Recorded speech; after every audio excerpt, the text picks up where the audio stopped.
We are back for day 3 of the NFL draft. My voice is starting to get shot now. Um, yeah, Shador has not been drafted yet. Some of the best available players. Jack Sawyer is still there.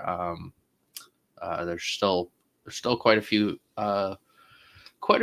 good players that are available. Um, I'm really excited. Usually round 4, 5, that's I'm still heavily involved. Round 6 and 7, I'm just looking for key guys to get drafted.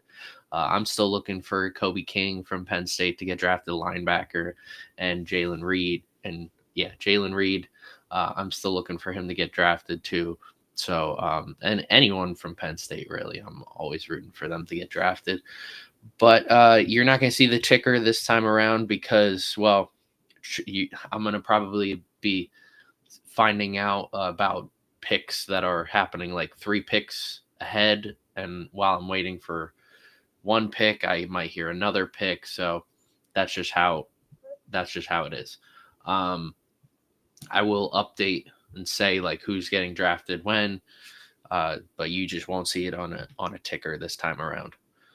Um, so yeah. So we're just gonna wait here for the draft to start. I'm gonna look at. I was looking at some of the best available players for ESPN. Um, Let me double check on that. So some of the best available players. Shador Sanders is obviously the best available player. Um, I I'm wondering, like, if he doesn't get drafted, um, I, I don't. If he doesn't get drafted, that might be. I think there's a bigger plot than we all know. I think it's more of an organized thing. Shador is a good quarterback. Like I've been saying the whole time, I haven't been like like I like Shador, but I also understand that he's not like he doesn't look like he's going to be this Hall of Fame quarterback. He looks like he's just going to be a solid quarterback. Um, but he doesn't look like he's going to be a terrible quarterback either. So I don't. I've been a very neutral party when it comes to Shador, and it's just mind blowing that he hasn't been drafted yet. So let me double check sound. Yeah. Um, so some other players that are still available. Jalen Royals, wide receiver from Utah State. Jalen Lane, that was a name that I was talking about before in mock drafts. That I mean, he would be an interesting guy to go and get. Uh, let's see, Scatabo. Cam Scatabo. I'm very curious to see where he goes. I would love if New Orleans ended up getting him. Pair him with Alvin Kamara. I think that would be a 1-2 punch that I would really enjoy. Um, Josh Farmer is the number 1 defensive tackle from Florida State available. These are from ESPN that I'm just going on, giving me a list of guys. Ty Robinson was someone that we talked about in previous mock drafts. I mean, he's a huge guy. He's great on pass rush, and he's a defensive tackle. Probably can be a 3-4 D end, or a 3-4 defensive tackle. Probably more of a D end. And in a 4-3, he's going to play defensive tackle. But he's really good in pass rush. He needs to work on his run stopping ability. Yeah, I'm curious where he ends up going. Let's see. We talked about Miles Frazier in mock drafts before. I mean, Miles Frazier and Chase McLaughlin, the center from Seth McLaughlin from Ohio State. 2 good offensive linemen there. I'm very curious to see where both of them go. Seth McLaughlin's there's a pretty big I like the center position, the value of the center position right now with Seth McLaughlin, Drew Kendall, Jake Majors, Jonah Monheim, I like that group right there. I think you can get a really good value pick at the center position right here, and there are good offensive linemen that are still available. Um, with Miles Frazier, Marcus is Mabo, Joe Huber. I like some of those picks. Tackle position is kind of, I mean, tackle is one of those positions that you got to kind of draft early. Otherwise, it's like a 1 in a million chance of getting a good tackle this late. But interior offensive line, this is where a lot of good interior offensive line end up coming from. And I mean, there are some really good players still available. Tight end position, we all knew how deep the tight end position was going into this draft. With Gunnar Helm, he's pretty much the number one tight end still available. Every tight end that we kind of had in that like top 5, 6 category ended up going in that top 5 in the first 2 days. So they're pretty much off the board now. You're going to still get some value guys. You might see like a really good one of these tight ends like Mitchell Evans, Jackson Hayes, Hawes. Not too sure from Georgia Tech. You might see one of these tight ends end up doing pretty well just because of how deep this tight end class is going into this year. Um, Wide receivers, we were talking about Jalen Royals. We were talking about Jalen Lane. Torrey Horton is available. Isaiah Bond. Isaiah Bond is there. We had an off-field issue recently, so I'm not too sure if he gets drafted at all. Bond also went into the combine saying that he could run a 4.140, and I thought that was ridiculous. And it was so ridiculous of a statement that he got people to tune in, and he got laughed at for running. He ran like a 4.440, 4.340, which was good. It's just nowhere near. I don't know who was tracking him in at 4.140. He had a teammate who Golden ended up going and running a faster 40 than him. So I don't know about him. Tez Johnson, another one I just I don't really know what stands out for anyone to try and draft him. He's got good route running, but he's small, isn't very fast. Hands are a little questionable. So yeah, I don't really know what else to say about Tez Johnson. He had a pretty bad combine. Nick Nash is still there. He may or may not get drafted. Keandre Lambert Smith, I remember watching him at Penn State. He was really good, but then he went to Auburn and kind of shaky there. Jimmy Horn Jr., Kobe Hudson. There's still some good receivers that might end up going undrafted. I like the depth of the receiver position.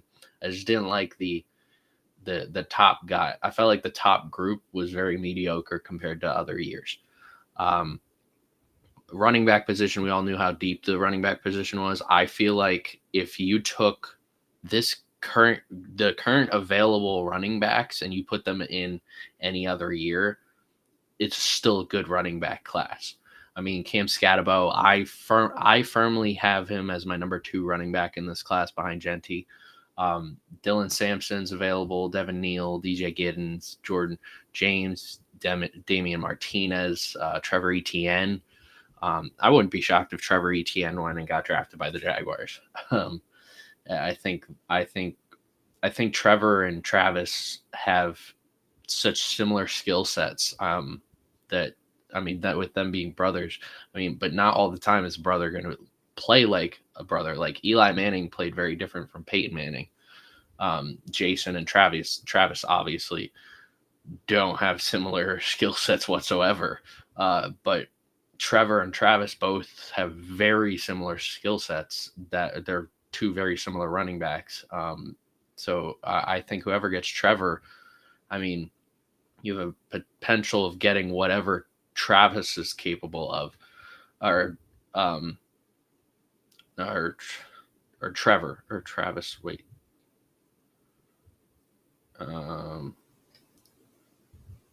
Hang on.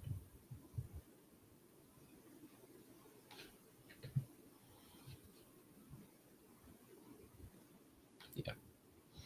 Anyways, yeah, Trevor Etienne, he'll be a good pick wherever he goes.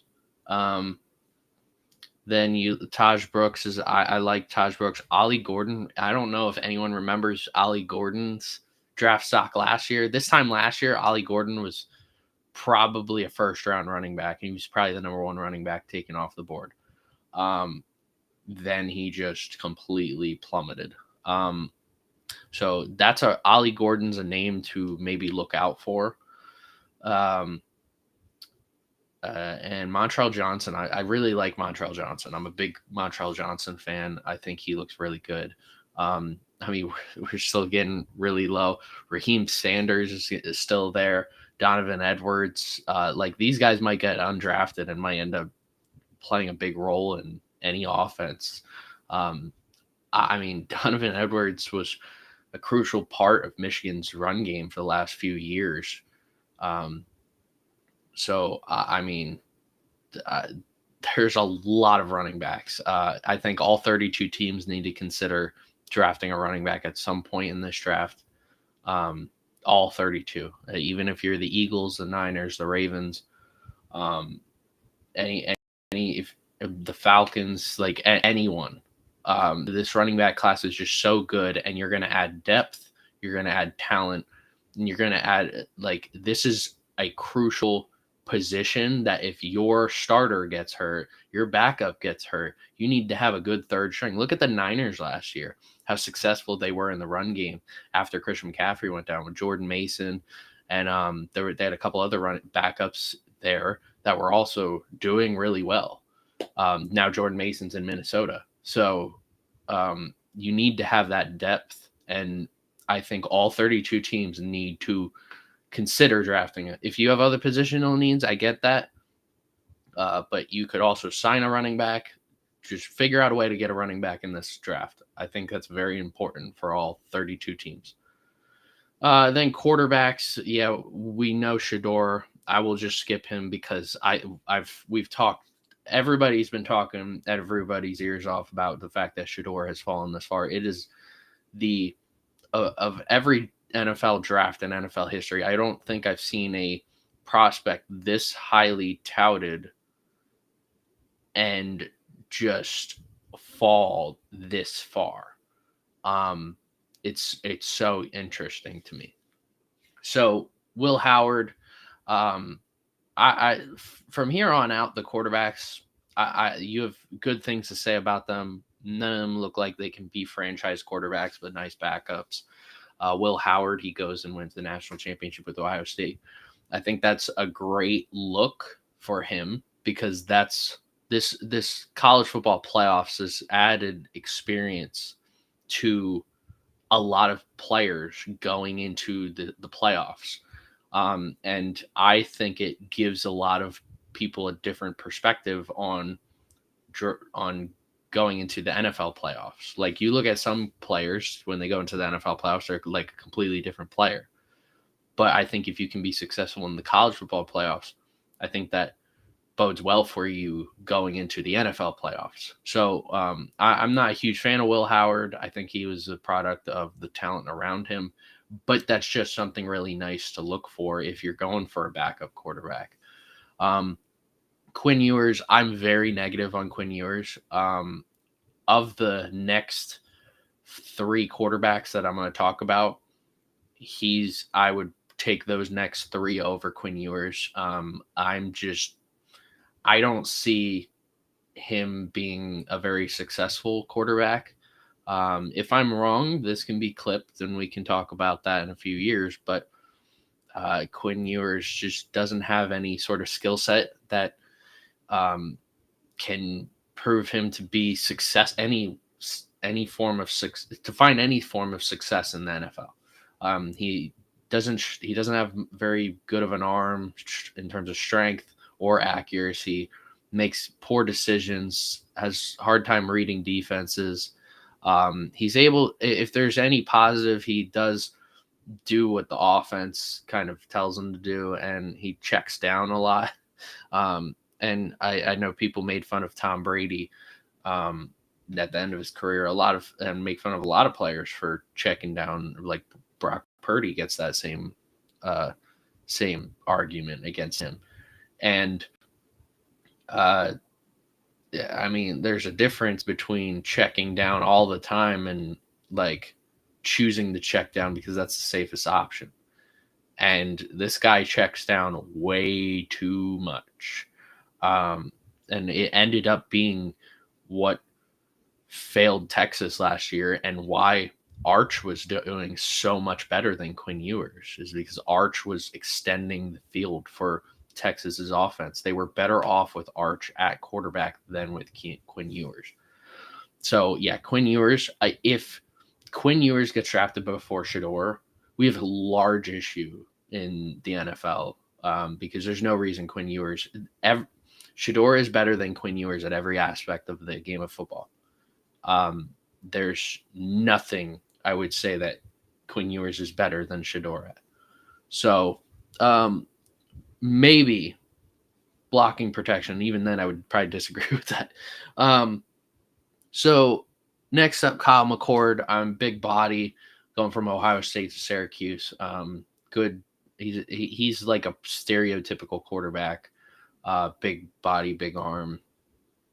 He was okay last year. I personally just I don't know. I'm not a huge fan of him. I think he could be good if you have like a great team around you. Like look at Pittsburgh, for example. I think Pittsburgh's got a really good team set, and they just need a quarterback. Like I think Kyle McCord would fit pretty well for Pittsburgh. He kind of fits that like Ben Roethlisberger type of role because of his size and his arm. So, but I mean, if this were 25, 30 years ago, I'd probably say Kyle McCord was a first round pick. And that's because that's just how the NFL was with his build and his quarterback style. But obviously the NFL has advanced quite a bit since then, and they recognize players like Kyle McCord are not like that big of quarterbacks. But yeah, Kyle McCord's someone to look at. Riley Leonard also went on a playoff run like Will Howard. I would say I kind of have Riley Leonard a little higher than Will Howard. I think Leonard's mobility kind of helps him quite a bit. How often he ran. Also, with Will Howard, like Ohio State's team was all very talented at all aspects of the offense versus Notre Dame's had great players here and there, but not nowhere near what Ohio State had. So, and Leonard was still thriving in the moments, in key moments for games. He struggled against Penn State quite a bit, but I mean, I still think there's a possibility he gets drafted. Curtis Rourke. I mean, there was talk Curtis Rourke could go first round, but with his injury, who knows? I mean, there's a possibility he goes to Canadian Football League with his brother. So, and I like his brother a lot. His brother's really good, but he would immediately be one of the best quarterbacks in the CFL. But yeah, Curtis Rourke, he has an opportunity in the NFL. I hope he gets an opportunity. He might end up doing what Hendon Hooker and Jordan Travis are doing right now. Both of them had injuries, and they really haven't gotten much playing time. I don't know what their future holds with their teams. So yeah, that's something to look for. And yeah, Max Brosmer's available, Cam Miller, Tommy Mellott, Seth Hennigan, Brady Cook. Those are some of the quarterbacks available. But another running back, Woody Marks, is available. He did pretty good at USC, especially in the Penn State game. I thought he played pretty well, so that's definitely someone to look for. I'm very curious to see where Jack Sawyer goes. I want the Eagles to get him. I think he could thrive playing alongside some really like a really good edge rusher, a really deep talented team. Like if like um I don't know, like if Cleveland drafted Jack Sawyer, I'd be like, yeah, he's probably going to do pretty well. Cleveland's probably going to be a really good front defensive line this year. I mean, Jack Sawyer just looks the part. It's just people have an issue with his short arms. I mean, tail of the tape with him for me. He just looks good on tape, and I'm pretty confident. I mean, I watched enough of Ohio State last year, and that guy was a wrecking ball every time I watched Ohio State. He was the soul of that defense, and I mean, he's pretty much the reason they won a national. He's one of the major reasons they won a national championship last year. So, yeah, I'm very curious to see where Jack Sawyer goes. All right. Let's see. We got safeties. Yeah, Jalen Reed is available. I want to know where he goes. Big fan of him. We're gonna start to look into kickers and punters. Andreas Borgalis is pretty much the no-brainer top kicker. So, and after that, who knows? Cornerbacks, some underrated corners, Zoff Frazier, Robert Longerbeam, Kobe Bryant. Those are good names. I think they played pretty well, especially Longerbeam. I liked him. Curious to see where he goes. But yeah, edge rusher still as deep as ever. With Braden Swinson, Tyron Ingram Dawkins, Jack Sawyer, Kyle Kennard. You can still get some really good edge rushers at this point in the draft. This is like a really good position. Linebacker, this is where you're going to get into. I think you're going to get some quality linebackers here in this part of the draft. Chris Paul, Jeffrey Bassa, Jack Kaiser, Kobe King. Yeah. So the Titans made their first pick. They're taking Chimere Dike, wide receiver, Florida. Not, I'm not really familiar with him.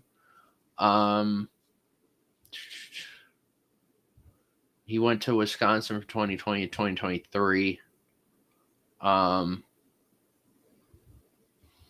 Small, but looks like he can be a good slot wide receiver for Tennessee. He kind of looks like he could be like an Adam Humphries type of receiver for Tennessee.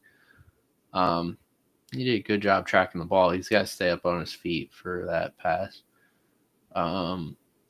In the slot, yeah, he's in the slot quite a bit, but I mean that's a good slot. I guess you get a good slot receiver. I don't know if that's a touchdown in the NFL though. Looked like you only have 1 foot down, but yeah. So you get a receiver for Cam Ward. Not bad. So next up is the Jaguars.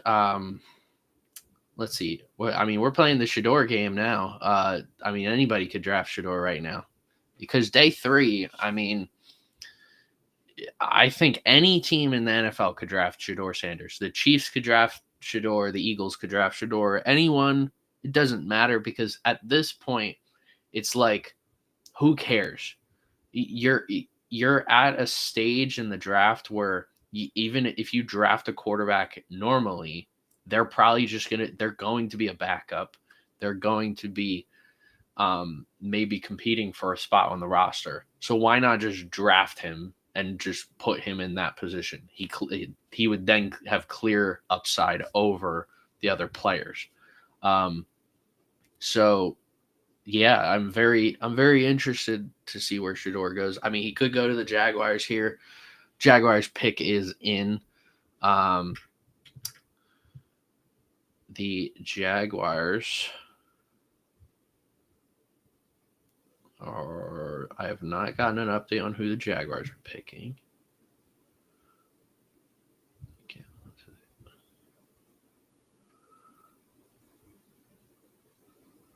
All right. So the Jaguars are on the clock. We're waiting on the Jaguars to make their selection.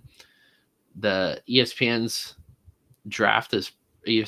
coverage, NFL Network's coverage of the draft is probably going to not talk about a lot of picks. You might go to a commercial break and not even see a pick. So I will try my best to update with what shows up on my feed, and tell everybody like who's getting picked when.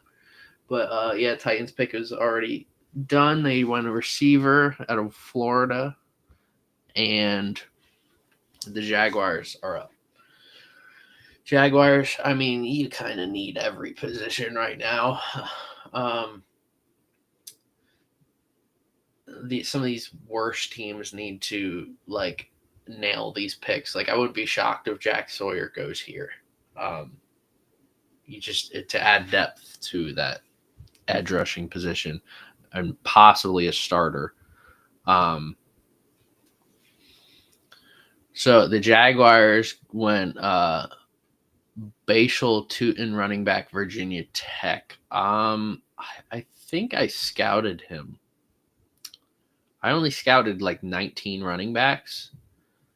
Tootin, let's see.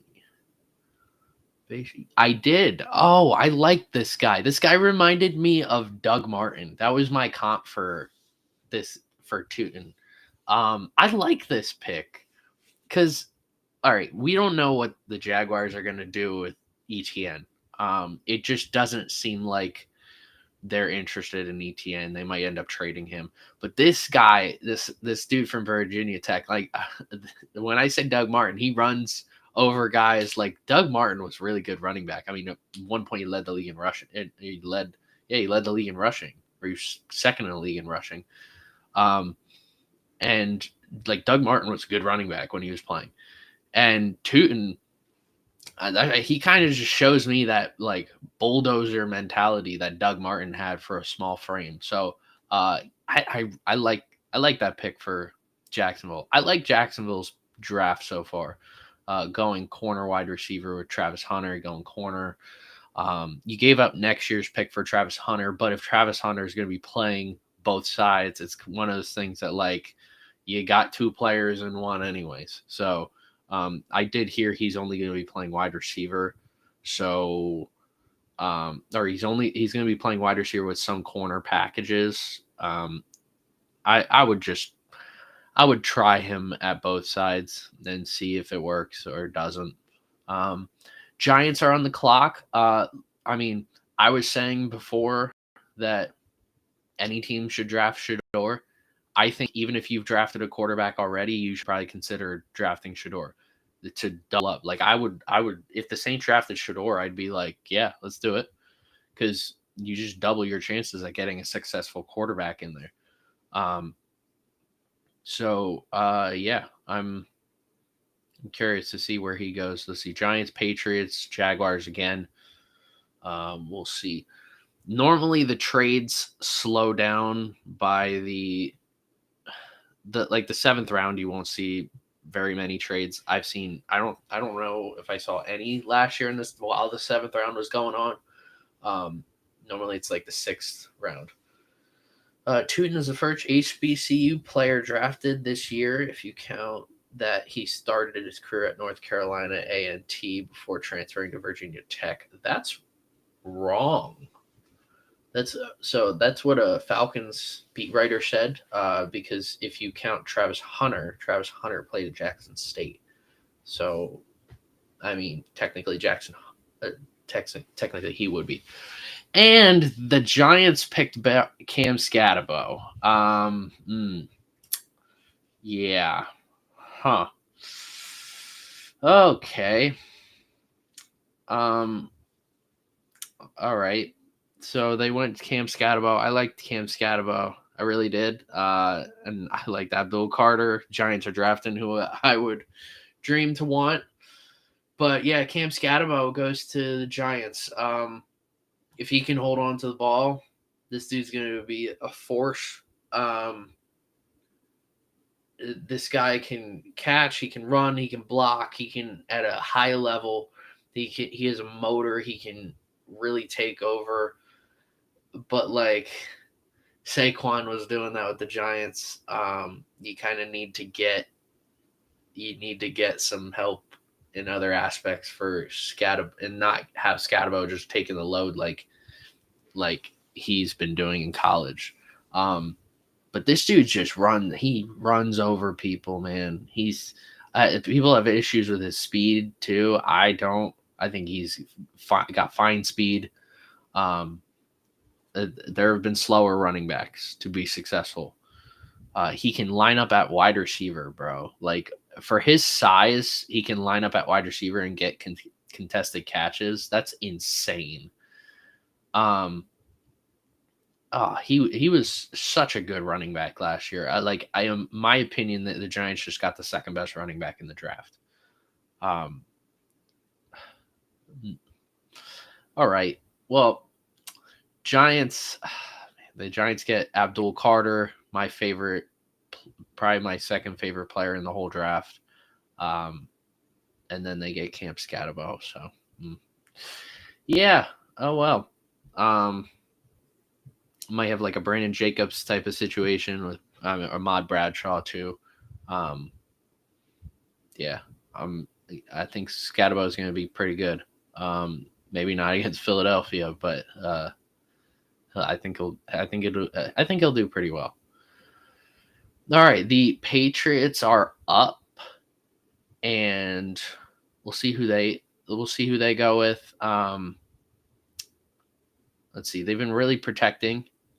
They've been really doing a lot to give Drake May some help, blocking, running back, wide receiver. So maybe time to take a defensive player, maybe take a corner. Be curious to see who New England ends up selecting. But picks should start flying off left and right soon because we have 140 something picks to go. We are not at the halfway point in the draft. So yeah, Cam Scatabo, that was a good pick. All right, the Patriots pick is in. Curious to see who they pick. Then the Jaguars, and then the Raiders. So the Raiders, they could go Shedeur here. Yeah. It'd be interesting. So, I mean, if we're playing the waiting game, like the Patriots, I mean, you got Drake May. You already did the draft 2 quarterbacks thing last year. I don't think Shedeur will go here unless for some reason they want to open the door up to, I don't know, him getting picked. Yeah, Scatabo going to the Giants. They got Tyrone Tracy and Cam Scatabo. Tyrone Tracy is a really good receiving back, and then Cam Scatabo can run you over. So they got a really good backfield right there. All right, Patriots went safety Craig Woodson. I don't know much about Craig Woodson, but I mean, like I said, you got to go defense. I mean, you've been giving Drake May a lot on the offense. You still got to fix the defense too. So, good pick for New England. Oh man, yeah. I'm a little peeved at that Cam Scatabo pick because they got good running backs. I mean, you're looking at the Giants. They got Jackson Dart. They'll have a good running back duo. I think their offensive line has some issues here and there. If they can stay healthy, they're fine. But receiving core outside of Malik Nabers, that's the issue. Is who outside of Malik Nabers is going to show up for the Giants? So, yeah, they're doing well. I think they're doing well. So yeah, Jacksonville's back on the clock after they took a running back. They took Tootin from Virginia Tech, who I love that pick for them. I think he's going to be pretty good. I think there were other positional needs, but like I said, all 32 teams could be drafting a running back here. I think all 32 teams need to draft a running back. That's how deep this class is. You need to think about drafting one. I don't care if you have Saquon, Christian McCaffrey, Derrick Henry, Bijan Robinson. I don't care. Like, this running back class is so deep. You need that depth. I mean, you look at any Super Bowl team, or most Super Bowl teams, they rely on the depth at the running back position. That starter is the workhorse sometimes, but not all the time. So, all right, the Jaguars pick is in. The Jaguars are taking their time to make the pick.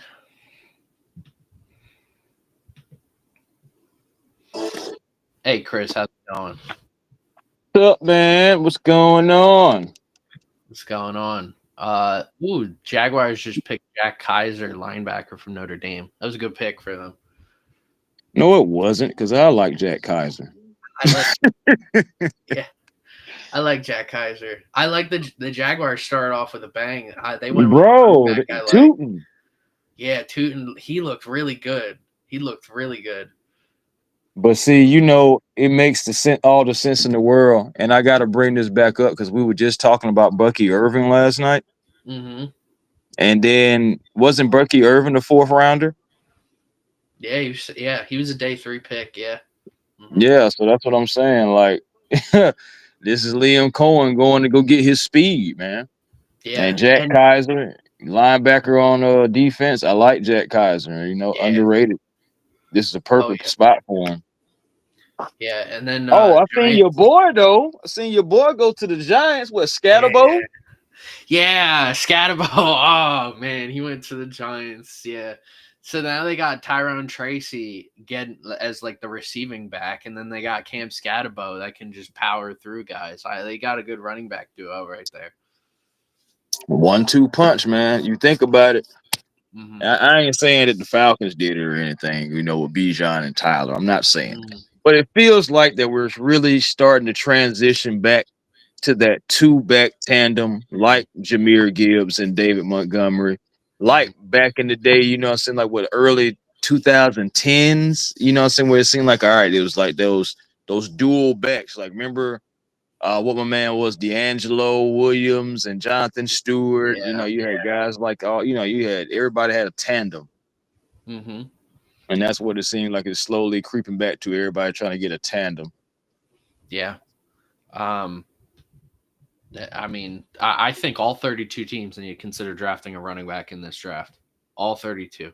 Like, I think the Eagles should. I think the Niners. I think the Falcons. I think every team at some point. It doesn't mean it need to be early. It could be the 7th round.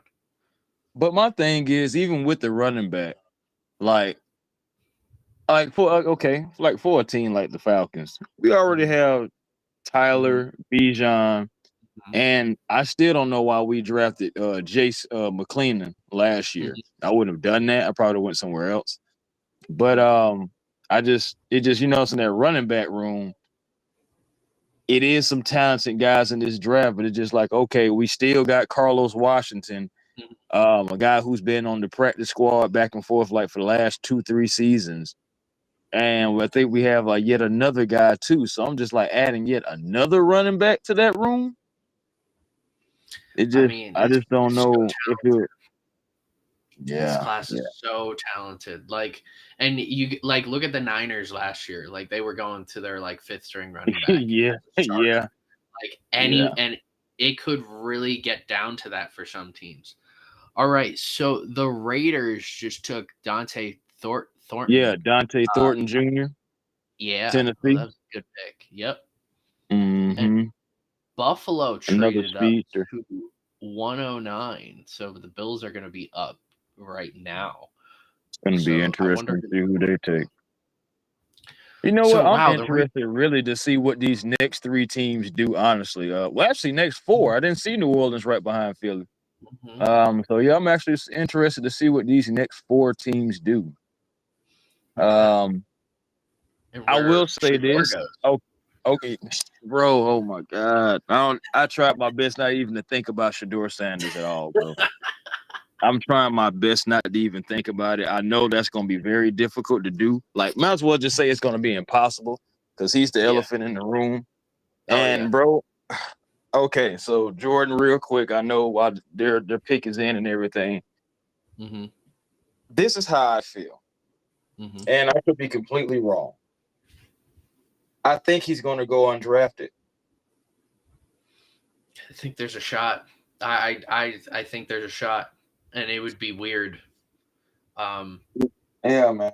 I don't want to feel that way. I feel terrible for feeling that way, to be honest, Yeah. because he's such a talent, and he should have been gone before a lot of dudes. And I seen Prime's reaction to the Saints taking Tyler over him too, and all he could say was just wow. You know, he just could not believe it and everything. But I just feel like it's the same thing. Like when you go back to you look at Braun and Bronny. I just feel like you didn't really help your son. Like I know what your intention was, but again, you can have all the good intentions you want to. You know what I'm saying? If it good intention without the good action, without the good result, it's just okay. This a failed attempt. You know, and it's just cut and dry like that for some people. Yep. And bro, I just feel like I just feel like the whole aura of him. And you think about it, man. What team wants their quarterback to come in and already be bigger than the team, pretty much? Exactly. That might be the issue. Yeah, bro. Like, yeah. I mean, if he goes, I think if he goes undrafted, I think this is like a bigger. I think this is more of an inside thing with the league owners. Yeah. That the league owners kind of were like, hey, let's stay away from this guy because we don't want to take his posse with us wherever we go. But I think there's some teams that need that. Like, I think Cleveland needed that. I really like Dylan Gabriel. I really like Shedeur. That was my QB1 and QB2. And but I think what Cleveland needed was that posse. So it's just so weird to me. Like he is talented. I don't think he's going to be this legendary quarterback or anything. No, I mean, we're not even going to say that, Yeah, he's a good quarterback, though. Yeah. One that shouldn't still be sitting in the green room. I can say that. He's good enough to not still be sitting in the green. Bro, my thing is, listen to this. And this is for a Falcon fan. Desmond Ridder was selected before Shedeur Sanders. Like, just think about it. Desmond Ridder went 78th overall. You know, and it's just, and Shedeur is way better than Desmond. You know what I'm saying? No, I'm not. That's not to take a stab at Dez or anything. Like I said, for a Falcon fan, that's just easy for me to go to because he was played for my team. So that's easy.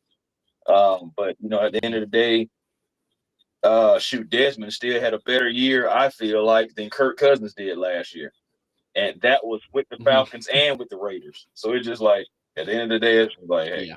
So, but yeah, bro. I want to get your thoughts though. Well, real quick, let me finish up on the Shedeur thing. Like I said, man, I really felt I woke up really in the middle of the night. It was crazy. I woke up in the middle of the night, and then the draft came across my mind, which of course that means Shedeur came across, and I was just like, dang, that man still ain't got drafted. And I was just like, I said, dang, man, him and Shiloh may go undrafted. Yeah. That's what I said to my house. Like, man, they may go undrafted. Like, and it'll be like a message for real. But I'll tell you one thing: if he goes undrafted, he need to go pull a Warren Moon and go, and you know what I'm saying, and go dominate like the CFL or something like that. Make them see you, make them appreciate you, make them, you know what I'm saying, have to come after you. You know what I'm saying? And I feel like that right there would be something. You know what I'm saying? But he may. That's what I was thinking. He may have to go to Rome if undrafted, because you think about it, his pride may be hurt, all that stuff after that. And it's just like, all right, well, Mhm. maybe you can go to the CFL and maybe just dominate up there, and then they come get you. Or the United Football League. Oh I mean, yeah. I saw people joking about the Houston Roughnecks getting him, and I was like, I mean, who knows? Bro, Real quick, I'm there with it. That's where I'm at. I'm like, I just, my God, can't even believe we're talking about this about Shedeur Sanders. But yeah, bro, yeah, that's where I'm it's at. crazy. UFL, CFL, something like that. And I'm hoping that Mhm. some team in this fourth round, fifth round, one of these rounds, just goes in and said, "Nah, we're not going to do that to him," and just go on take him. Yeah. Real quick, Bills and Bears made a trade. Bills traded up. They took defensive tackle Deion Walker, who is Oh, well, because I yeah, stepped out the he's room. a big dude. Yeah, He's a Deion big Walker's a dude. big dude. And he don't need to Yeah, be in he's Buffalo eating up space. They got enough. He's all right. I have one person saying he's 6'7", 345, and then one person saying he's 6'8", 328. So that's a At the pretty end of the day, big it gap. just sounds like But a big man to me. the Bills got pick 109, and the Bears ended up getting pick 132, 169. So Bears get an extra pick. The Eagles are on the clock. Where do you think they're going? Even though the Jets are up. I don't know. I mean, I think we got our safety. Yeah. With Makuba. I would love Jack Sawyer here. No, I would what? love Jack Sawyer Man, here. go ahead and get you a kicker. And you know what I'm saying, be done with it. Like, what you need Jack Sawyer for? Like, where are you going to put him? I think we're going to put him at edge rusher. He's going to be a starter. Who are you starting over? Well, you lost Josh Sweat. I mean, we signed. Yeah, we lost Josh Sweat. Nolan Smith's going to be a starter. And who else? What's his name that we drafted last year? We did get a defensive lineman. So the Jets are up. I don't know who the Jets picked, but I know who the Eagles picked. Ty Robinson. Please no. Okay. Yes, the Eagles just took Ty Robinson. Man, come on, bro. Now Ty Robinson is a sleeper. Man. Ty Robinson is a guy who can eat up space. He's a guy who's athletic. Like my buddy would say, he's one of those dancing bears. You know what I'm saying? Like, and he can get after it, man. I like Ty Robinson, honestly.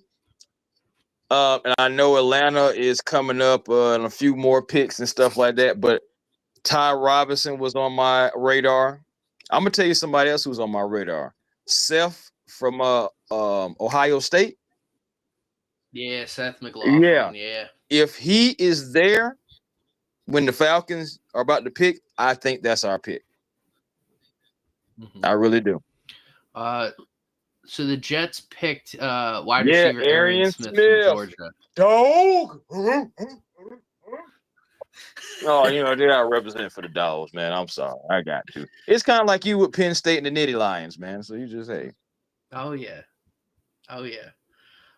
Then New Orleans is up right after Philly. So I hope New Orleans drafts Jack Sawyer. They actually need Jack Sawyer. So that would make more sense, actually, to me. I like Ty Robinson. I mean, dude, he needs to work on his run stopping ability, but I think that's what Jordan Davis does so well. Jordan Davis does so well. So we'll rotate them in and out depending on what down it is. I mean, that's what we do already. Depending on the down and depending on the opponent. Yeah. Yeah, and that's what we did with Milton Williams and Jordan Davis last year. Jordan Davis was in on run plays, and Milton Williams was in on pass plays. Got him paid, by the way. So, yeah. Definitely got him paid. And that's what happened with Javon Hargrave too. Javon Hargrave, we got him paid, and then we just brought up Milton Williams, got him paid. Yeah, I like that pick a lot. Yeah, New Orleans. I mean, New Orleans could go Shedeur, and I'd be happy. because I'd feel more secure at the quarterback position. Just going multiple quarterbacks. I think if you drafted a quarterback already, you probably should consider drafting Shador. Yeah. Like you because you'll feel more secure at the position. You definitely have competition too, for sure. Yeah.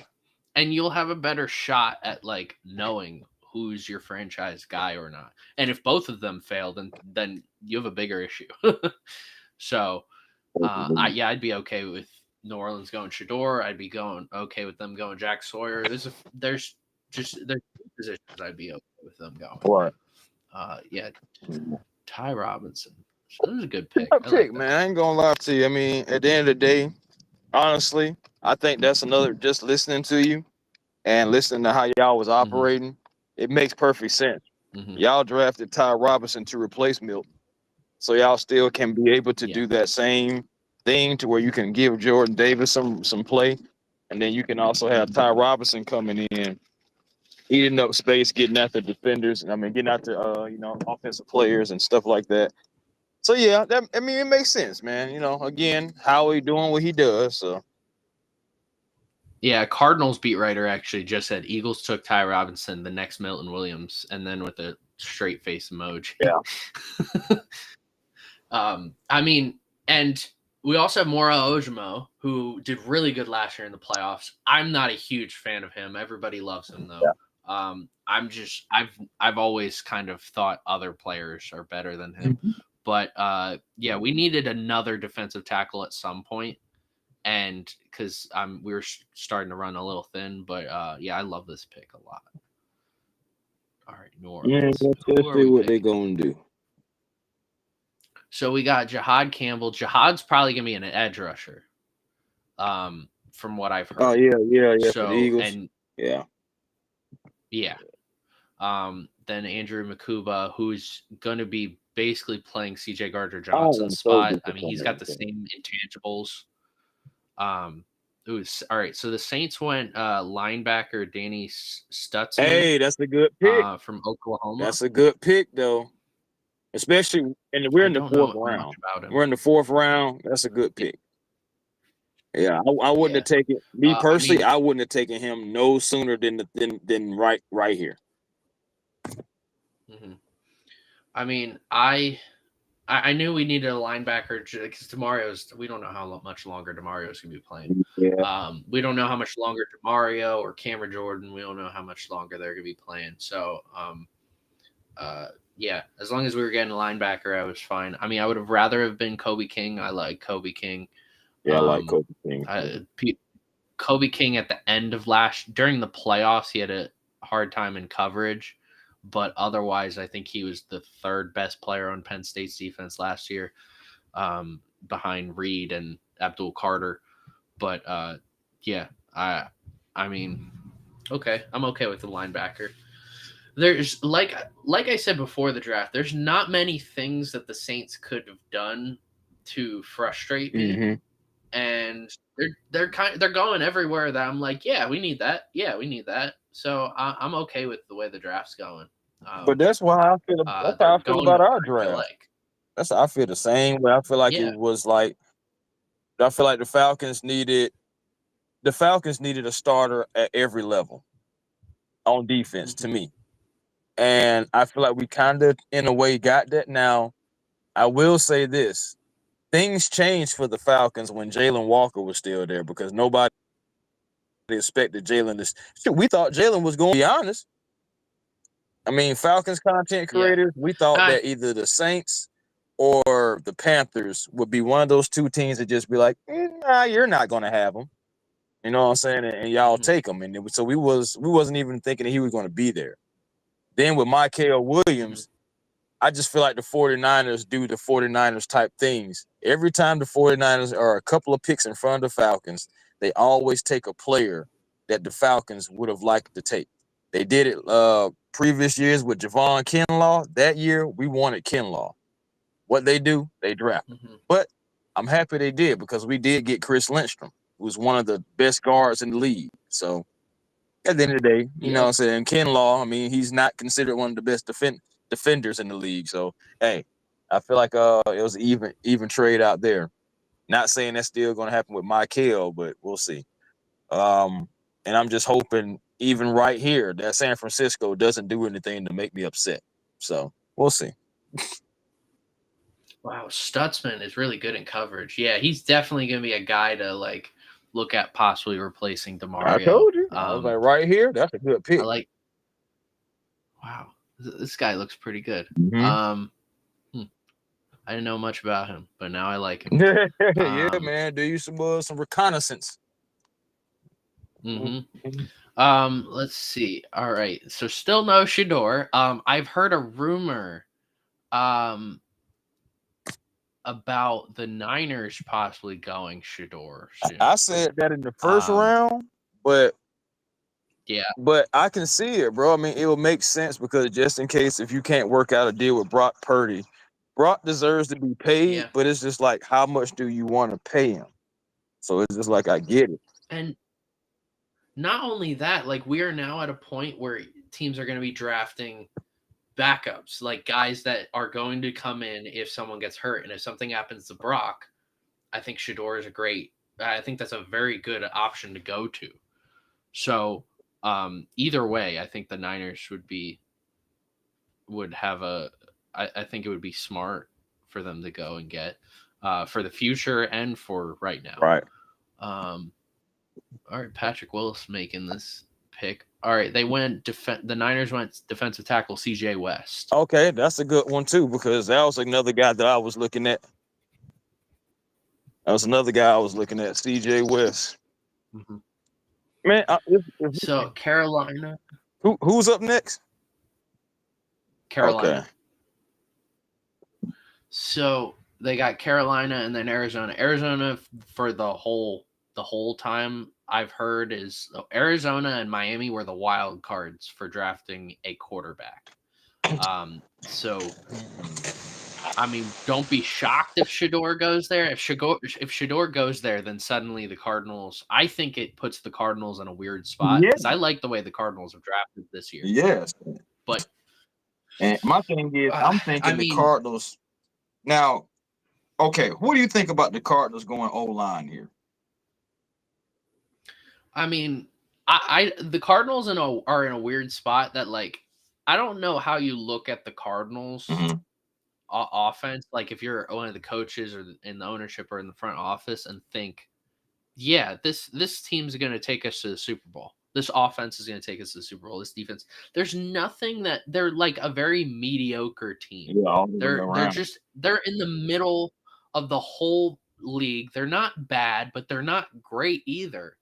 So any position here, and I think I don't think it would be wrong. I think if you drafted Shador, that's where it puts you in a weird position. That's like, okay, you can move on from Kyler, probably trade him for picks to some mediocre, some worse team, and keep Shador, or just hold on to him. So, and Miami's coming up right after Arizona, so both those teams, it's very possible Shador goes. Yeah, like Miami, I mean, they got a lot of things going on with like Tua's contract that they could like get out of his contract.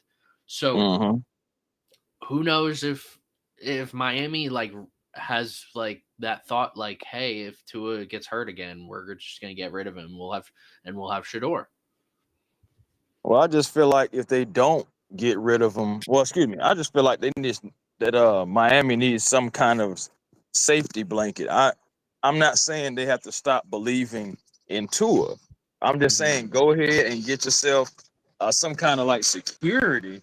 So if something does happen to Shador, happens to Tua, you do have Shador who can come in, step in, and then you're not just sitting there looking crazy, you know?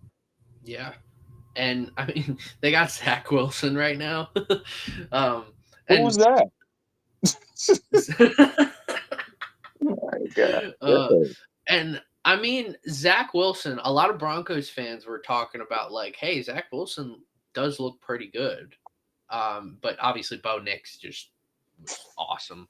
So, but I mean, from what I had seen, he was, the Panthers took running back Trevor Etienne. I was not expecting that at all. Wow. Okay. That's Because an I ain't gonna interesting lie pick. to you, in the 7th round, if Trevor was there, I was gonna hope that the Falcons maybe at least look into it. Mm-hmm. But hey, man, that's what's up though. You know, Trevor, he's not gonna be too far from so where he played school at, in the University of Georgia. Let's just be honest. The Panthers need a running back who can stay healthy. Yes, I had to say all of that. Because their running backs, bro. Mm-hmm. And you think about it, Miles Sanders, absolutely not. Miles Sanders was absolutely not really for your team too. Yeah. But that's a no. Chuba Hubbard, I feel like, yes, okay, that he earned his spot. All right, cool. Mm-hmm. But you still would need somebody to come in and be a change of pace, somebody that can come in and really take Chuba's spot. This is the guy to do it. I think this is the guy to do it. All right. Most of the time when two brothers are playing in the NFL, they don't really play similar. Like you look at like Peyton and Eli didn't play similar. Travis and Not Peyton at all. are like two completely opposite people. And you look at like Rondé and Tiki, both were opposite people too, even though they were twins. Right. But Trevor really looks just like Travis.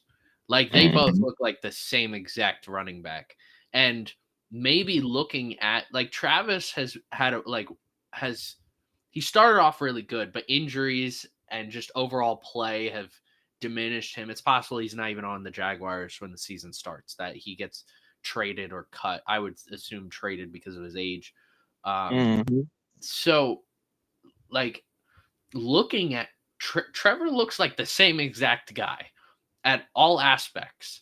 So which can be really good because Trevor has a lot of potential but just can't stay healthy. If Travis has a lot of potential but can't stay healthy.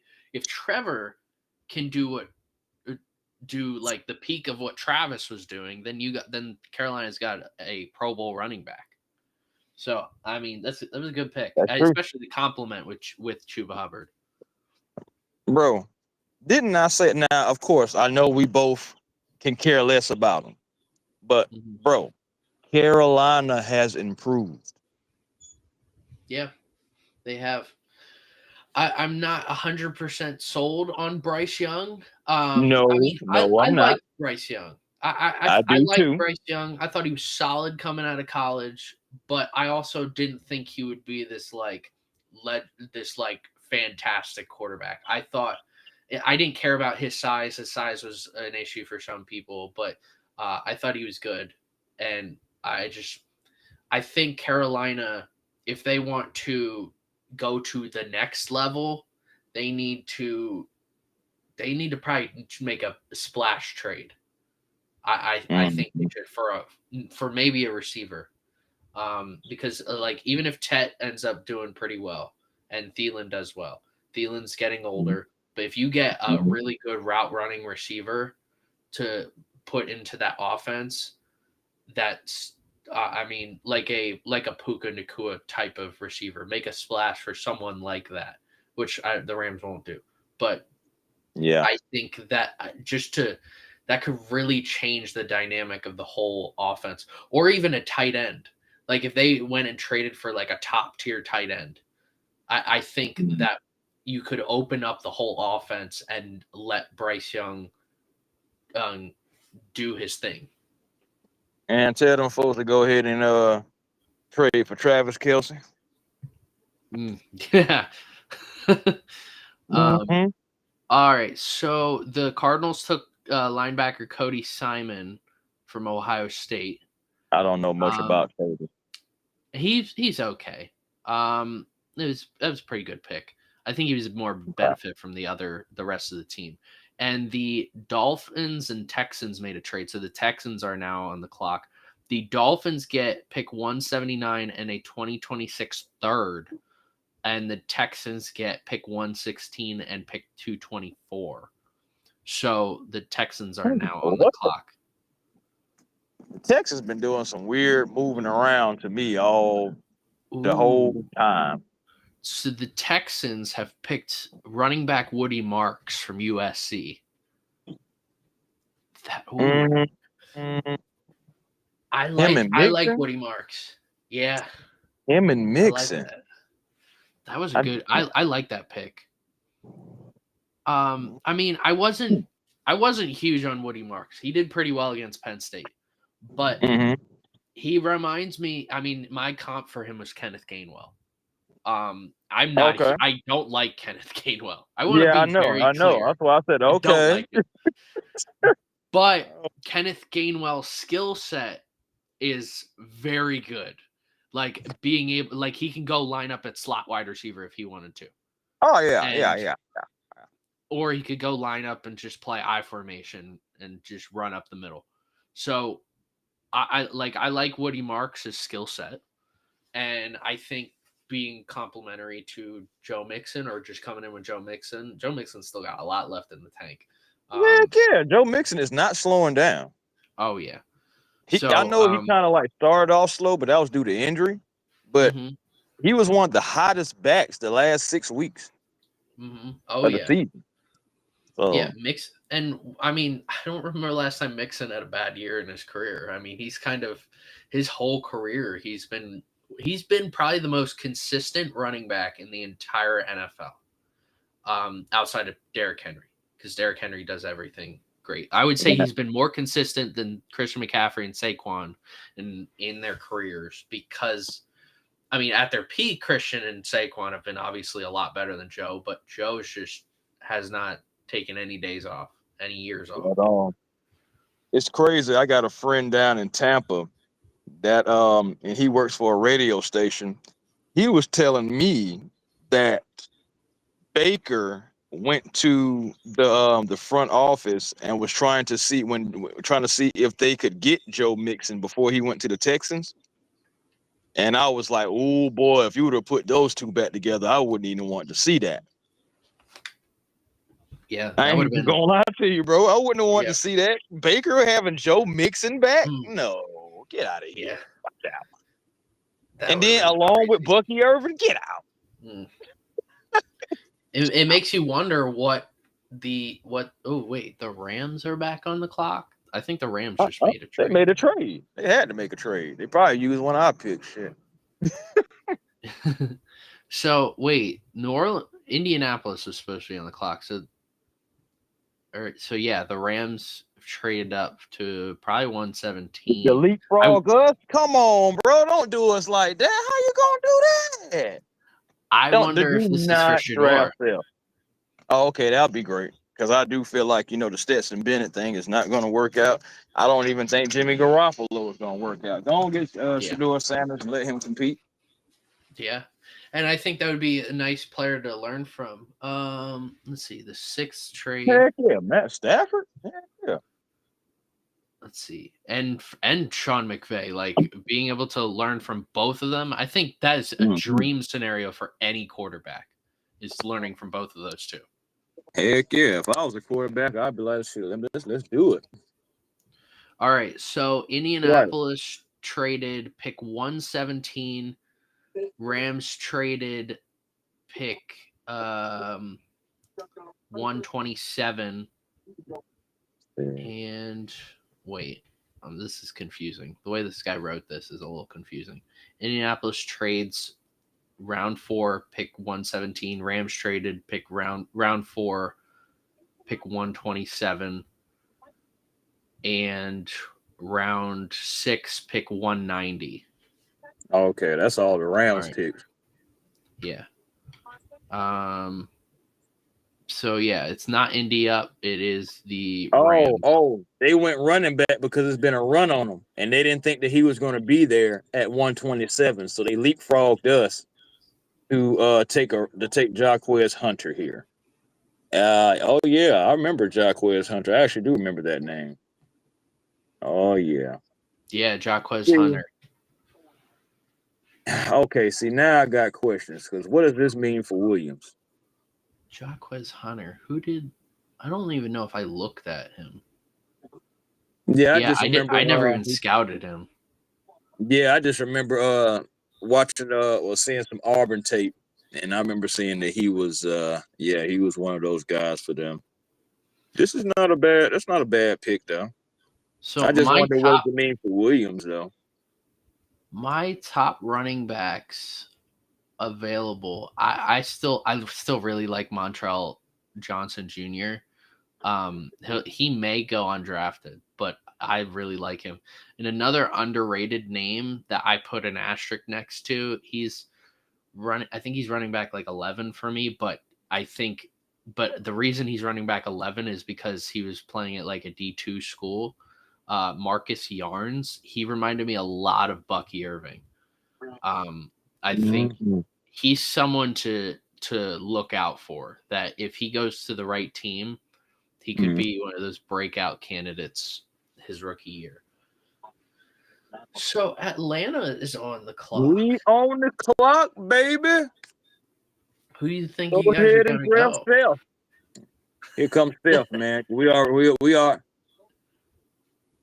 Hey, I know that guy.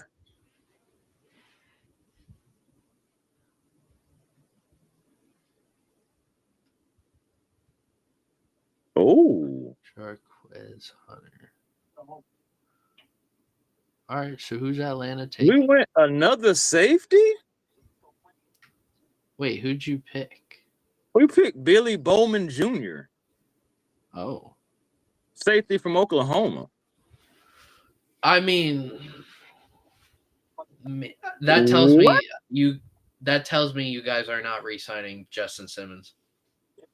I mean, we're definitely wasn't doing that anyway. I felt like the Jordan Fuller ended that. Yeah. But, I don't understand why we drafted 2 safeties in this draft. That makes me feel like bro, we're afraid we're not going to be able to keep Jesse Bates. Yeah, I mean, it's an emergency option in case you can't keep him.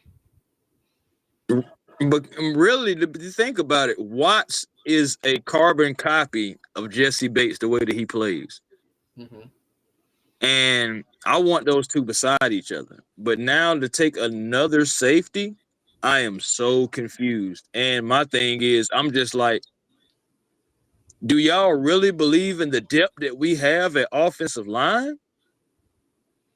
Yeah. I mean, you got to be able to protect. We only have 1 pick left, and that's the 7th round. Interesting. That I ain't gonna lie to you. I am confused at that. I do not understand why we took yet another safety, unless this particular I'm gonna have to look into it.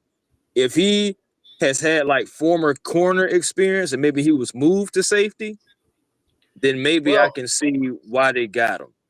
He looks like he plays more down low. Like he looks like he'll just be more of a strong safety. I mean, maybe it's possible he goes and plays in the slot. Yeah, that's a possibility. I mean, there is a possibility with that. So, I don't know. That's an interesting pick. I mean, I feel very confident the Eagles are gonna probably re-sign Justin Simmons, sign Justin Simmons. Hey man, I'm pretty confident. Especially the last time he was with Vic, he was an all-pro safety and led the league in interceptions. So pretty confident with that. That's why I was telling folks too, man. I mean, like Justin Simmons last year fell off a cliff, and I was just like, bro, there's no way that this man was an all-pro and all that stuff like that 1 year and leading the league in interceptions, all that stuff, and all of a sudden he just falls off a cliff. I felt like it was the scheme. Mm-hmm. And you know what I'm saying? And then when we fired Jimmy Lake, that's when later on he was like, oh, I'm not closing the door on the Falcons just yet, and all that stuff like that. Because I feel like he wouldn't have said that if Jimmy Lake was still here. Mm-hmm. And so, it just So the Bengals drafted linebacker Barrett Carter from Clemson. Barrett Carter. I don't know much about him. Let's see. Tennessee is up. if Tennessee drafts Shador, I think that'll be the funniest part of this whole draft. Oh, that would be great. It's so crazy. Shador went from like in the same offseason, nothing public, no public issues have come out that he doesn't even throw at the combine. And he goes from a considerable number 1 overall pick to maybe not drafted through the first 4 rounds. Yeah, man. Okay, so crazy. All right, so now I'm thinking about. Okay, we took Xavier Watts, and a buddy of mine just said something that I can see, but pretty much Watts is going to be like box linebacker. You're gonna bot him at box and not Bowman? Because it looks like Bowman. It's look like watching the ESPN tape, every single play that Bowman was on. It seemed like he was in the box, right? Yeah, he was at and like that's linebacker. What I was thinking. Yeah. Like a box safety, linebacker, box linebacker. But unless you convert one of them, you might convert one of them over to like a hybrid linebacker. It's possible, which they try to do that with Watts because he looks like he's bigger. But I guess that's for the coaches to do, man. But yeah, maybe they become interchangeable. And they try to see who does it best, and just be like, all right, we're going to put you here for that. And don't get me wrong. Don't get me wrong. Safety help can definitely, improve your defense for sure. I just really want to see where they go with this, because I did not see us drafting another safety. I just didn't see that. The Titans went with the best available tight end. They went Gunnar Helm at tight end, so that's a good target for Ward. Yeah, man. Big target right there. He is. But yeah, I mean, like with Watts, I guess one of them could convert. I don't like making guys like hybrids at positions unless you're like a pretty set defense or offense. Like I would, if the Saints ended up trying to do that with someone, I'd be like, why are we doing this? But if the Eagles end up doing that, like I'm very comfortable at every single level of the whole defense with the Eagles. I'd be like, you know what? I like this idea. But I don't know. All right, Bucks are up. The Bucks selected David Walker, edge rusher from Central Arkansas. Another edge rusher off the board. I think Carolina is going to be up next. Yeah, I mean, I don't know. Bowman looked like he could probably be playing the slot. That's kind of what I'm looking at. I mean, either way, you're going to have Bates playing up top. So I guess it doesn't matter. Like Watts could play down low. I guess. Yeah, if Bowman is behind him, playing over top, and you could kind of have Watts coming in, kind of being like your enforcer. I don't think we haven't. To be honest with you, it wouldn't surprise me. And I would. Okay, you know what?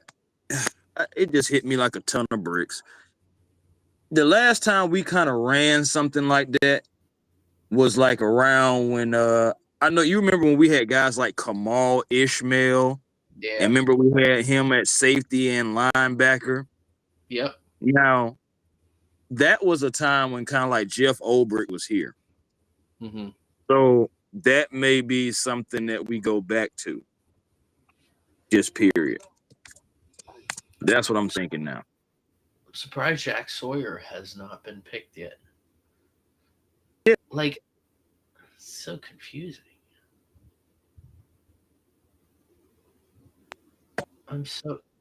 It's like, what's right now? Like, I know they said he had short arms, but like, you can't look at like I watched. All right, I had to watch a lot of Ohio State games last year, Michigan games, Big Ten, because of where I'm at with Penn State. So I even got to watch a lot of Maryland games, and all right, the Panthers picked Latham Ransom from Ohio State safety.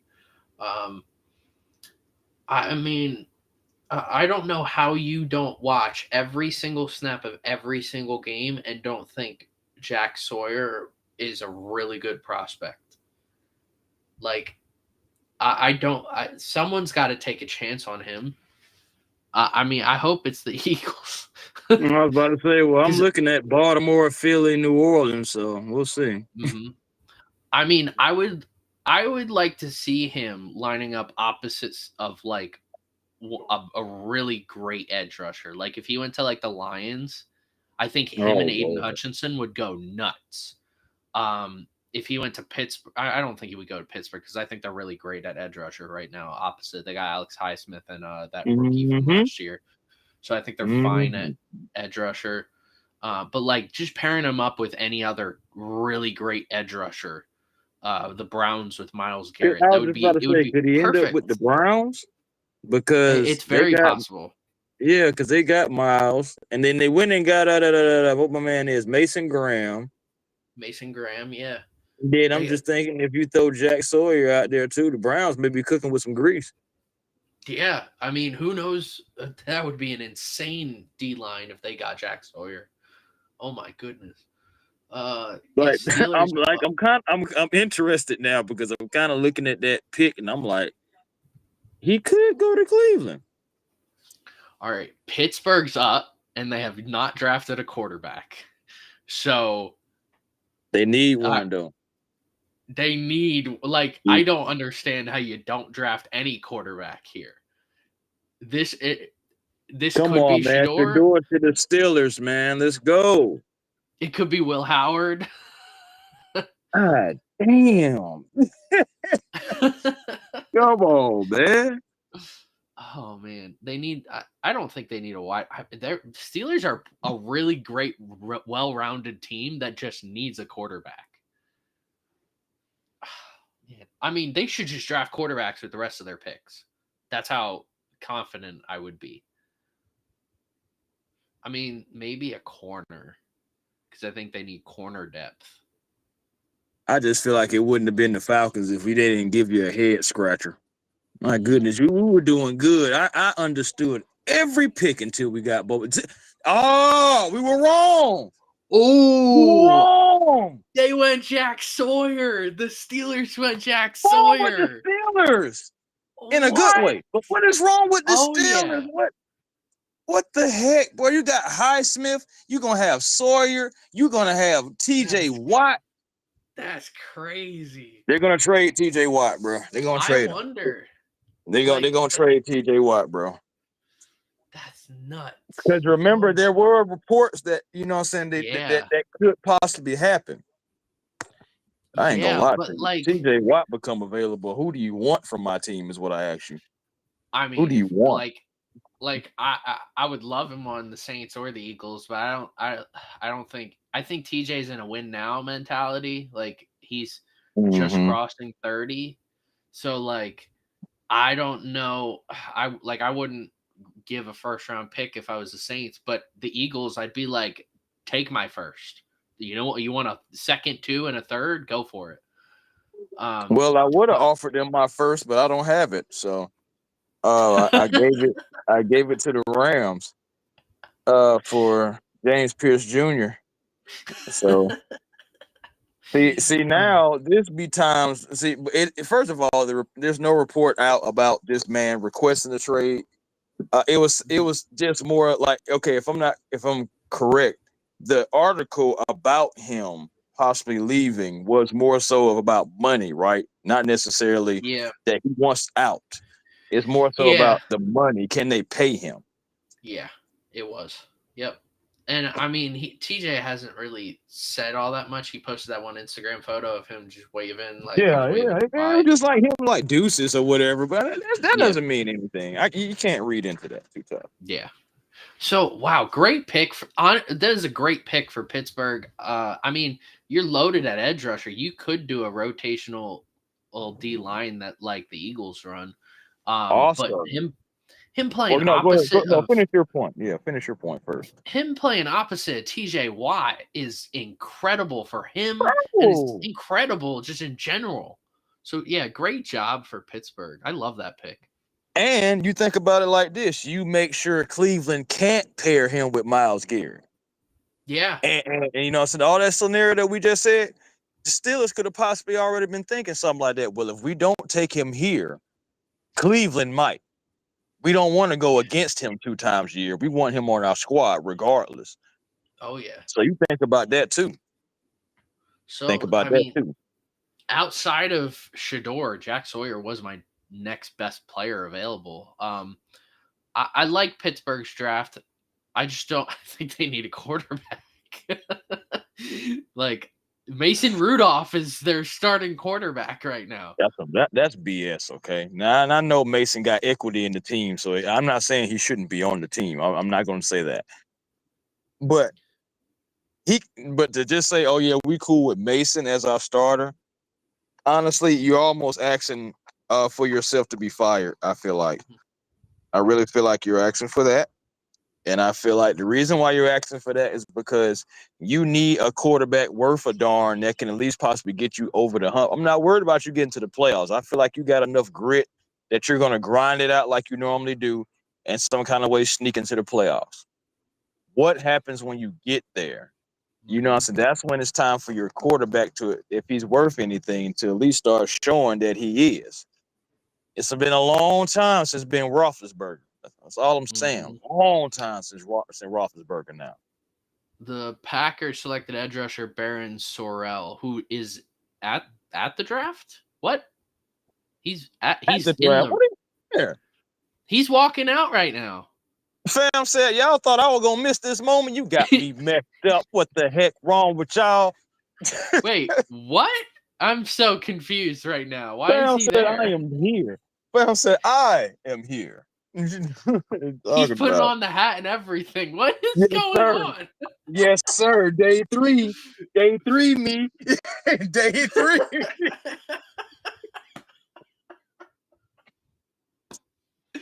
I'm What's so up, confused. bro? I love it. I love it, man. Hey, whenever you get drafted, forget it. Go get your stage walk. Yes, go get it if you can. I was so confused. I'm like, why is Roger Goodell out there calling this pick on day 3? And then I see this dude. And I'm like, what? He said, because I'm here. You know, shoot, because I'm here. Left. Hey, it's so funny, right? It's so funny. Roger probably was chilling, and they say, "Hey, you got to go announce this pick." Why? Because he's here. He's here.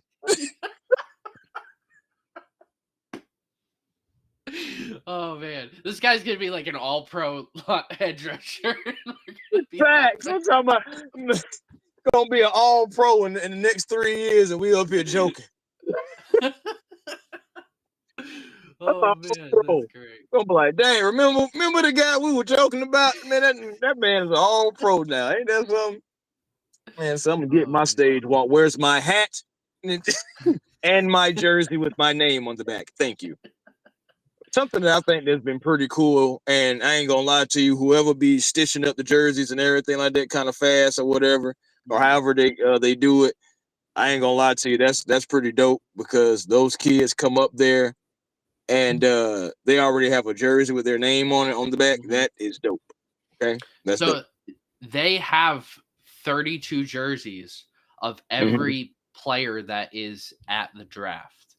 So gotcha. So they'll have like, I guarantee they have a Travis Hunter Atlanta Falcons jersey back there. Yeah, I want to see if I can buy it. NFL, you know what I'm saying? Holla at your boy, you know what I'm saying? I would love a Donovan Izaraku Falcon jersey. I would love, you know, I mean, you ain't got to throw that stuff away, you know what I'm saying? Just, you know, give it to your boy for a cheap discount. You know, I mean, shoot.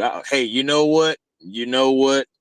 As crazy as it may sound, go ahead and run me that Abdul Carter Falcon jersey. Go ahead and run it. I know somebody that would love it. I know somebody who would love it. I will take the Abdul Carter Saints and Eagles jerseys. I will take them. that's gonna hang in my room, and I'll look at it every night. Yeah, it's just like, hey, you know what I'm saying? Like, y'all ain't even got to get rid of that stuff, man. All right, Those people that like that stuff. the Chargers are up. I mean, the Chargers. I think they could go receiver. This is where you could see Jalen Royals go. Speaking of Izaraku, where did he go? Dallas. The Cowboys, right? Yep. That's some bull. That's some bull. Yeah, Cowboys have had a good draft. Here's the thing. They've had a good draft, but they're only replacing guys who left them. Yeah. So they haven't necessarily gotten better. They're just at the same spot. Like Zach Martin retired. They replaced and got Booker. DeMarcus Lawrence left. They go and get Izaraku. So they haven't gotten better or worse. They're pretty much at the same spot. So I'm okay with that because it's the Cowboys at the end of the day. They'll always find a way to lose. All right, Chargers are up. Then Browns. A couple of my buddies had Kent Bazemore on. Huh? I know, right? Probably gonna ask. I should tell him, ask him about that contract we gave him and why he started crying. Probably like, I can't believe it. You probably gave me this extension. I had my bags packed. They knew I was out of here. This is gonna be insane. We're gonna go through 100 picks past the first round, and Shedeur isn't. The Browns took running back Dylan Sampson, who is probably the top running back available. They doubled up on that, didn't they? Yeah, so they went with Judkins and they got Sampson. It also lets you know Nick Chubb is no more. Nick Chubb is no more. Nick Chubb is no more. I hope somebody offers Nick Chubb a little contract though, for real. Sampson. I don't remember. I did not scout Sampson. I scouted Judkins, and my comp to him was Rachaad White. I wasn't a huge fan of him as everybody else was. Quentin Judkins. Yep. Yeah. I just wasn't a huge fan of him. I mean, I got to watch all of the Ohio State games. Like I said, I felt more concerned when Travion Henderson had the ball than Quinshon Judkins. I think Judkins was more of the he was taking the load, but he wasn't really doing that much with it. And Travion Henderson was the home run hitter that I was always worried about. So wait, who did the Chargers end up taking?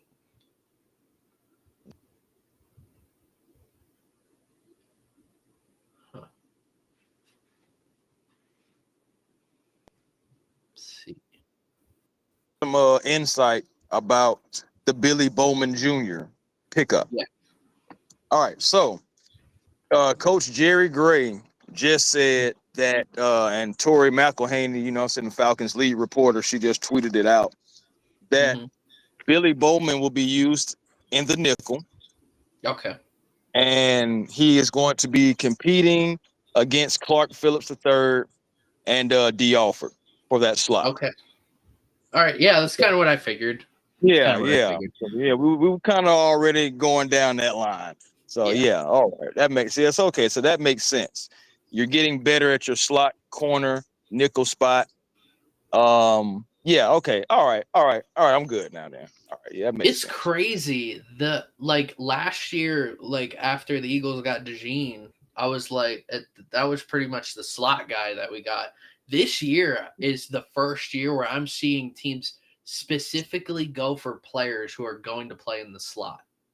Bro, y'all set the blue. Listen. I don't know about other teams, but I feel like what the Falcons are doing is they're finally doing something smart, and they're stealing. They are stealing because at the end of the day, like I said, we needed a starter at every single level. I do feel like we got a starter at every single level. Now, let's go ahead and get the depth right so you can go ahead and start having those pieces like the Eagles have. The Eagles line, we already know both sides are good. You know what I'm saying? The linebackers, good, and got depth. Safety was in question, but they definitely got good, and they still got more chance for depth. At the end of the day, man, you got to do what the winners are doing. At the end of the day, bro, that's all I got to say. The Got to at least try. The Chargers drafted Kyle Kennard, edge rusher. That was a good pick for them. That's an excellent pick for them. Playing opposite Khalil Mack. Yeah, I like Kyle Kennard. I would have liked him to be a Falcon, but you know. So what's going on with Seth McLaughlin? Yeah. Well, I'm surprised he's still on the board. I don't know. I'm gonna actually look. I want to look at Seth McLaughlin. I want to see what his issues were in his draft profile. Because I mean, you'd think an Ohio State offensive lineman, especially a center who's like him, he would be highly touted. But no, I ain't gonna lie. I did like Jarrett Wilson more than him, and it's not just because he's a dog, but you know, I did like Jarrett Wilson more. And Charles Grant, to be honest with you. And both of those guys are gone now, so. All right. McLaughlin, highly intelligent center, only prospect. So he only plays center. Coming off of an Achilles tear. That makes sense. So, yeah. That's what it is. Some weaknesses. Possesses average reactive athleticism in tight spaces. This is on NFL.com. Below average pop and initial block when working his combos. Stubby arms. That is an awful thing to write. That is a terrible thing to write. Stubby arms. Wow. Stubby arms make him susceptible to push and pulls by two gappers. God dang. Okay. Not short arms, stubby arms. Like this man, like his arms grew halfway and just stopped. Was like, nah, we just done. God dang, bro, these writers were a trip. I bet if we'd asked him about it, he was like, I was just looking for a different word. But stubby? Two recent picks. So the Colts drafted tackle Jalen Travis, and then the Commanders just drafted Jalen Lane, wide receiver from Virginia Tech. That's a good pickup. Wow. Commanders have been drafting pretty well. You go get a tackle that's going to play opposite of Tunzel to block for Jaden Daniels. You get Trey Amos. That was a steal at a corner. I told people that if they didn't do it in the first round, second round or something like that, they were going to go get them a corner because Marshawn Lattimore is not staying. Yeah. For the long term. Yeah, he's not. Yeah. He's not. I don't even know what he's going to. Not going to happen. And then you go get a wide receiver. Jalen Lane was a pretty good wide receiver.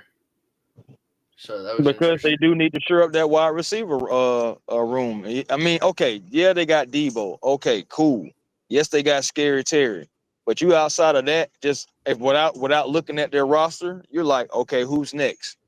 Curtis Samuel or what my man name is that I actually used to like. Jahan Dotson.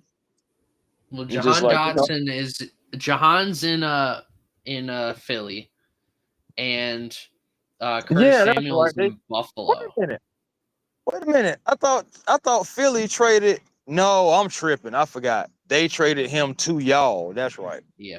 That's right. They traded him to y'all. And we actually went, and yeah, I'm sorry, because week 2, we had to play against y'all, and I know I had used that as a talking point to say, don't let Jahan Dotson, come here and all of a sudden just start popping on you. So yeah, you were absolutely right. My mistake. So that's an interesting pick because they traded for Debo Samuel, mm-hmm. and they signed KJ Osborne. and they have Luke McCaffrey and Noah Brown and Michael Gallup. They just signed Michael Gallup. So that's an interesting move for Washington. I mean, it kind of shores up your receiver room. All right, the Eagles are not picking with their next pick. The Jets just traded up for that. The Eagles have traded the last 3 picks. So outside of they really don't Ty need Robinson. them like that. Well, here's the thing: we have too many picks next year. It's hard. It like all right. Normally, for a normal team, I would say, yeah, you can never have too many draft picks. But like, we're gonna get to a point. We have there is a limit as to how many draft picks an NFL team can have. It is very possible the Eagles get to that. And we need to still pay some of our guys, like on defense, especially. Offense, now our whole offense is paid and set. The whole offense except Goddard. We don't really know what the tight end position is going to look like in the future. We don't know if Goddard's going to get re-signed. Calcaterra's going to be a free agent the same year Goddard is a free agent. So we might get like a brand new tight end room. But otherwise, like, y'all got multiple third rounders? We have multiple 3rd, 4th, 5th. We're going to have multiple 6th and 7th rounders next year. Man, go ahead and trade us, man, a 3rd and 4th rounder for Kyle Pitts. Stop playing. I mean, I'll do that. Yeah, man, 3rd and 4th round next year for Kyle Pitts. Stop playing. Man, I'm trying to stack up on draft picks next year. Like, I'm waiting for the Eagles to make a trade for a player that's on a rookie contract for like a pick for next year, because we have way too many picks next year. I mean, I would have more. We're gonna have more picks next year than we are this year. This year we had a lot of picks. Next year we're gonna have even more, because we're gonna get comp picks in like every single round. So I don't know. I want to try and trade for some guys. Sign Justin Simmons. Trade for some, I don't know, a tight end. Who knows? See if George Kittle's on the market. All right. So the Ravens selected Teddy Buchanan. Wait, no. Who took Teddy Buchanan? Jets traded up. And who did they pick? 2025 NFL draft. Who did they pick? Should I assume that the ESPN's ticker is not working? Because yeah, the Ravens took Teddy Buchanan, but they don't. The bottom ticker is just not displaying that. So Philly does not have the next pick. The Jets do. I don't know what the trade is. But Jets Eagles. Sure. So the Jets, it's very possible. The Eagles traded pick 130 and got pick 145 and 207. So we got an extra pick out of that. This very well could be Shedeur Sanders. I mean, I just don't understand why it wouldn't be. I can understand why the Giants wouldn't do it now. They got like 3-4 quarterbacks now. Goodness. And, but come on. I don't know why I still feel like somewhere in the later rounds it still could be Las Vegas. I'm still just thinking about the Tom Brady relationship, but I know he's not the owner of the team. So let's see. I think it's possible they told him not to draft him, and which says quite a bit. So, yeah. That would be interesting if it came out that Tom Brady told him not to draft him. Yeah. They took Malachi Moore. Ooh, that's a good pick. Malachi Moore. Great pickup. Sleeper pick. Sleeper safety. I ain't gonna lie to you. I wanted him. If we would have picked Malachi, well, we couldn't because we already took Watts, so it wouldn't have made any sense. But still, Malachi Moore is a good pick. I think he's a sleeper. I think he's going to be a good player, and he's going to the Jets. I know at the end of the day, Aaron Glenn, I believe in Aaron Glenn's ability as a defensive mind, former player himself. So I think that he will be able to get the most out of Malachi Moore. I do. Mm-hmm. So That's New Orleans is back up on the clock. Like I said, if you want to draft Shedeur, go for it. Honestly, that would be. I like taking the best available player here, and that happens to be Shedeur Sanders. So. Man, and for the rest of the draft, Shedeur Sanders is the best available talent. Yeah. Oh yeah. And for the rest of the draft at this point. All right, the pick is in. Yeah, Jets had a pretty good draft so far. You got offensive lineman, got a tackle, got a safety, got a receiver. Who did they draft in the middle? I didn't see that. They've had a pretty good draft so far. I like their draft. I don't think one team has like blown me out of the water with their draft this year. And I think that's just the talent in this year's draft. Yeah. That's what it is. That's exactly what it is, Jordan. Yeah. And because coming into this draft, we knew that it was so much value in the second to fourth rounds anyway. So a lot of teams are getting a lot of good pieces. I can't wait to see what some of these guys do in the league, man, because it's a lot of good talent in this one. And we could be saying, if everything pans out, we could be saying that this was one of the best drafts when it just comes to overall talent. We could say that this was like one of the best drafts, what I'm saying, when we look back at it, maybe like 5 years from now. Man, the Steelers got them another edge rusher. Ain't that something? That was great.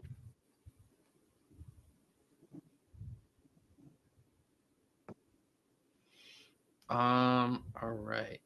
Let's see.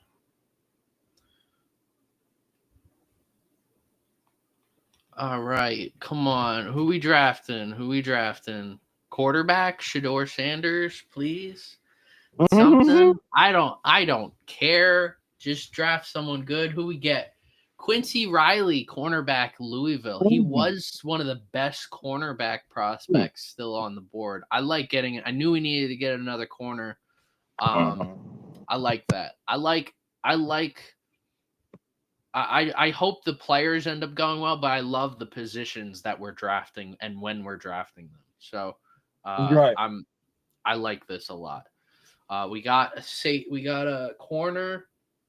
Who do we get? So we got Banks, we got Shuck, which I've been butchering his last name the entire time. Because it looks like it's Show, and I guess he came out and said like it's pronounced Shuck, and I was like, okay, so his name's Tyler Shuck. So yeah, I've been butchering that completely. So but we got a quarterback. Let's see, who else do we get? We got offense tackle, quarterback. We got Vernon and Brockton, defensive tackle. I knew we needed some depth at interior defensive line. Jonas Sanker. We got a safety. I love getting a safety that could possibly take over for Tyrann Mathieu whenever he decides to hang it up. Danny Stutzman looked really good. I love that. Another guy that could take over for if Demario Davis hangs it up. And then wait a minute. And then Quincy Riley, he's like he could play corner or safety. He's probably gonna play corner.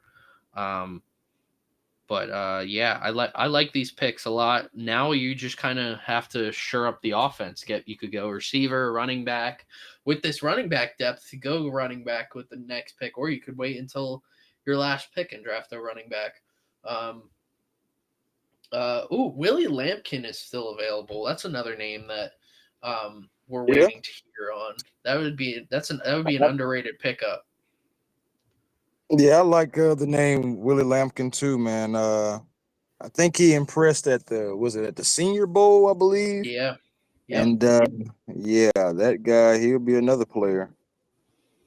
You just wonder what you just wonder what's going to happen. I wonder. I wonder when Shador could even possibly get drafted. I mean, there's no reason he should not be drafted. There's no reason in the world. I mean, let's see. We got Chicago, we got KC, Denver.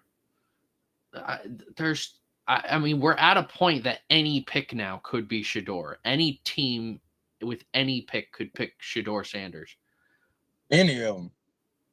It's insane. At this point, any of them.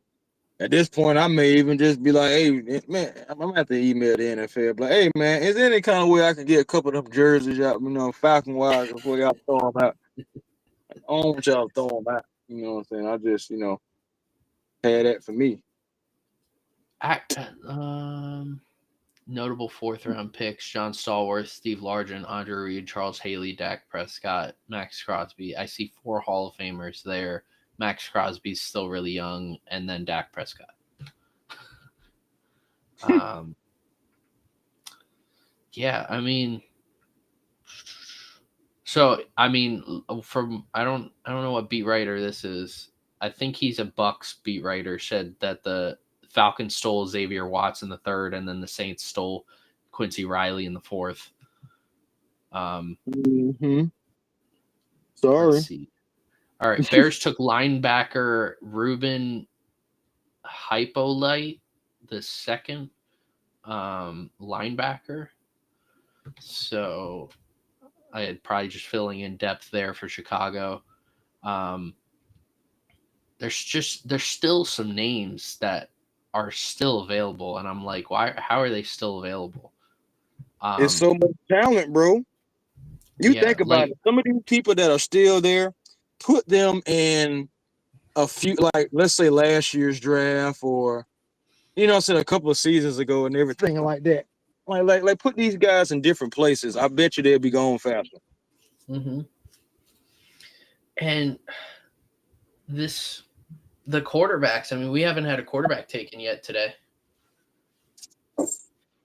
So that's interesting. You think about it, in a different draft, Jack Sawyer would have been a first rounder. All right, block user. Or at least a second. All right. All right, we're going to try and block that guy, whoever said that. I don't think I can on here, so we're going to try and do this on here. It's the first time I've gotten a spam message. Cool. Oh, I don't know if I... Yeah, spammers, man. And I watched those spammers. All right, his message got hidden, so we're good. Say, well, welcome to podcasting, Jordan. You got your first spammer. Yeah. I mean, I've gotten a ton of them on Facebook comments. I feel like for years, it's a common thing, but I've never gotten one on a YouTube video before. Now you're one of the guys. Braden Swinson's still available, the edge rusher from LSU. Let's see. DJ Giddens was one of my top running backs. He was a top 5 running back for me available. And we're getting into the point where quarterbacks are going to be the best available players. And like, you wonder if Shador not getting drafted is going to force all the other quarterbacks not to get drafted. Because they know that Shador is better, but they don't want to draft Shador. Like that, it might get to that point where they're going to have to make a tough decision that everybody's going to look at and laugh or question you as to why this is happening. This is crazy. Watch the Chiefs go Shador Sanders. That would be funny. What the heck? That would be funny. I ain't gonna lie. It's like Buffalo, KC, Let's see. Let me see. Who else? Like realistic? Uh, I guess anybody that just recently paid their quarterback within the last year or two, and they're actually still good. Um, I Oh, don't. all right. KC got Jalen Royals, the wide receiver from Utah State. Well, All right, well, Mahomes always can use a weapon. It don't matter what it mhm. is. So Oh yeah. All they right. haven't drafted a tight end though, huh? No, they have not. And I mean, this is a tight end rich class. I mean, Mhm. we're I gonna. think that speaks a lot of volumes about Travis Kelsey's future, about what his decision, about what if he, some people was like, was he still going to play football? Blah, blah, blah, Yeah. blah. You know what I'm saying? And I feel like the fact that they're not drafting a tight end, I feel like speaks volumes. And they may be saying, man, Travis may have another at least 2 years in him. Dang, that was a good pick for KC. I mean, they got a receiver. But I feel like KC always drafts a good receiver and they do well, but they aren't great long term since Tyreek Hill left. And they'll like sign someone and they'll do well and then they'll let them walk. DeAndre Hopkins, Juju Smith-Schuster, Sammy Watkins, like this always seems to happen. I'll be feeling They like just Kansas City. I'll be yeah feeling like Kansas City be trying to like lowball you. yeah They really. It's almost like, well, you're playing for a championship contender every year. Do you, I mean, you're not Chris Jones, and I mean, you got to feet buy into the culture, like and and it's hard to argue with because they are winning. I mean, they yeah. are at the Super Bowl. They're playing football when other teams are watching. So it just. And it was that type of like arrogance that the Patriots had in the mid to late 2000s, where they were like, it's a privilege to play for the Patriots. And they ended up not getting guys, and other teams were winning Super Bowls and they weren't. And then they realized, oh, we have to be better than that.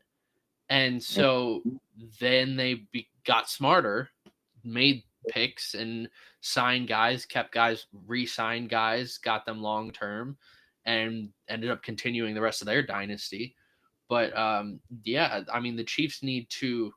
This is it. The Chiefs are at the type of the point in time. Like I was just telling Terry this yesterday.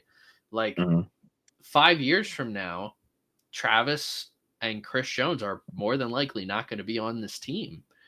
And so you need to find guys that are going to be on the team 5 years from now and be playing at a high level. Like they thought that was going to be George Karlaftis. They thought that was going to be some of the corners that they've had. The cornerback position has been a revolving door from them. Same thing with the offensive tackle position, but the difference is the offensive tackle position ended up being an issue last year. The cornerback position could eventually be an issue if one injury happens to like Trent McDuffie. So they have to hurt. And they went from Tyrann Mathieu to Justin Reed to now who's going to be playing safety for them. So it's the next 2-3 years are going to define the rest of the Chiefs dynasty, and if this dynasty continues or if they take a long break. The Broncos took edge rusher Q Robinson from Alabama, or K Robinson. Q Robinson. It looks like Q Robinson. Yeah, it's Q Robinson, and I know he was linked heavily to the Falcons as well. And I know he's had some injuries coming out of Alabama. I don't think he's a bad player. I feel like, especially getting him right now, that's a good value pick. So, hey, man, see what he does. See if he stays healthy. That's really his main knock. All right, Vegas is on. The pick is in for Vegas. So, if they want to go quarterback, bro, I'm just trying to see. Just trying to see. Wait and see. If Brady's pulling the strings and he's saying not to draft Shedeur, I think he would probably go Will Howard here because of the fact that he just won the national champion. championship. So I don't know. I think from what I've heard is Brady's. It sounds like Brady's probably telling them no, which is very interesting. I mean, the Raiders have had a good draft so far. I think they haven't gotten like outside of Genty. Genty was a fantastic pick, and Charles Grant I thought was a great pick. They've had, I mean, they kind of like Arizona. They need picks all around the place, but and they have some stars here and there, but they need to fill out the rest of their team. So they have a lot of different things they could be using. Like I think Vegas and New Orleans are kind of in similar spots. I think the difference is New Orleans has aging all-pro players playing on the defensive side. And that's something that the Raiders don't have. They have Max Crosby, but they don't really have anything else. Raiders took defensive tackle Tonka Hemingway. That's them South Carolina boys. Old Tonka. So they don't go quarterback. Interesting. So let's see. Baltimore has the next pick. I doubt they go Shedeur. But like I said, any team right now could pick Shedeur, and it would probably make sense. Let's look at the rest. Seattle took Milroe. That's right. That's who took him. Well, okay, San Fran maybe. San Fran very well could, which that would be the end of the fourth round. So the next time in the fourth round that this pick could be is with San Fran at pick 138. After that, there's Minnesota, Carolina, Tennessee, Minnesota again, then Miami. There's a chance. The Jets at 145, Niners again. Niners had a pick forfeited. Wait, why did the Falcons get a pick forfeited? Forfeited in fifth round selection. Oh, that's right. The interview when he came in and was talking about the team doctors and stuff like that. Yeah, that's right. I forgot about that because the Eagles are involved. Like the Eagles were investigated for that, but nothing ever happened with the Eagles. Yeah, y'all was found, saying there was nothing done illegal, but Kirk Cousins saying that it was found that it was contact before the legal tampering period, so we had to forfeit our fifth round. Ooh, the Ravens traded this pick to the Titans. And the crazy thing about it is it's so much value there that the Falcons could have picked somebody in this fifth round coming up. Yeah. Oh, yeah. And the Niners had their pick forfeited too because of they had issues with like financially. They weren't like doing anything right. Let's look at what the trade was. The Ravens-Titans trade. So the Ravens traded round 4, pick 136, and round 6, pick 183 to the Titans for round 5, pick 141, and round 6, pick 178. That's from Aaron Wilson. So I've heard, could this be Isaiah Bond? Isaiah Bond has been a name that has been questionable because of some recent off-field issues. To put it lightly, Bond had to place a bond on himself. And this is the same guy who's going into the combine said he could run a 4.140 and then proceeded to run a 4.440. So, who knows who? Alec is hitting. Alec Harmon, Ailman or something like that. I think. Alec Ayomanor. Yeah. He's from Stanford. So Louis Riddick really liked him. Right before day 3 started, he was one of his more underrated picks. This is a good receiver. Potentially good receiver for Cam Ward. He did pretty good against Travis Hunter. So Yeah, that's saying something. If a lot. you can do, The because Heisman Travis Trophy. Hunter was doing great. Oh yeah.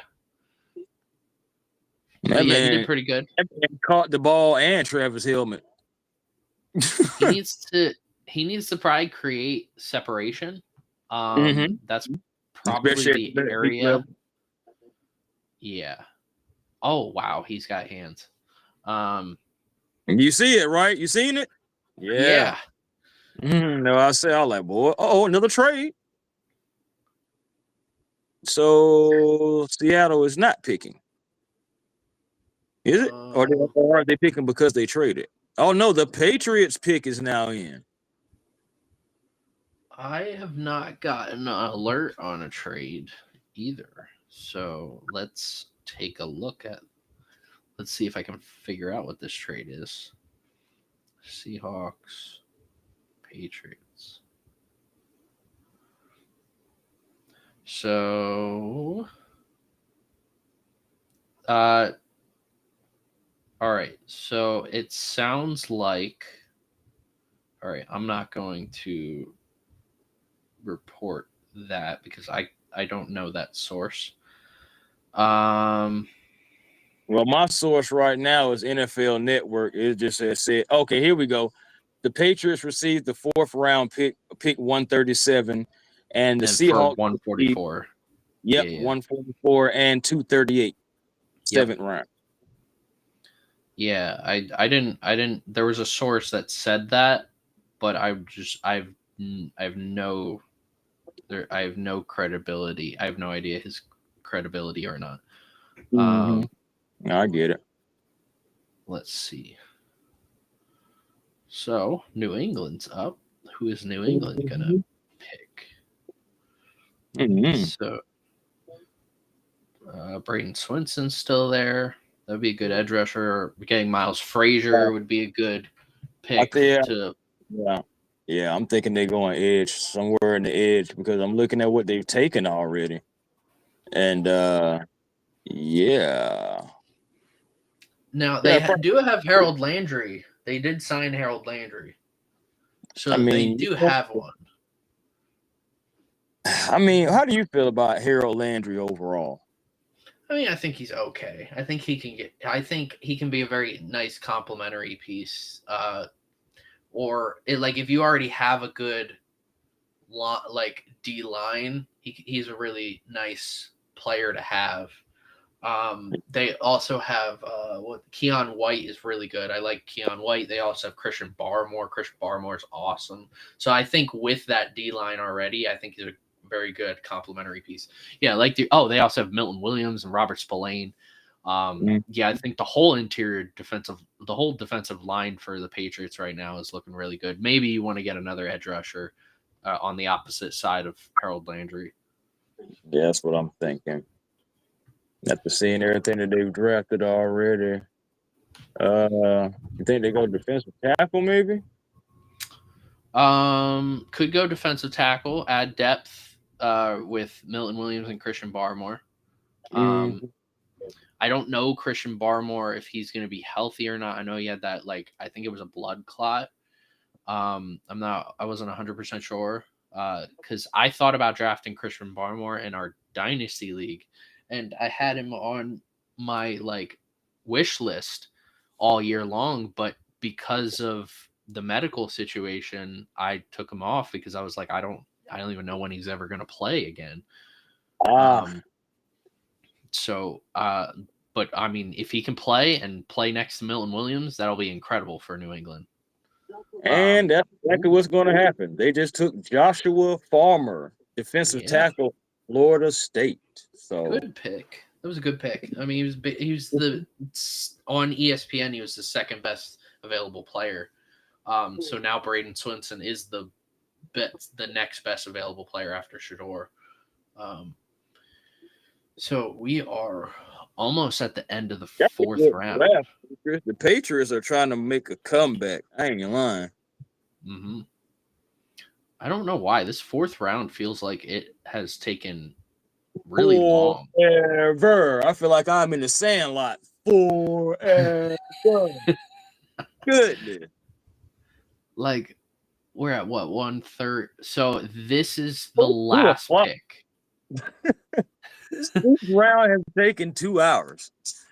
And like some drafts, like last year's draft didn't take this long, and the year before's draft didn't take this long. But I remember specifically in 2019, that draft took forever. I mean, that draft, it was like 5, 6 o'clock. Because it was right after, because that same weekend I went and saw Avengers Endgame, and I had to go to a wedding. So I had the draft, wedding, and Avengers Endgame to go see. So I remember that Saturday it taking so long because I was planning on seeing Endgame a second time on Saturday, and it ended so late. And it was like raining. I think that was the draft. I don't remember where that draft was. It might have been in Chicago or something. But that draft took forever, and it looks like this draft is probably going to take forever too. Just like make your picks and then go to the next one. Like there are some picks that are taking way too long, like as long as they did in the first round. All right, Niners. This is Shedor's last chance, I think, to be drafted in the fourth round. All right, San Fran.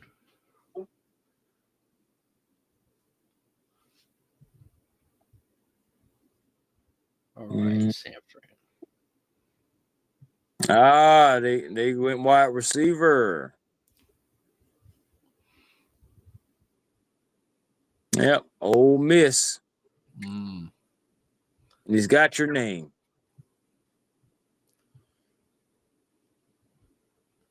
Oh wait, is it Jordan Watkins? I don't know who that is. I have no idea who that is. Like, if you look at ESPN's top receivers, I have no idea who he is. He had 9 touchdowns last year. Jordan Watkins. What?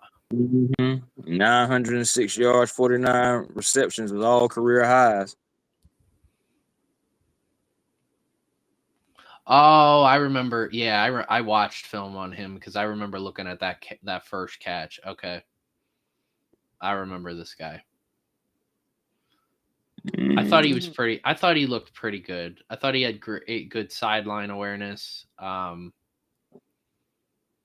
Somebody to go Ricky Pearsall. Yeah, I think this is that was a nice pick for them. So wow, Shedeur doesn't go in the first 4 rounds. Who made that bet? I don't shoot the people in the NFL, people behind the scenes about y'all not taking them. Ain't none of y'all taking them. All right, so let me go ahead and put this bet in. Well, I had someone from work say they put I had someone I know put a bet on Jackson Dart being the second quarterback taken. And they kept on asking me like, hey, do you think like the only chance that he isn't 2 is of Shedeur, or do you think he goes 2? And I was like, I'm pretty confident Jackson Dart's going to be the second quarterback taken. Like I have no idea where Shedeur is going to go. I said I've heard all the way from the top 5 pick to outside to not drafted in the first round. I have not heard anywhere that he wouldn't be drafted in rounds 2, 3, or 4. The Vikings took defensive lineman Tyrion Ingram Dawkins from Georgia. Right. So, all right. So the 5th round has started. We already got a pick. We are waiting on.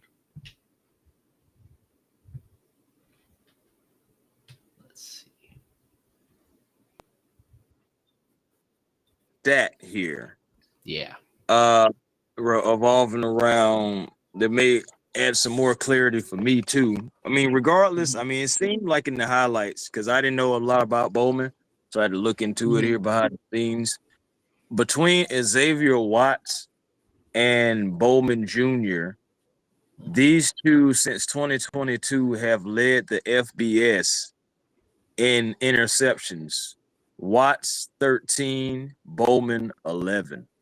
So we got two ball hawking players, two ball hawking safeties to go along with. And I mean, we know that football, a part of the game is takeaways. Can you take the ball away from another team and give your team extra possessions? And that's what the Falcons are trying to do. So, hey, man, let's see what happens with it. Hopefully it all gets played. You know, like Terry Fontenot is going to go get these groceries. And now I need Raheem Morris and his team of staff to, you know what I'm saying, cook it the right way, put the right seasoning, all that good stuff. So, yeah. Oh, yeah. So, even though we've only had 4 picks, we still got one more pick left. But even though we've had 4 picks, I feel like we've utilized our picks the right way. And we still, I mean, people are going to get on us about that first rounder.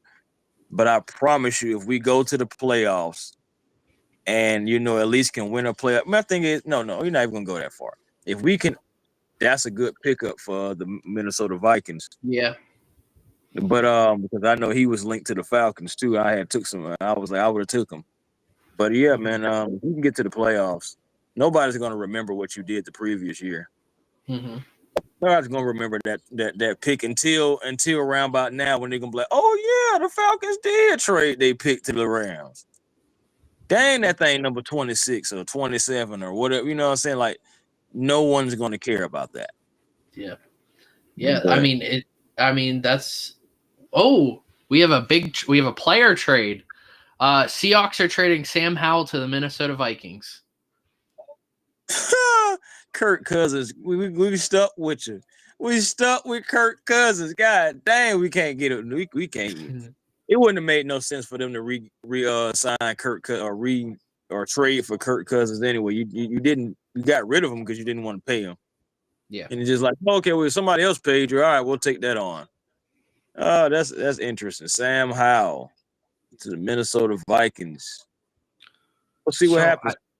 I like that pickup for them because JJ McCarthy's your clear guy and Sam Howell's not really gonna he's not like a guy that's gonna like be competing with JJ for the one.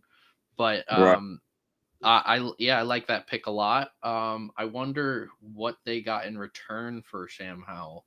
I assume it's just a day 3 pick, or it could be a pick. Oh, here it is. It's a pick swap. Vikings are trading Sam Howell. The Seahawks and Vikings swap picks 142, pick 172. So pick 142. So 142 goes to the Seahawks. Round 5, pick 142. And then the Vikings also get 172. Round 5. Pick 172. All right. I mean, I like that. I like that pickup because if something happens to JJ or for some reason JJ isn't very good, then that's a good pickup for them. Sam Howell. And now you get to see how I post on live. So let's see.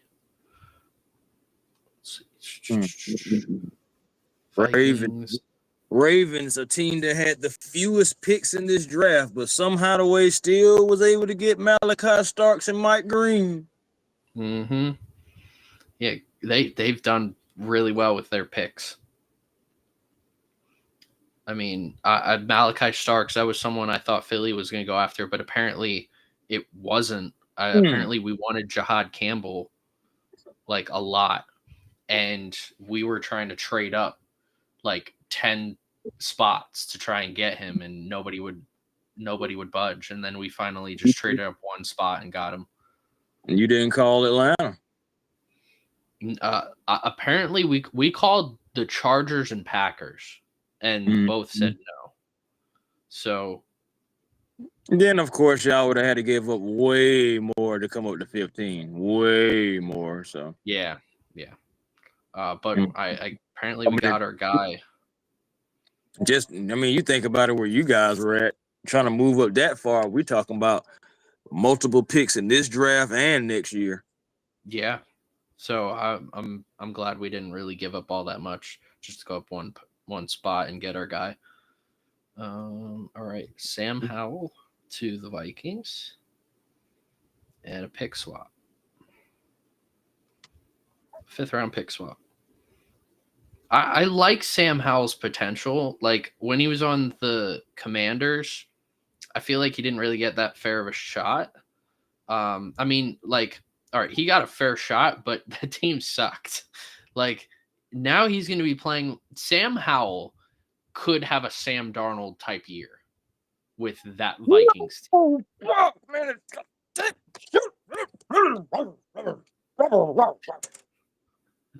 Man, the doggone Ravens don't took Carson Vincent. God almighty no. All right. Yeah, that's just ugly. They just. All right. Carson Vincent. All right. Posting this. All right, that is posted. So since then, the Panthers took Cam Jackson, defensive tackle, and then the Ravens took Carson Vincent. So yeah, and obviously the trade. Very interesting. Yeah, I believe Sam Howell could have a Sam Darnold type of year. If something happens to JJ, he's not ready, or for some reason he just completely sucks. Bro, I just want to. Why this is so funny to me as well, because the Ravens went and got the guy that beat up on Mike Green. Yeah, they didn't want to risk that. There you go. Y'all two gonna fight each other every day in practice, and y'all gonna make each other better, or somebody gonna get kicked off the team, either or. It's just like, I feel like it's so smart, and it's just so funny that all like, all right, this is the guy that gave you the most problems. We're about to go get him now. So, all right, next up is crazy. Those 3 picks right there, I ain't gonna lie to you. Those are great picks. The Ravens just got better. They got Malachi, they got Carson Vincent, and they got Mike Green. And if all of those, I'm not worried about Malachi, but if Mike Green can pan out to be what everybody thinks he's going to be, and if Carson Vincent can be what I think he's going to be, man, God almighty knows these Ravens right back. Well, you look at the Ravens, like all their players can play different positions on the whole defense. Like Marlon Humphrey, he physically can go, and he's like a safety playing corner. I mean, he's a physical corner. He can go and get tackles in the backfield. Kyle Hamilton is all over the place. Malachi Starks can play in the slot, up top, outside. Then you look at linebacker. Trenton Simpson can go sideline to sideline. Roquan Smith can go sideline to sideline. Trenton Simpson can go line up at edge if he wanted to. The entire defense is so versatile. Like, that is a defensive coordinator's dream right there with that defense. Mm-hmm. All right, Seattle. Seattle, this is the pick they got in the Sam Howell trade. Mm-hmm. They take Riley Mills, defensive tackle, Notre Dame. Okay. So, all right, you get a defensive tackle for a backup quarterback. I feel like teams trade backup quarterbacks like they're nothing. Like they're nothing. They probably shouldn't do that. Like, if it's this easy to get a backup quarterback, I think all 32 teams should have a good backup quarterback, but they don't. Like, who's going to be Mahomes' backup this year? It's not going to be Carson Wentz. Carson Wentz is a free agent, so who knows? Actually, no, they did. I think the Chiefs did pick up someone. I think they got some. They really think they got a backup quarterback. For real. Chiefs. Don't they got? Pretty sure. I was about to say Chad Henne. Gardner Minshew and Bailey Zappi. So they got two. Yep. Gardner Minshew. Didn't know Bailey went there though. Browns traded up and are on the clock again. Shedeur Sanders. No, they wouldn't. I mean, they wouldn't. I've been saying like you could theoretically double up if you wanted to. Dolphins took Jordan Phillips. Okay. Defensive tackle. So yeah, the Browns traded up with the Seahawks. So the Seahawks are making moves. They are. So the Browns traded up over the Eagles. So that's interesting.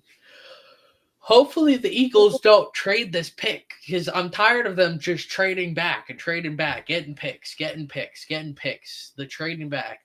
The Howie Roseman operates how I operate in Madden franchise. There's a reason nobody wants to play Madden franchise mode with me, and that's because I just trade for a bunch of picks and then trade those picks for players. That's just how I operate. I get them cheap, and I stack my team, and I have draft picks for the future, even if I fail at that. That's what Howie Roseman does, but he makes Madden in real life. He makes Madden happen in real life. Yep, he does. That's why he. At the end of the day, he's one of the best GMs. If really the best GMs is doing it right now. I mean, there's teams who don't even want to trade with him. Cleveland, Seattle.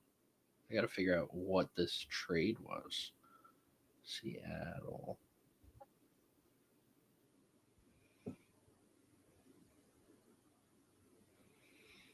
All right, so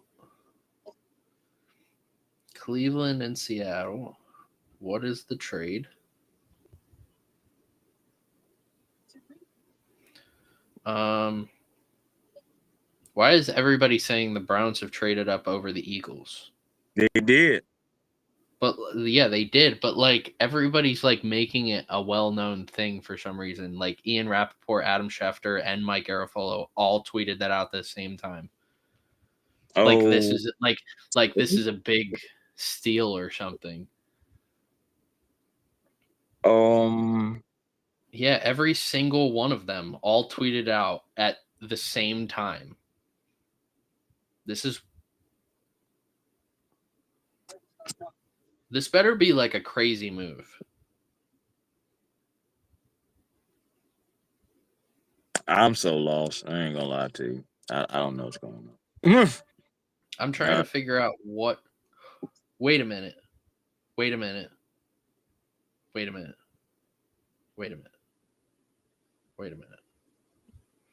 Hold up.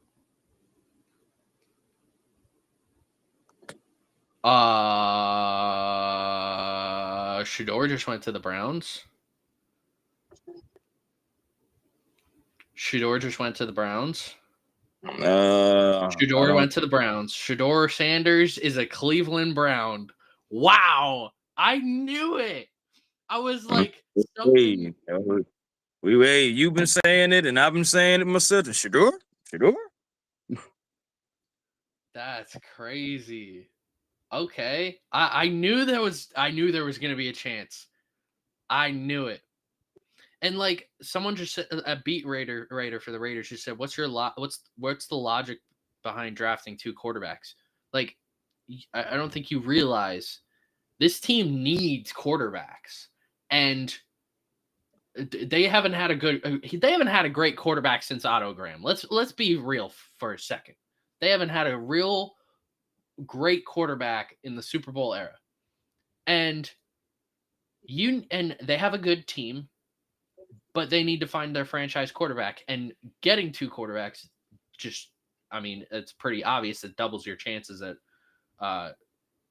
So figuring out your quarterback. The trade was Cleveland traded round 5 pick 166, round 6 pick 192, and Seattle traded round 5 pick 144. This is via Aaron Wilson. So apparently, this is what happened, and this is why it was such a big deal. The Eagles were poised to take Shedeur Sanders, and the Browns leapfrogged them to take Shedeur Sanders. Yeah, which, you know what? I wouldn't have blamed the Eagles for doing that. I wouldn't have blamed the Eagles. Because that's the best available player. The whole team is already set. Just draft the best available player, and it's very possible you trade him like you did with Kenny Pickett. You could trade Tanner McKee. Tanner McKee is getting some trade interest. So I get it. I mean, no. So he say I ain't listening to that at all. I was saying, man, you could have traded Jalen Hurts. You never know. You cut out there. I couldn't hear you. Oh, that's what happened. Okay. Yeah, man. You never know. Could trade Jalen Hurts, man. You could get a nice little haul for Jalen Hurts. You know, Super Bowl winning quarterback. No thanks. Good for Cleveland. Hey, Shedeur. I just got a clap for it, man. They went in and just announced it, man. I just, you got to clap for them. But it's so crazy. Look at the Browns fan base are so up and down. That's what I'm gonna call them. I don't know how. I feel like it's definitely half and half. But this is the first time that I've ever had seen a team draft my number 1 and number 2 quarterbacks in the same draft. Because Shedeur was my 1 and Dylan Gabriel was my 2, and then Tyler Shuck was my 3. So that's interesting. Cleveland, this is for you. All right, Philly, who we going?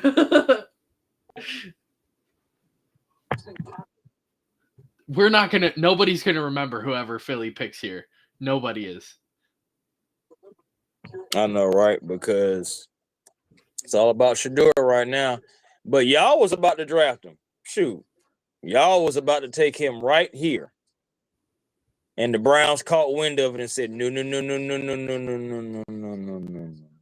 I want you to realize how awful that mistake was now that the Browns traded back to get Mason Graham. Because they could have had Travis Hunter and Shedeur Sanders together. Yeah. They could have had that, and they're not going to have that now. Hey, but Mason Graham, him and next to Garrett. I'm just saying though. I mean, whatever happens, Mason Graham could end up being a solid guy, but whatever, it'll come down to whether he's better than Travis Hunter and Abdul Carter, because they could have had either one of them. All right, so who did Philadelphia end up taking? Because it sounds like it was a defensive player. The great thing about this,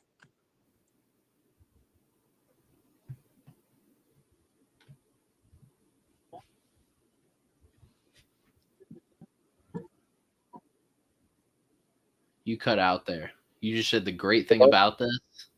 Oh, I was going to say, can you hear me? Yeah, I don't know. Man. Yeah. I thought I know I'm hungry. I guess my phone hungry too. I don't know.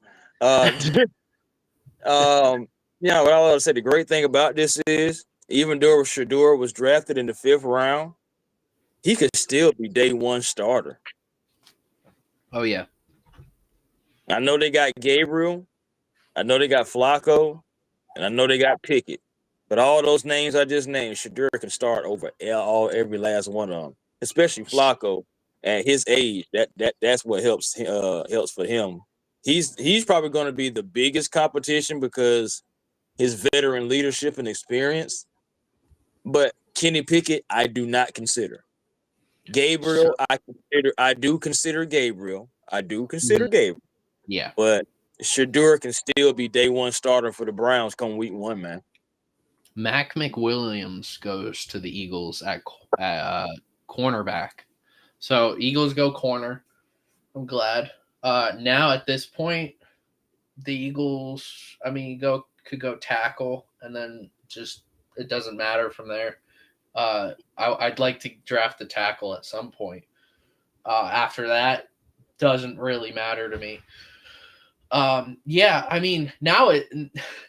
it's like, so think about what Cleveland gave up Mm-hmm.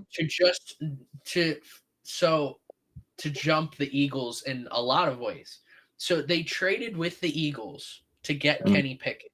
So they gave Mhm. us a pick, right, for Kenny Pickett. Right. And now they traded up to jump us to get Shador Sanders. They gave Mhm. up a lot for 2 quarterbacks. That's to right. jump the Eagles. And that's why people be saying the Browns franchise don't know what the heck they be doing, because they be hustling backwards a lot of times. Oh, man. Like, and then you could have had, like you just said, you could have had Travis Hunter, but the reason why you didn't take Travis Hunter for real is because you wanted him to play one position. Jacksonville embraced what Travis wants to do, and they probably are going to have packages for him. Like, he's going to play corner. But another thing is, you remember they went and got Renshaw too.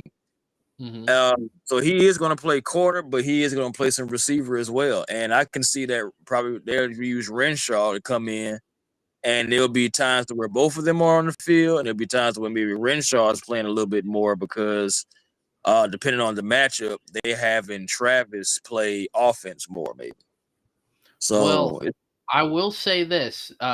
During their press conference, they did say Travis is going to be playing wide receiver, and that he will have some packages in on defense.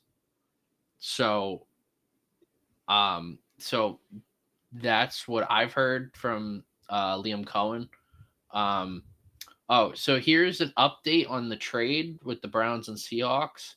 Browns traded pick 166 and 192 for the Seahawks 144. The Browns have no more picks for this year's draft. Okay. So, which is what I thought Pittsburgh would do. Patriots took Braden Swinson, edge rusher. We were talking about edge rusher. The last time the Patriots were up, we were talking about Braden Swinson possibly. The Patriots really back to back what we said they were going to do: defensive tackle, then went edge. Yeah. Dang, that's crazy. So the quarterback room for the Browns is Deshaun Watson, Joe Flacco, Kenny Pickett, Dylan Gabriel, Shador Sanders. If you don't have your quarterback in that room, good luck, Cleveland. Just end the franchise. Just end it. Just end it. I mean, if you can't, look at all them quarterbacks you just named. Just end it. My goodness. Because my thing is, no one is going to be able to come there and do it then at this point. I was wondering why everybody was tweeting at the same time the Browns jumped the Eagles. I'm like, what? I was like, what does this have to do with anything? I was like, there are a lot of teams making trades right now. Like, this pick would be something. It had to be. Yeah. And it was, because if the Eagles were locked in to take Shador, and again, it was wind of it, Browns was like, no, we honestly could use him. I mean, yeah, we got Dylan, but we got Gabriel, but still, just like, do we do that? You know what I'm saying? Are we cool with that? Because at the end of the day, even after Gabriel, it's still Flacco, who's probably going to be gone after this year. It's still Deshaun Watson. You're going to be missing him the entire year. Kenny Pickett. That's all I got to say. So it's just like, yeah, man. I'm calling it right now. Kenny Pickett, if he's not starting week 1, because I'm going to say he's starting week 1. But if he's not starting week 1, he's backing up Joe Flacco. And I think, as crazy as it may sound, somebody's going to either the practice squad or somebody's getting released, even if it's Kenny Pickett. The Niners took Oregon's running back Jordan James. Jordan James was a pretty good running back, in my opinion. That's pretty Oregon. Good in the 5th round right now. Yeah. So, and then John, our Browns administrator, said it would be crazy if both Shedeur and Dillon ended up turning out amazing. If both turn out amazing, only one will be on the roster or none. It's possible none of those guys are on the roster in 5 years. Right.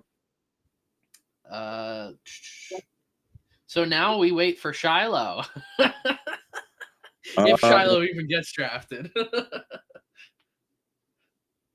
I mean, with his speed, I don't know.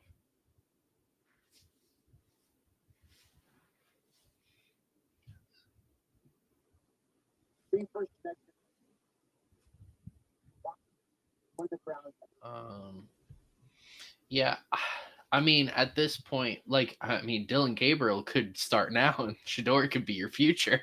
At the end of the day, I feel like it's ultimately they don't have any more picks this year, but you look at it, this is low risk, high reward for the Browns.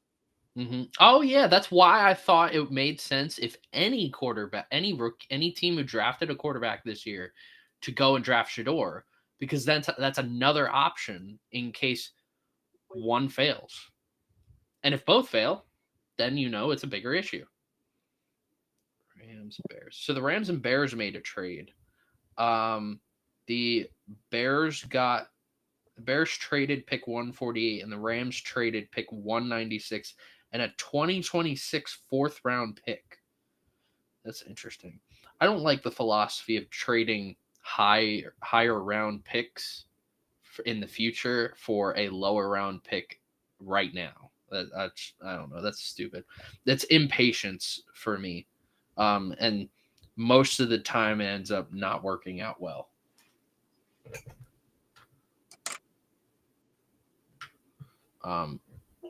Yeah, I can't believe both Dillon Gabriel and Shedeur Sanders are on the same team.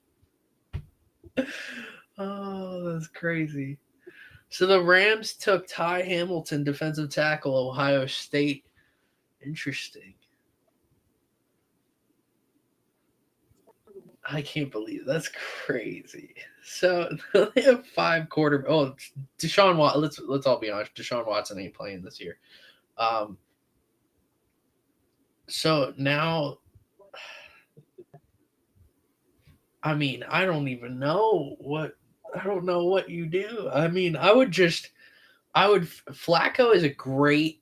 It doesn't matter where Flacco is on that depth chart. It's great to have someone like him on that roster. Kenny Pickett, I know you just traded for him, but it don't matter. Just cut him. He's not that good.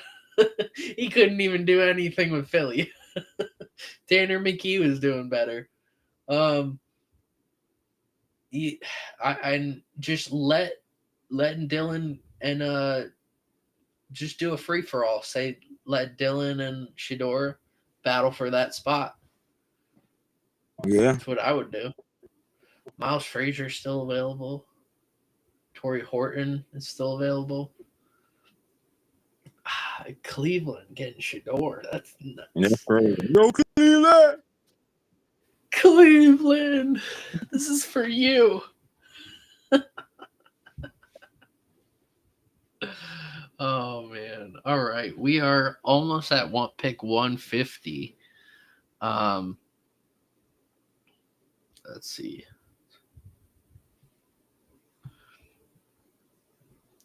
That's a steal for Cleveland. I can't believe that.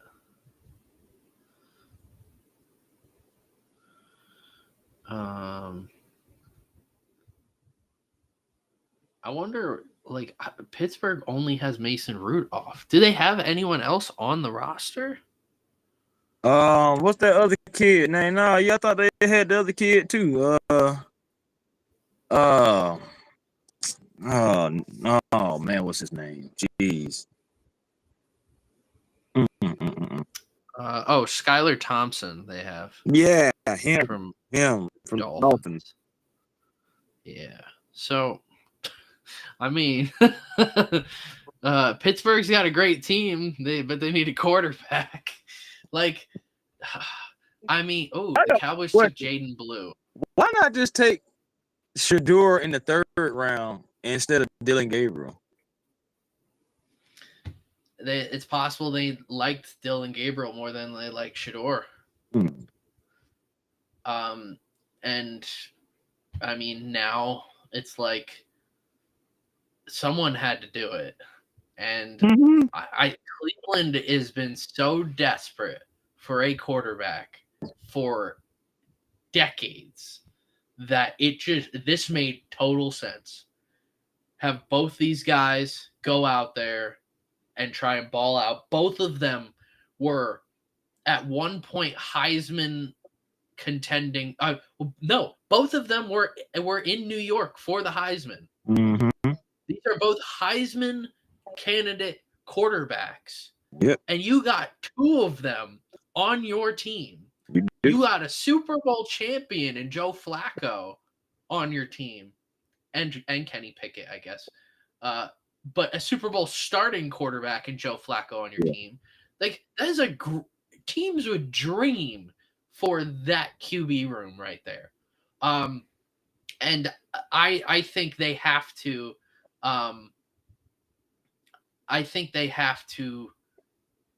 just let Shador and Dylan Gabriel fight for the number 1 job. I think it'll make them both better. I would be open if they did a 2 QB system. So not like with Russell Wilson and Justin Fields last year, because that wasn't really a 2 QB system, but more like what is his name? Not Craig Morton. When the Cowboys got Roger Staubach, they also had, what was his name? Was it Craig Morton? Yeah, I guess it was Craig Morton. They also had Craig Morton, and Tom Landry basically came out and said, we're going to be running a 2 QB system. And this is perfect. Craig Morton and Roger Staubach were both very young then. Both had potential. Staubach was more of the mobile guy. Morton was more of the pocket guy. And, I mean, Shador and Dylan Gabriel are both very mobile guys. Both can do really well. I think this is a perfect opportunity that you can test out either if both of them are successful doing a 2 QB offense, because that'll throw everybody for a loop, or just figuring out who is the better quarterback. Mm-hmm. That's true. Dolphins go Jason Marshall, cornerback from Florida. I think, all right, here's my, I'm going to go on a historical run that I think needs to be brought up in today's NFL. So in the late 40s and the early 50s, the Rams had Bob Waterfield and Norm Van Brocklin. To this day, they ran a 2 QB offense. Bob was more of the athletic quarterback, while Norm Van Brocklin was the gunslinger. So they ran this 2 QB offense to perfection. To this day, it's the greatest instance of a 2 quarterback offense in professional football history. And statistically, those Rams teams were 2 of the best in NFL history. In terms of scoring, they were towards the top. They were one of a few teams. They scored 60 plus points in a game. So they were lighting teams up left and right. Then they won a championship. But then later on, we get Craig Morton, Roger Staubach. That one didn't really turn out well. They just ended up handing the keys over to Staubach. And we really have not gotten a 2 QB system. But with how deep the position of the quarterback position has been in today's NFL compared to how it has been historically. Like when we're now at a point where we have backup quarterbacks that would have been starters 30 years ago. I firmly believe that. Oh, another one, Earl Morrall and Bob Greasy in 1972. That is the best single season instance of a 2 QB offense, because Bob Greasy started the year, got hurt. Earl Morrall came in and played his butt off. Then he got hurt in the playoffs, and then Bob Greasy finished the year in the Super Bowl. And then the Dolphins went undefeated. We all know that the rest of that story. Every time there is a 2 QB offense with an already great team, it always ends up historic. Right. And I firmly believe that if a team is great at all levels of the game, that if you can have 2 quarterbacks rotating in and out, one having a certain set of plays versus another having a certain set of plays, that could revolutionize the game of football and that team could end up just dominating the whole league. Because you're not look at what the Steelers did, for example. Justin Fields was playing well, but then Russell Wilson came in, and then the whole team continued to play well. But the thing is, they weren't rotating them in and out. They just went from one for a couple weeks and then one for the next couple weeks, and teams could not adjust to either one of them. Mm-hmm. But because they weren't constantly rotating them in and out, teams eventually adjusted to Russell Wilson. They eventually adjusted to Justin Fields. If they kept rotating them in and out, you can't adjust to different quarterbacks going in and out. So I think eventually we will get to a point where teams have two quarterback systems and rotating in and out. I mean, you never know. You could see it this season. I mean, the Falcons got 2 quarterbacks. Yeah. We could rotate them in and out. Yes. We better not do no mess like that, Jordan. Talk about some yes. You better not. Do it. I love it like that. The heck, Kirk Cousins better not play another down. Atlanta Falcons. God dang.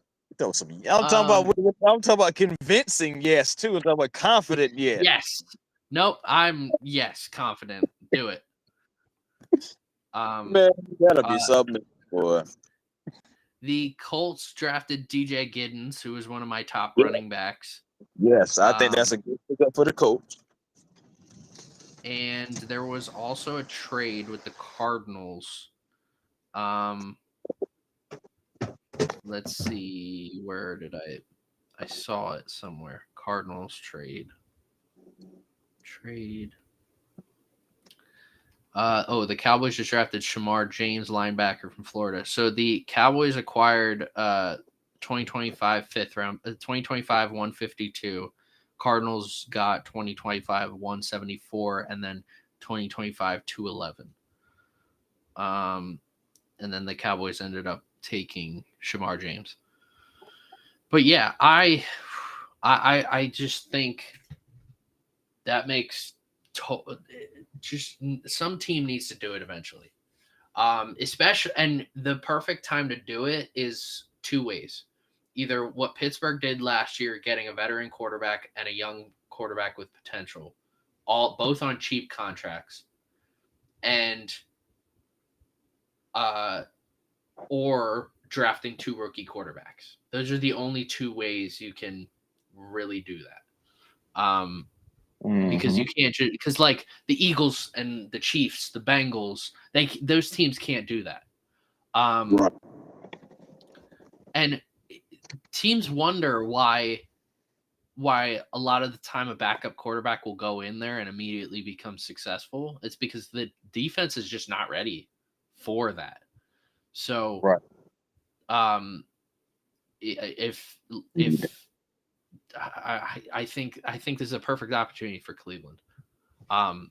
They're not going to do it because I always say that like this is a perfect opportunity for a team to do something, and they just don't end up doing it. Because I said it all last year. I said Pittsburgh needs to implement a 2 QB system because it will work for them.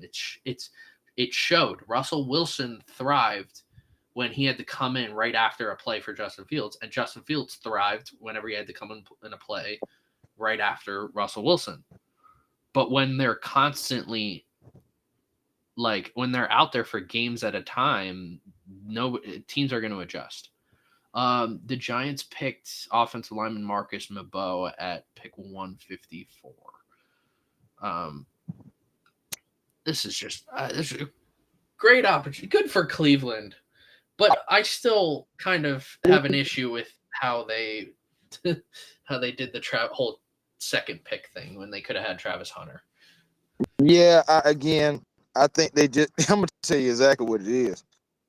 They didn't want both of those personalities in Cleveland.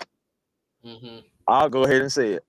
They didn't want both of those personalities in Cleveland. First of all, I don't think that Cleveland actually thought that Shedeur would be there in the 5th round. I will say that. I don't think anybody thought that. But, and then this is another thing too. Correct me if I'm wrong, Jordan, but isn't Dylan has a guaranteed contract because he's a 3rd rounder, but Shedeur doesn't because he's a 5th, right? I'm not too sure. When it comes to contracts for rookies, I'm not I don't really know all that much. Like, I know Ashton Genty's like the 2nd highest paid running back in the league right now. Oh, yeah, of course. Which is insane. So I'm not, when it comes to rookie contract, I have no idea. I mean, well, I think Cam Ward is making about 48. Yeah, something like that. Yeah, something like that. So yeah, I mean, shoot. Mm-hmm. So like coming in the dough. Mm-hmm. The Bengals took offensive lineman Jalen Rivers, so they finally went offensive line. Okay, I'm like, you sure pick a fine time to do it. My goodness, like all them offensive linemen don't pass you could have been getting for Joe Burrow. Y'all boys is wow. That's because they needed defense. I mean, we were when we were doing our mock, we all agreed that the Bengals need defense. That it doesn't matter what position it is, they needed defense. Didn't they take Norman Lott? I believe so. Yeah. I don't. Who did take Norman Lott? Let's see. My bad. Had to rev her up. Norman Lott.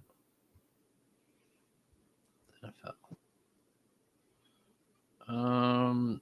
The Chiefs took Norman Lott. Oh, well, that's even worse. Oh God. Oh, no heck. Yeah. The rich get richer, boy, I tell you. Mm-hmm. That's crazy. So I wonder what number Shedeur's gonna wear. All I know is if they let him be him, he gonna be the week 1 starter because the fans are gonna pick him. Someone put Shedeur's face on, I think it was Josh Rosen, and it says there were 143 mistakes made ahead of me. I will make sure over the next decade or so they will know they had made a mistake, and it's a Shedeur at the press conference tomorrow. That's crazy, bro. Don't do Shedeur like that because Josh Rosen sure did that. And I think I seen Josh Rosen working at Publix, so I'm just like, I don't know. Steelers traded pick 156 to the Chiefs for pick 126. So the Chiefs are going to be on the clock here.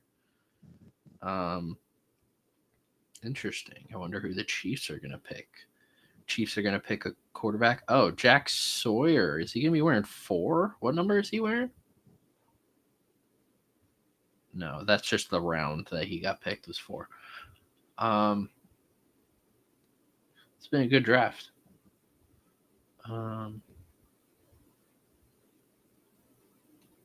Let's see.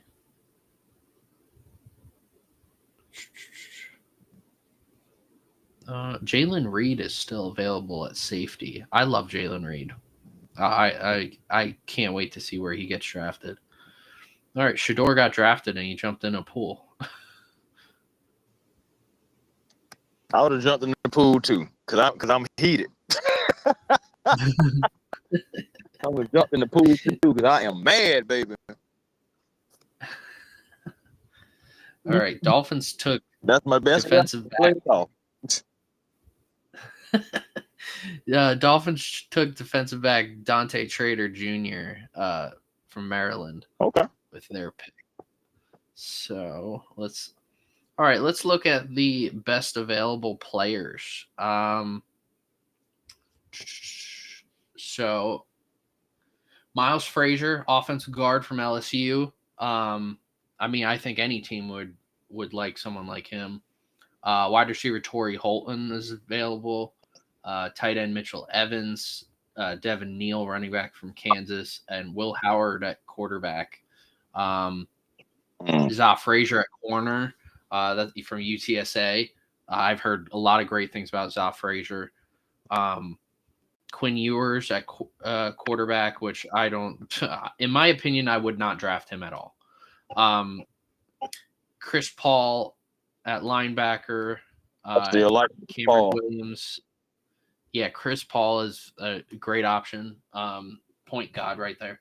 Can't go wrong. Cameron Williams at tackle, and then, like I said, Jalen Reed at safety. Another name which you mentioned earlier, Seth McLaughlin is still there. I did read he's got like a 5th round grade on him, so he should be going soon. He may go next. Chiefs just traded up. Oh, that's true. He might. So the Chiefs traded up. I wonder who they're going to pick. I mean, I think they should probably go Frazier here.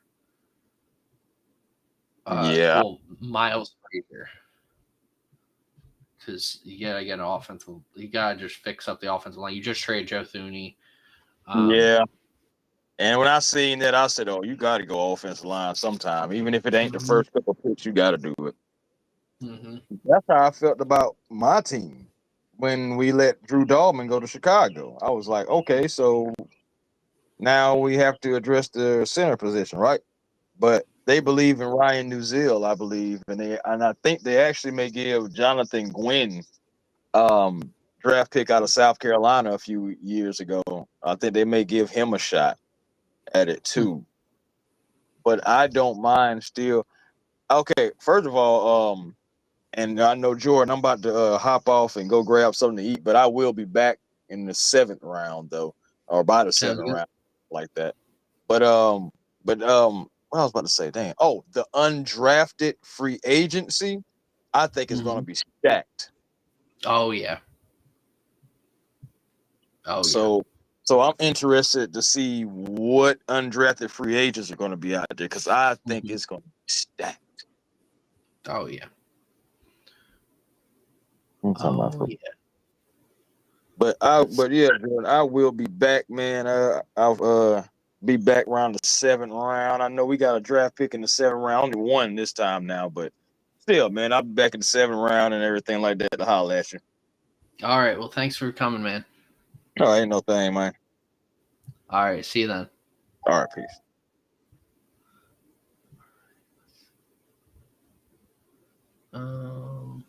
Let's see. The Chiefs have taken linebacker Jeffrey Bassa out of Oregon. So that was their most recent pick. Cleveland. So Andrew Berry, the Browns GM, just said, this was Andrew Berry on trading up to take Shedeur Sanders. We talk oftentimes about QB being an important position, highly accurate, plays well from the pocket. Wasn't planned to draft 2 quarterbacks, but do believe in best player available and positional value. Interesting. The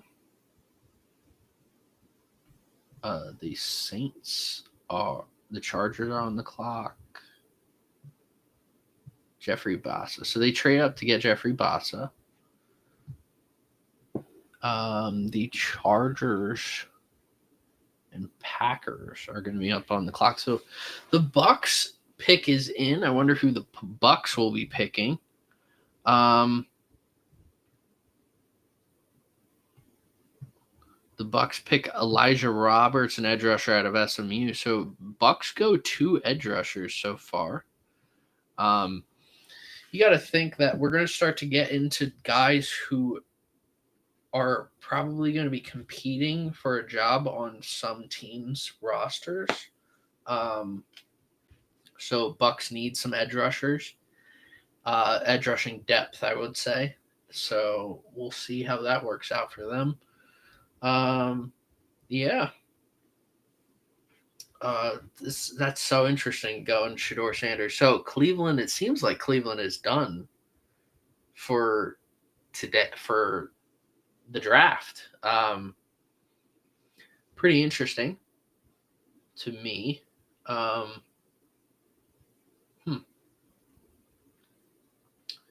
Chargers will be picking at 158.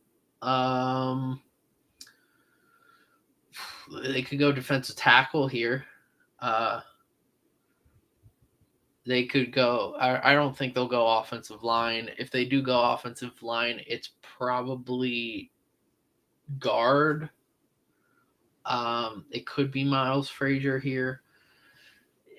They're not going quarterback. So, yeah, we'll see. We shall see.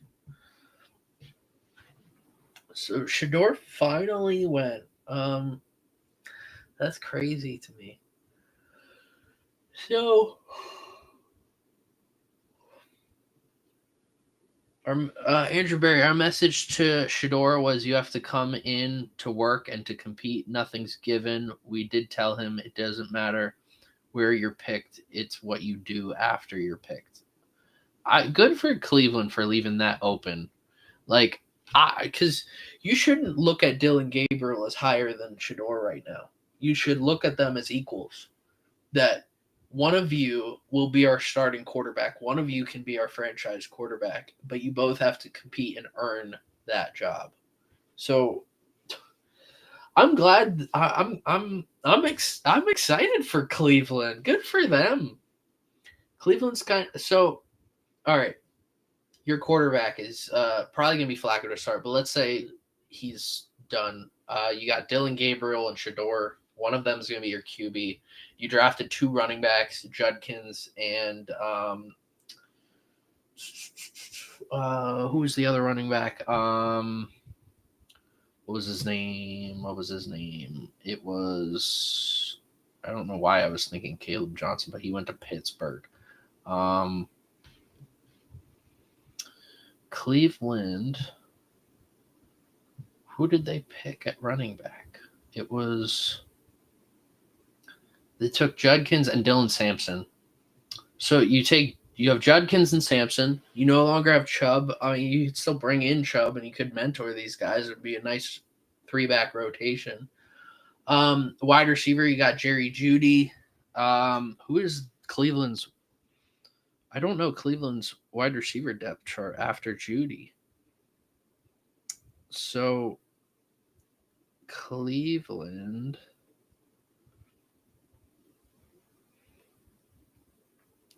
You had Jerry Jeudy. Yeah, the receiving. I mean, Cedric Tillman did pretty good for a couple weeks there last year.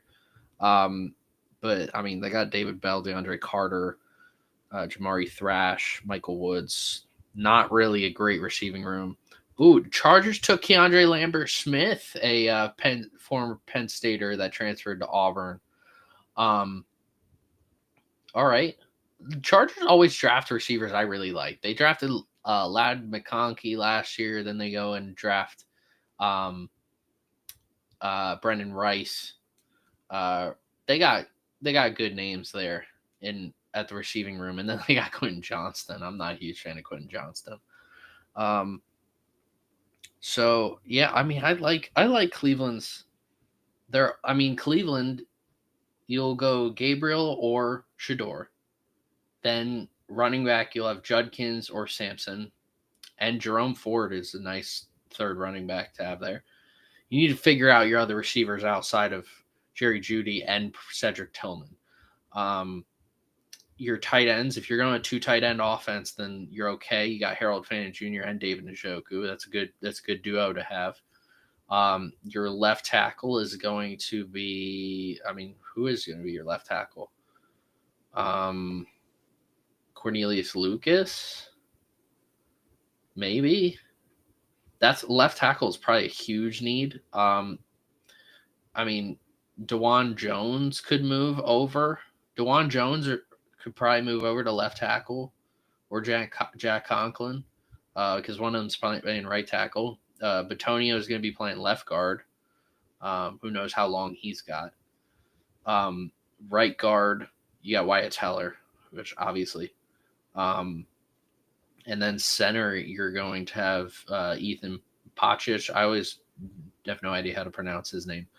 But that's a good offensive line. You got quarterback room. I think that Cleveland is in a position where they're in a solid position to have multiple different possibilities this year. And, it's really good when you're a team that didn't really have much success the year before, and then there's multiple possibilities for success going into the next year. That's really good job. Because even if Judkins doesn't work out, but Sampson does, or Sampson doesn't work out and Judkins does, like that's good. And then vice versa with the quarterback position. And then on defensive line, having Myles Garrett, you're trying to really figure out who's going to play on the opposite side of Myles Garrett. You have Agbo Okoronkwo. You got Julian Aquara, Joe Tyron Shoyinka. The Packers with pick 159 picked Colin Oliver, linebacker, Oklahoma State. So then you have Mason Graham playing at defensive tackle. Malik Collins is there too. Michael Hall Jr. is there. That's a pretty good defensive tackle group. And then at linebacker, having Jerome Baker, Devin Bush. He did pretty good at the end of last year. Jordan Hicks. I love Jordan Hicks. Huge fan of Jordan Hicks. Jeremiah Owusu-Koramoah. He's got potential if he can stay healthy. And then they just drafted Carson Schlesinger in the second round. Linebackers are looking really good for Cleveland. Secondary probably is the one issue you got to work on a little bit. Secondary and wide receiver. If Cleveland's going to go try and trade for anyone, in my opinion, Cleveland should probably look into trading for Jair Alexander or Jalen Ramsey to play opposite Denzel Ward. Denzel Ward's had a history of concussions. Greg Newsome has been seen as available. You pretty much have to figure out who your corner is going to be opposite of. You got Martin Emerson, so it's okay. But you get in Jair or Jalen, then it's you're being serious about how you want to approach your defense next year. You got Grant Delpit, strong safety. Ronnie Hickman at free safety. That's just solid safeties to have. And then there's special teams. But yeah, you got to look at probably getting a corner and especially a wide receiver. Cedric Tillman would need to have Cedric Tillman would need to be one of the most improved players in the whole league for Cleveland to feel good about their receiving core. And okay. The Niners picked safety Marcus Sigel from Sigel, I think, from Kansas State. That's with pick 160, yeah. Philadelphia is going to be on the clock here. So I'm curious to see where Philadelphia goes. Like I said before, they went corner and safety. They got an edge rusher or linebacker, depending on how Jahad Campbell's viewed. They got a defensive tackle, Ty Johnson. I want to see tackles. That's really it. Go offensive line, and I'm happy. You got to eventually find your replacement for Lane Johnson. And Miles Frazier's there. Miles Frazier would be a great competition for him and Tyler Steen for that guard spot. So I would like Miles Frazier here, but like I say, if you can get a tackle here, that's probably a great option for me. I think the defense is set. I think we're fine on defense right now. We'll eventually get signed some guys. We'll probably sign some depth at like defensive line. So as I say that, the Eagles pick is in, and they took a linebacker.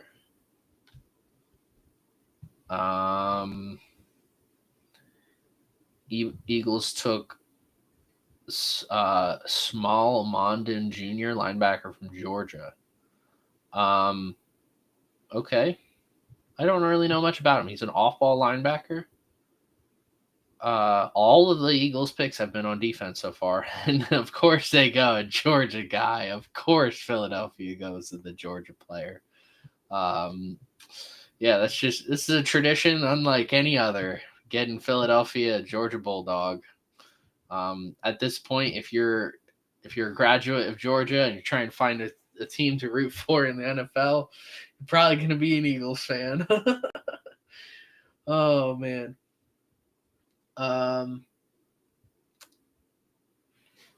Yeah. So next pick is in. It's the Jets. Curious to see who they pick up. I mean, the Jets could go with a lot of different positions here. I mean, the Jets should probably be looking at a good backup for Justin Fields, or like a potential future guy who could start. It's possible Will Howard goes. Yeah. This draft is going by very slow. Like, we are still in the 5th round. And we are 3 hours and 16 minutes into stream. Lots happened. Shedeur Sanders, Jack Sawyer. Yeah, we had Chris stopping by. A1 forever. Yeah. So this is going probably it feels like it's going as slow as the 2019 draft. 2019 draft went by really slow. The Jets pick is in. The Jets. Let's see who the Jets pick. All right, this is pick 162. Panthers are in at 163. The Steelers are in at 164. The Steelers still need to find a quarterback. So, Andrew Berry was asked on Nick Chubb's future. He said the complexion of our RB room has changed this weekend. We'll be assessing where the roster is in the coming week. Interesting. So.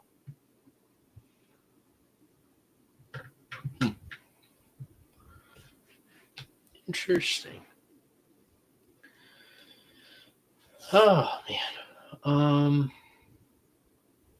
The Eagles tweeted out that they're collecting Bulldogs like Infinity Stones. Oh my goodness.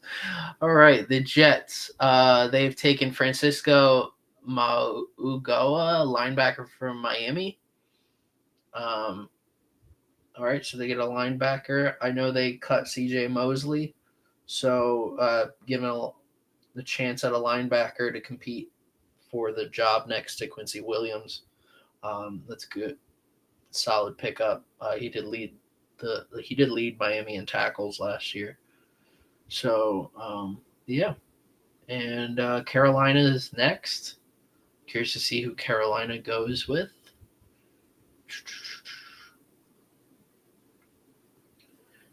We are now going to be at the point in the draft where really anyone could. Steelers took Yaya Black, defensive tackle from Iowa.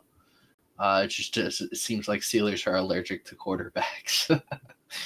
Oh man, so we don't know who Carolina picked, but we do know who Pittsburgh picked. Let's see.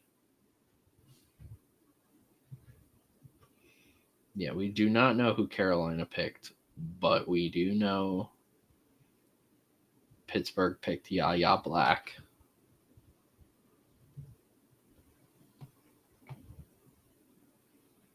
I'm curious if Cleveland drafting Dylan Gabriel and Shedeur Sanders, if the coaches wanted one player but ownership wanted another, and now they have both. I'm curious. Most of the time, Eagles traded out of 165 to the Chargers. I swear, the Eagles. Oh man, the Eagles just continue to make trades. I don't think Howie likes this draft at all. Just looking at the amount of trades he's trading back, he's not trading up very often. So Carolina goes tight end. They get Mitchell Evans, the tight end from Notre Dame. So we know, and then Steelers get Yaya Black, and then we know that the Steelers got Yaya Black, and then the Chargers traded up with the Philadelphia Eagles. So we're waiting on the compensation for the Eagles and Chargers trade. Yeah, we're just waiting on that. Okay, here it is. Zach Berman's reporting the Eagles traded. Wait, no, never mind. Eagles are still in at 168. So even though we traded back, the Eagles will still have a pick 3 picks later. Curious as to what the trade was, Chargers with Eagles. I don't think I've seen the Chargers and Eagles make many trades together. The Eagles traded pick 165 to the Chargers for pick 181 and 209. So they got an extra pick.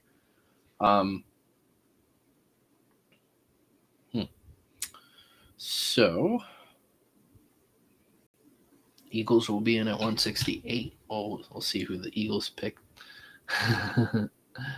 Yeah. Eagles pick another Georgia Bulldog. All right. Yeah, I mean, the Eagles haven't picked offense, which I'm a little concerned with. I'd like us to draft offensive linemen and a tight end. Eagles have not drafted a tight end. It's very interesting to see the Eagles draft all defense, considering that was our strongest part of our team. We did lose Sweat, but if anyone watched Sweat throughout the whole year, his best game was a Super Bowl. Milton Williams' best game was a Super Bowl.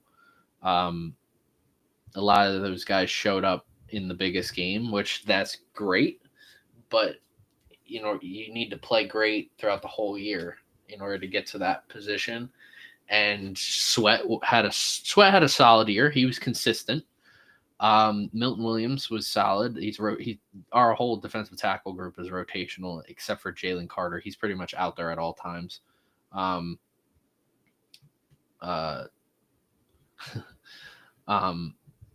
then you trade CJ Gardner-Johnson, you replace him with Makuba. Howie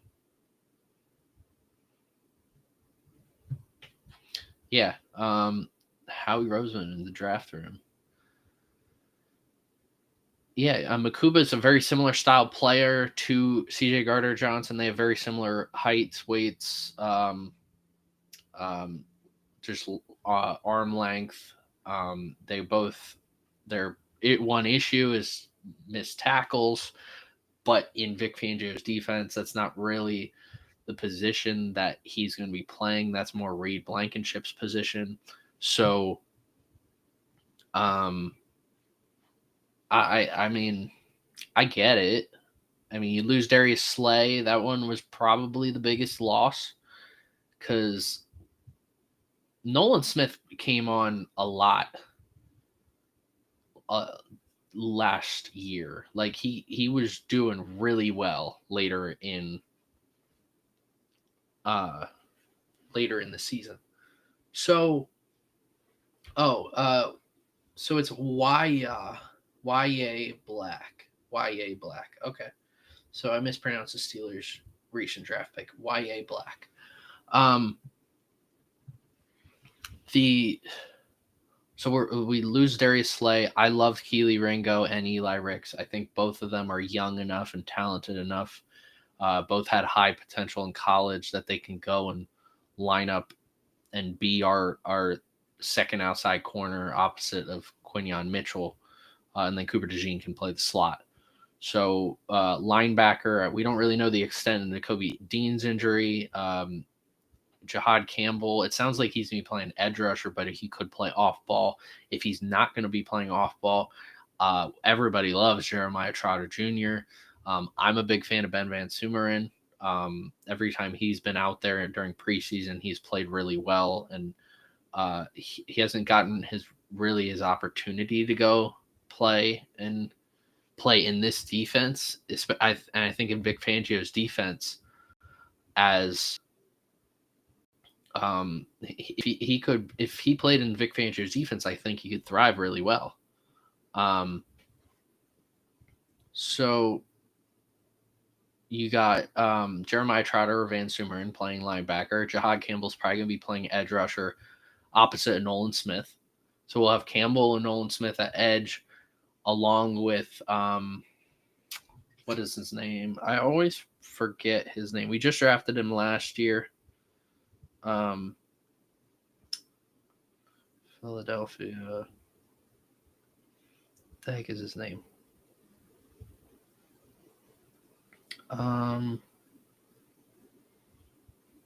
He started to do well at the end of last season. I don't remember. It was definitely not Brightstaff. Jalix Hunt. So we have Jalix Hunt, and Jalix Hunt, I assume to start the year we might not have Jihad at edge rusher, or he might be just a backup rotational guy. But Jalix Hunt, Nolan Smith probably be starters. Jordan Davis, Jalen Carter inside, with Moro Ojimo coming off. We the two edge rushers that we signed this year. I like this group. I like the whole defense. I see the potential. Chargers drafted a tight end, Oronde Gadsden, the second out of Syracuse. 6'4", 243. He's a big dude. He looks like he's a wide receiver. Can he block well? Because he looks like he's just a wide receiver. He looks really small, weight-wise, to be a tight end. Okay. I wonder how that works in the Chargers scheme. It's interesting. But yeah, on offense for the Eagles, Eagles have taken center Drew Kendall. So this is so interesting. Because I'm pretty sure in the mock I had the Eagles taking both Makuta and Drew Kendall with Terry. I do remember drafting Drew Kendall. So Eagles get Drew Kendall. He can be a nice backup to Juergens, or he can compete for that. Oh, Seahawks took Torrey Horton, wide receiver. But offensive, did we really get Drew Kendall?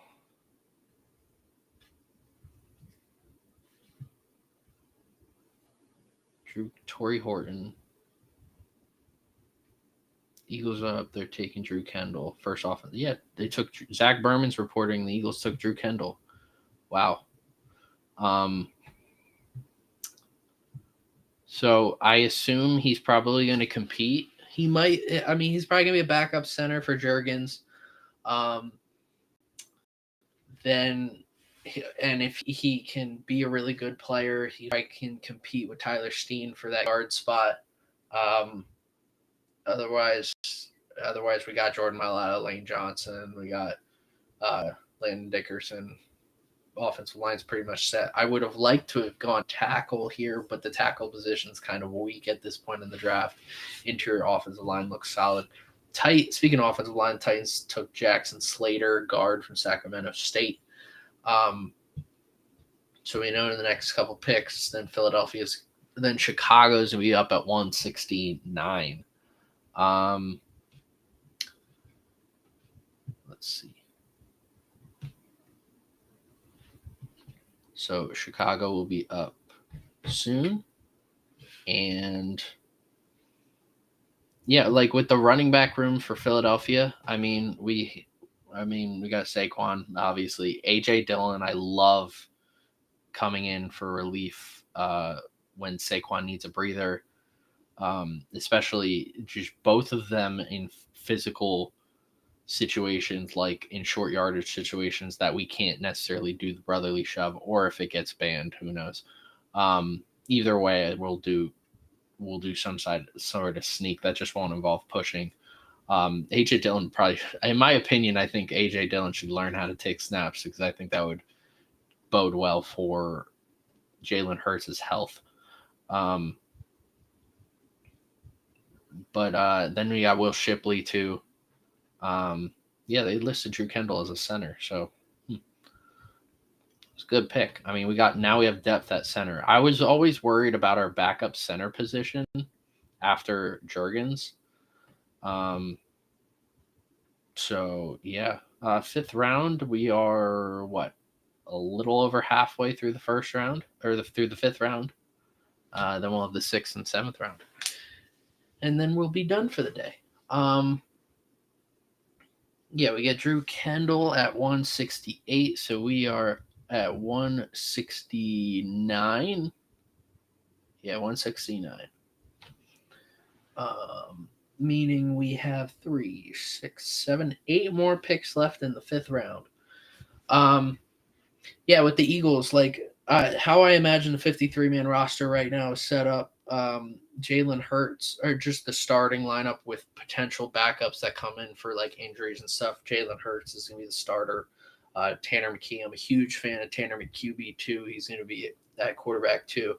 Running backs, Saquon, AJ Dillon, Will Shipley. I love that group right there. It's a perfect group right there. Ben Van Sumeren is converting completely to fullback, so I like having a fullback. I think when we had a fullback out there, the offense was doing so well. We signed Kari Blasingame at the end of the year last year after Sumeren got hurt, and I think even when he was out there, we were doing well running the ball. I think that's just how I'm a big believer in the fullback position, that having a fullback out there, or 2 tight end set, or an option offense, those are the 3 ways to have a great run game. And if you don't have any of those 3, then you can't be a successful offense running the ball long term. And let's see, Chicago just made their pick. How old is James Gladstone? Why does he look like he's younger than me? Oh, Bears took Za Frazier, cornerback from UTSA. So we were waiting on where they would go. Chicago's had a really good draft. I like the way Chicago's drafted. It kind of fits I see what Ben Johnson's vision is for this team. So that was pick 169. We're at pick 170. So fullback Ben Van Sumeren, tight ends. We got Goddard. We got Grant Calcaterra. We signed Harrison Bryant. We also signed who else did we just sign? There was another tight end that we signed. Kyle Granson. We signed Kyle Granson. Wide receivers, we're obviously going to have AJ, Devontae, Jahan. That's our top three. I imagine that Johnny Wilson will be our wide receiver 4. It just seemed like that was how the offense was looking as the season went on. We have Ainias Smith and Terrence Marshall. They'll probably compete for that wide receiver 5 spot. I'm not a huge fan of Ainias Smith and Terrence Marshall. He's been on some pretty bad teams, so who knows how that's going to look. The Eagles also traded for Kenyon Green. I think people need to remember that. That's kind of the situation we got with Mekhi Becton. It's like Kenyon Green wasn't doing well. He was someone that the Eagles were high on during the draft, so they get him for cheap. Let's see if Stoutland can resurrect his career, not even resurrect his career, make his career just good in general. Yeah. So interesting. Then yeah, that's how the offense looks. I mean, left tackle Jordan Mailata, left guard Landon Dickerson, center Jurgens, right guard for now Steen, then right tackle Lane Johnson. Backups, we're looking at Kenyon Green as a backup guard. The guy we literally just drafted at center. What is his name? Why am I drawing a blank? We literally just drafted him.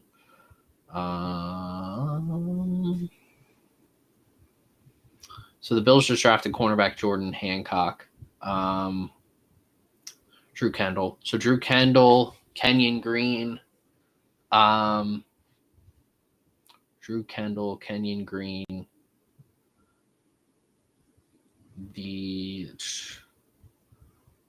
Also have Trevor Keegan, remember, Darian Kennard, Matt Pryor, Brett Toth.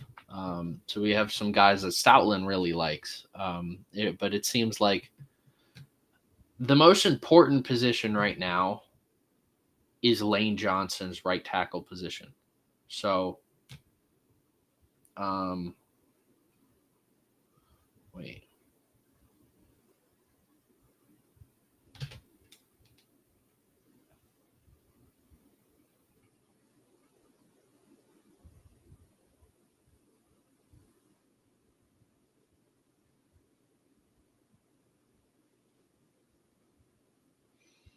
So, all right, New England is on the clock at 171.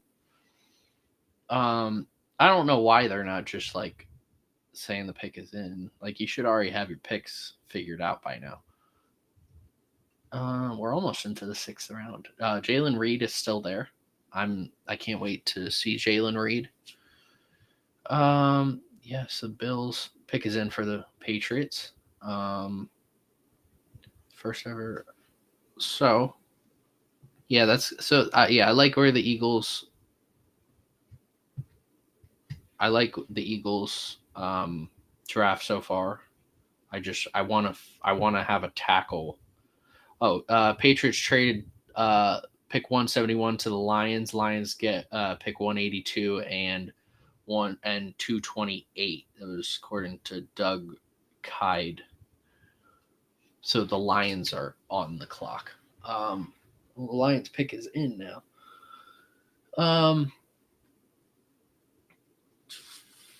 Yeah, and then New Orleans. I mean, let's say Derek Carr doesn't play. I assume Rattler's day one starter, and then Shuck can still compete for that job. Running backs, definitely Alvin Kamara. Kendre Miller's probably going to be backing him up. Wide receivers, you got Olave and Rashid Shaheed. Tight ends with Jawan Johnson, Foster Moreau. We'll probably do a 2 tight end set.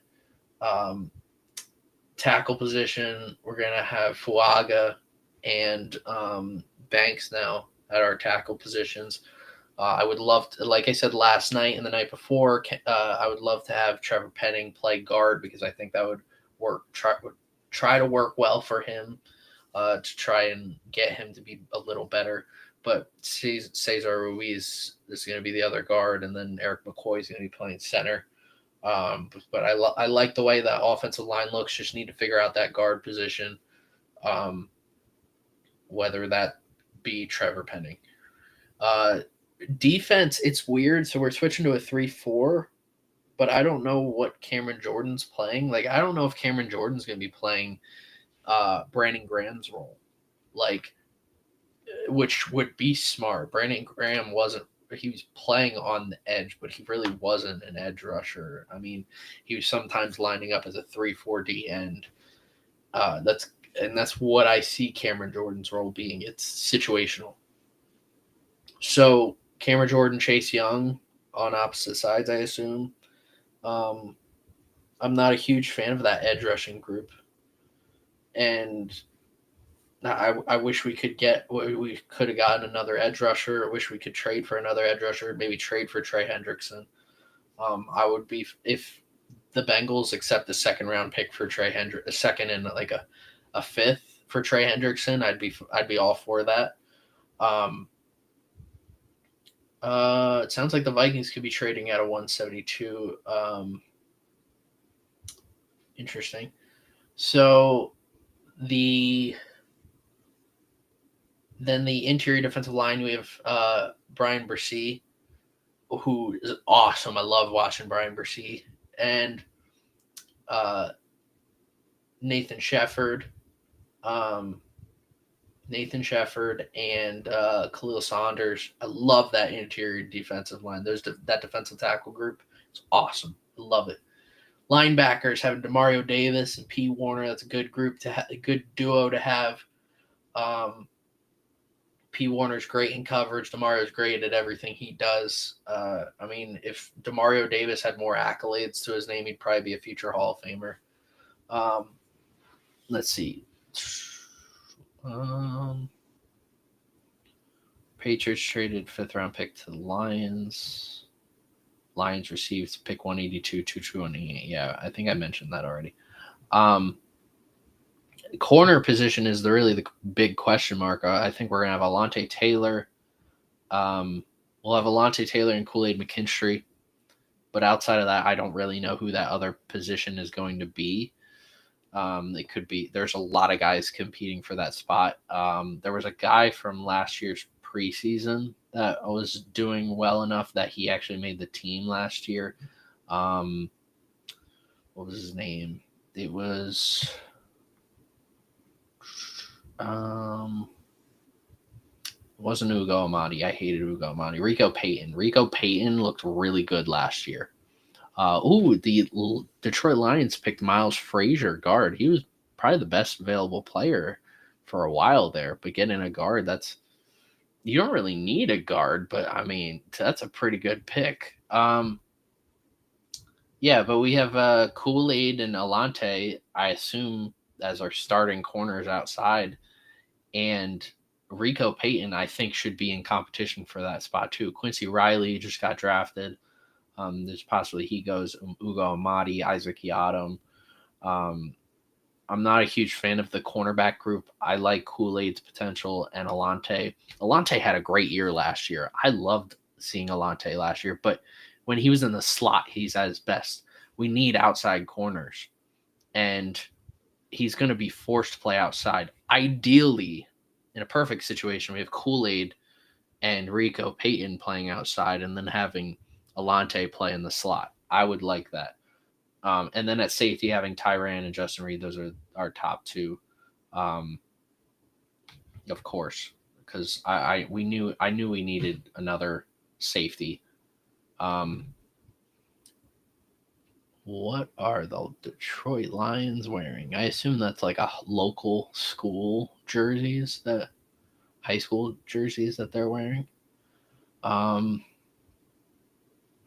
Interesting.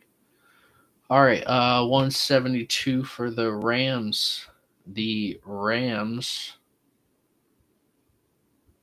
are picking right now. I'm still waiting for them to possibly draft a quarterback. Because, I mean, they could draft a quarterback and he could sit behind Stafford. But we're at a point now that I don't think any of these quarterbacks are going to be competing for starting jobs. I don't think any of the rest of the quarterbacks are going to be competing for starting jobs. So we'll see. The Rams took Chris Paul Jr., linebacker, Ole Miss. That was probably the next best available player. Vikings traded this pick, 172, to the Rams for pick 201 and 202. So Vikings will get back-to-back picks in the next round. So interesting. So who are the best available players now? We're going to look at ESPN. The best available players: Devin Neal, running back from Kansas; Will Howard, RJ Mickens, Jalen Reed's out there at 6. It's funny. Chris Paul, the basketball player, future Hall of Famer, has had a great career with the Los Angeles Clippers, and now we got another Chris Paul going, no relation, going in playing for the Los Angeles Rams. Interesting. The Bills are up. Yeah, I'm yawning. It's been a long day.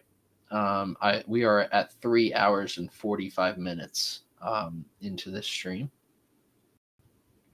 So it's been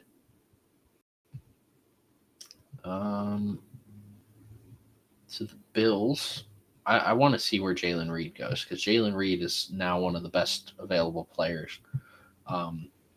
Jalen Reed was so good. Bills picked Jackson Hayes. This was the one earlier I was mentioning, from Georgia Tech, tight end. Now they got 3 tight ends. He's an Ivy League. They said he was an Ivy League tight end. Interesting. Yeah, we are almost done round 5. In fact, we are at 174, so we have 3 picks left.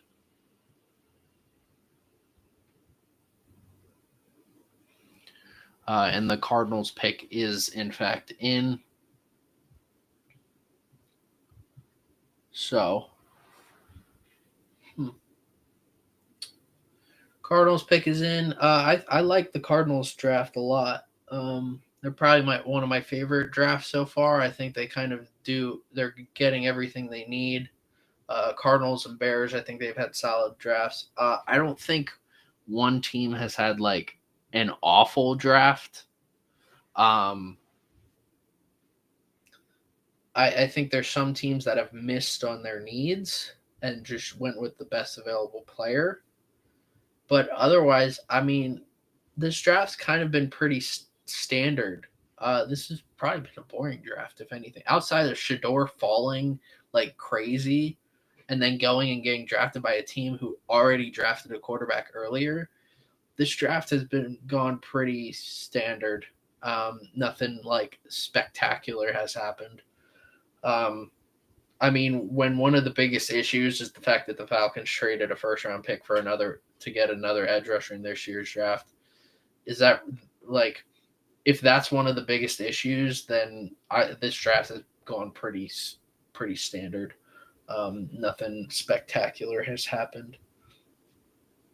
But yeah, so we're waiting on the Cardinals selection.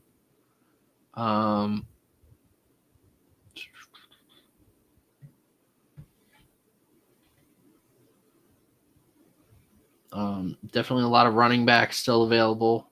A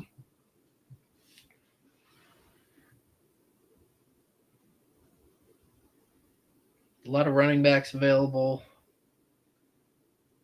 And a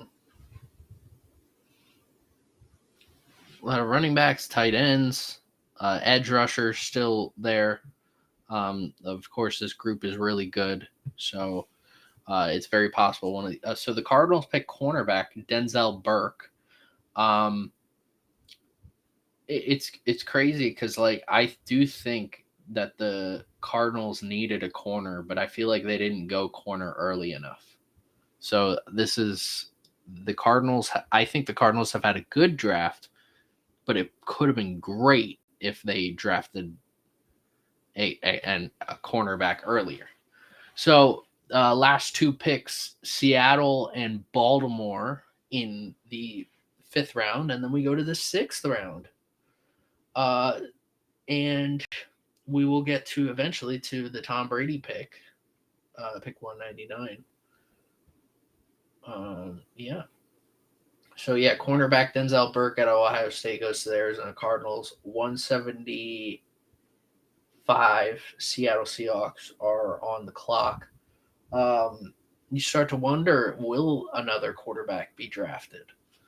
That's a real question. I wonder, will I don't understand why Tez Johnson's even viewed that high. Like, people are like, oh, he's got in-game speed. No, this guy's just flat out slow.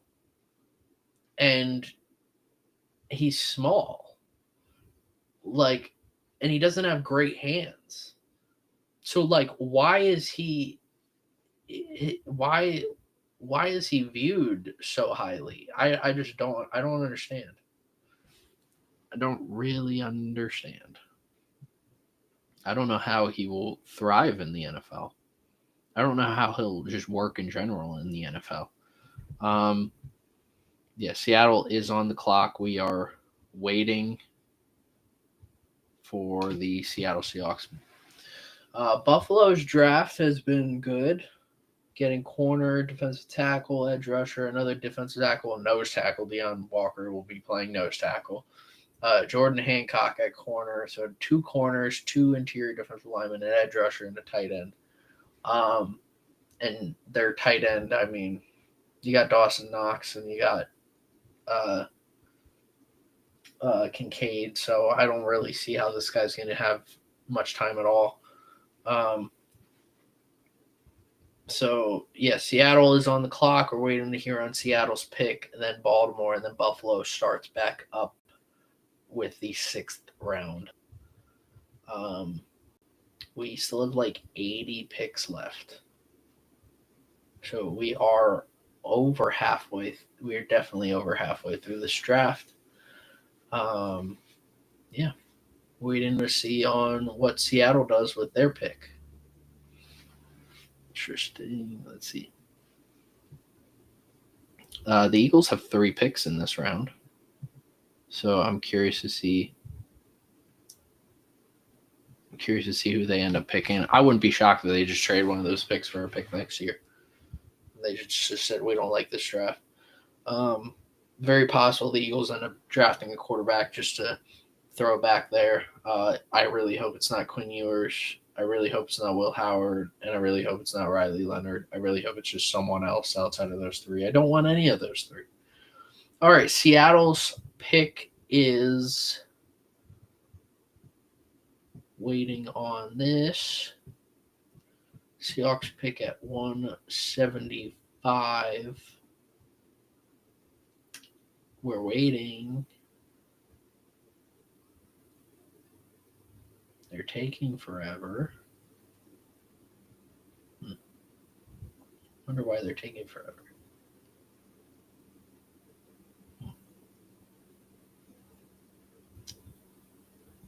The Seahawks. Who are you picking? I feel like this draft, could be a lot. Roger Goodell was mentioning how he could shorten the draft by like 2 minutes, and that like any team could. Here we go. Seahawks took Robbie Utes, tight end from Alabama. I'm probably butchering that last name. I'm definitely butchering that last name. Definitely. So one more pick left in the 5th round. Yeah, Roger Goodell was mentioning something about the shortening the draft time, right? And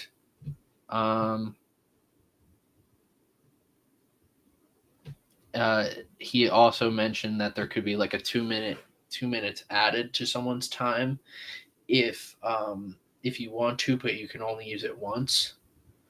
And I'm like, or you could just shorten the draft. You don't need to make it that big a deal. Baltimore traded this pick to the Jets. According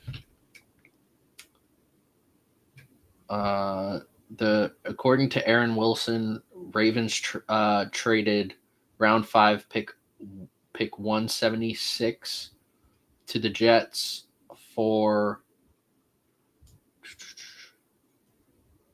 round 6 in 2026 and round 6 pick 186.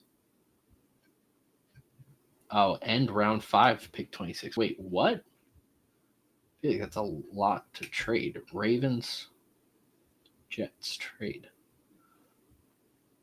Let me confirm this. Ravens traded pick 176 and a 2026 6th-round pick to the Jets for pick 186 and a 2026 5th. All right, that makes more sense. Okay. We're still also waiting for the top special teamer to get taken. We haven't seen a kicker get taken yet. And there's the kicker from Miami who I've heard great things about. He's probably the most notable guy that will be drafted. No long snappers, no kickers, but we're in the 6th round now. It is weird not seeing a kicker. I think we've had like kickers recent and special teamers drafted as early as like the 4th round recently. So it's interesting not seeing that. So the Jets traded up and got, speaking of Miami, edge rusher Tyler Barron from Miami. So the Jets just drafting guys from Miami.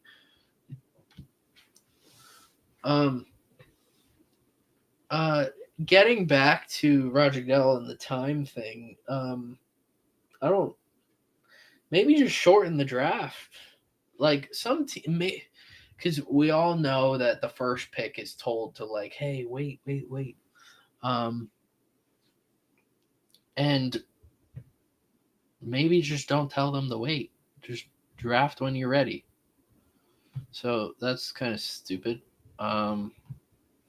So we didn't see many player trades. Sam Howell was the only player trade involved. Actually, wait a minute. So Robert Uth, the tight end from Alabama, is being labeled as a fullback. So we got a fullback sighting for the Seattle Seahawks. Good for them. They got a fullback. I like that. Because I think if you add a fullback for Kenneth Walker, that would be incredible. And Charbonnet. I think that will work out really well for Seattle and their offense. So yeah, that's interesting. I say interesting a lot. That's just how I am. So Bills are on the clock, then Baltimore, and then Miami. Mel Kiper has Tez Johnson as his number 5 available player. I just don't see it. So let's go to ESPN and look at the top available players.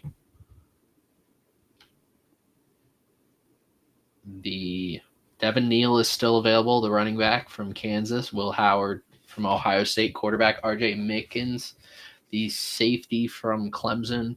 Quinn Ewers, quarterback from Texas at 4.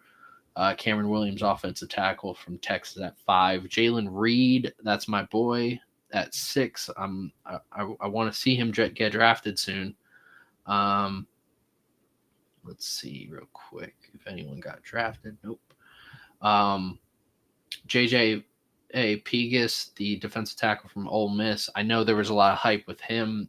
What I had said during our mock draft is, what if his success is based off of what Walter Nolan was doing and his success?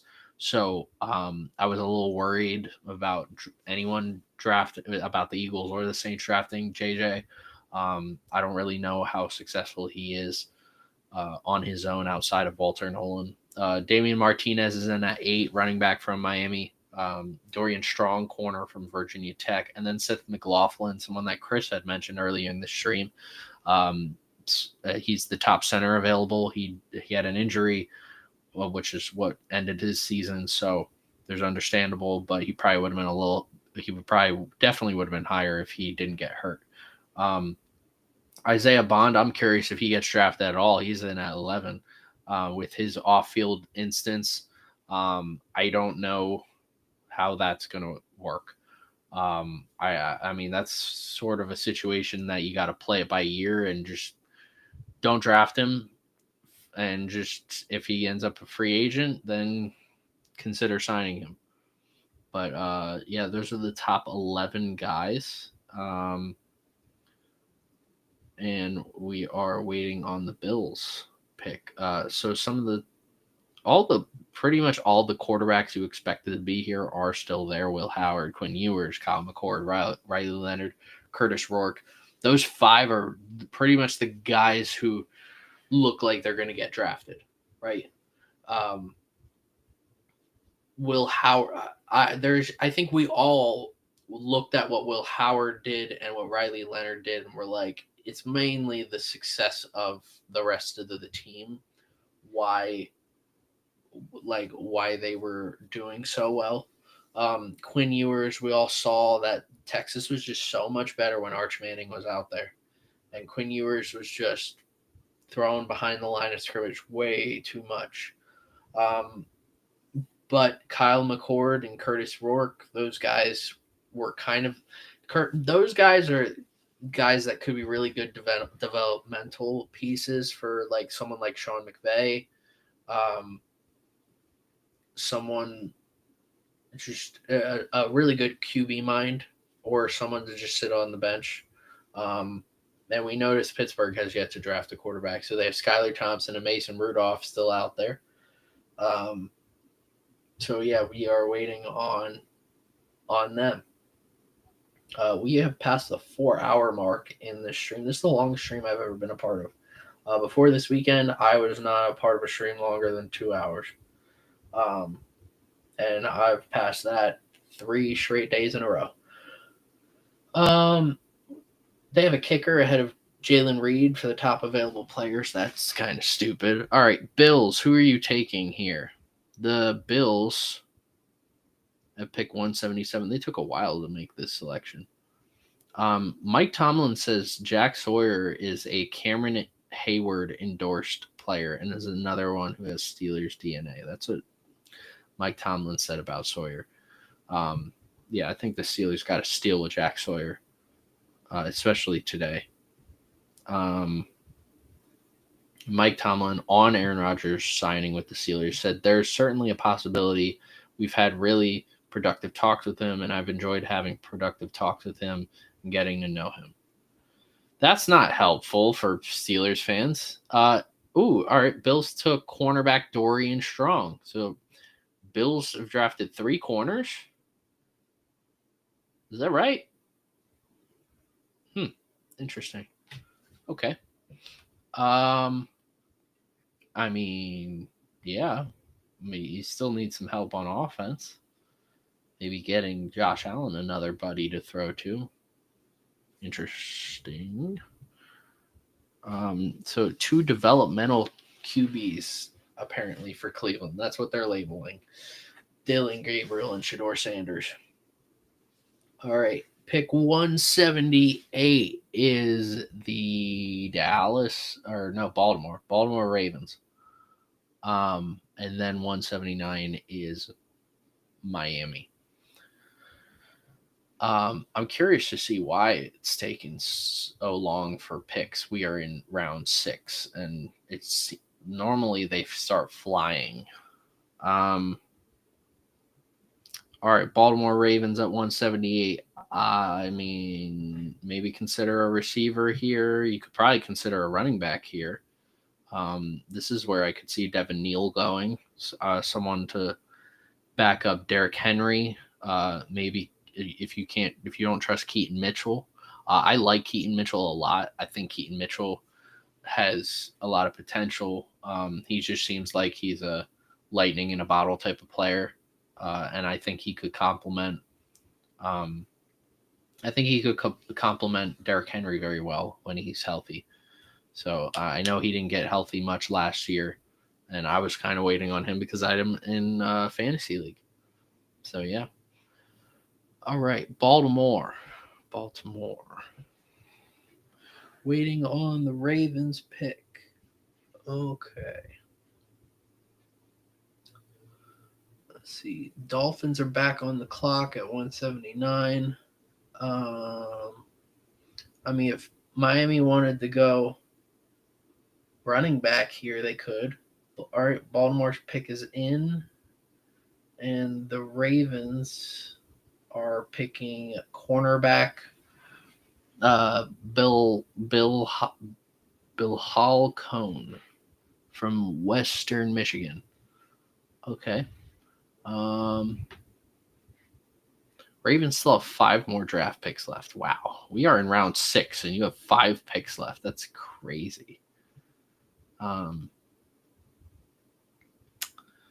Miami is on the clock. I'm waiting for Jalen Reed. That's Jalen Reed. Kobe King has entered the top 25. So in terms of the best available linebackers, Kobe King is number 2 among off-ball linebackers behind Cody Lindenberg. Cody Lindenberg on ESPN is ranked at player 23. I like Kobe King. He was good all last year, but that last playoff game, he wasn't great in coverage. It's just the playoffs in general, he wasn't that great in coverage. But outside of that, I mean, if you don't play in the playoffs, he's probably going a lot higher. I thought he played pretty well. There's some people, for some reason, that said he didn't play well, but, I mean, I was watching him all year. He was playing really well. Next to Tony Rojas. Yeah, we're waiting on Devin Neal, RJ Mickens, and Neal was the first Kansas player to record 1,000 rushing yards in 3 straight seasons. Really? Wow.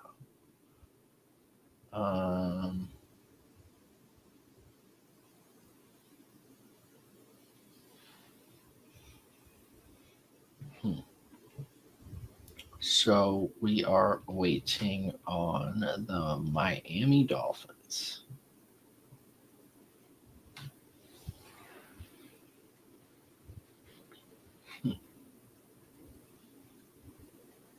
So Miami has pick 179, Las Vegas has pick 180, and the Eagles have pick 181.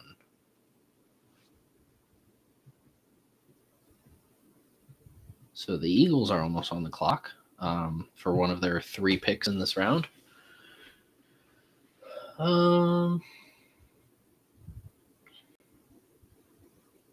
Some team's final pick is coming up. So the Jets traded.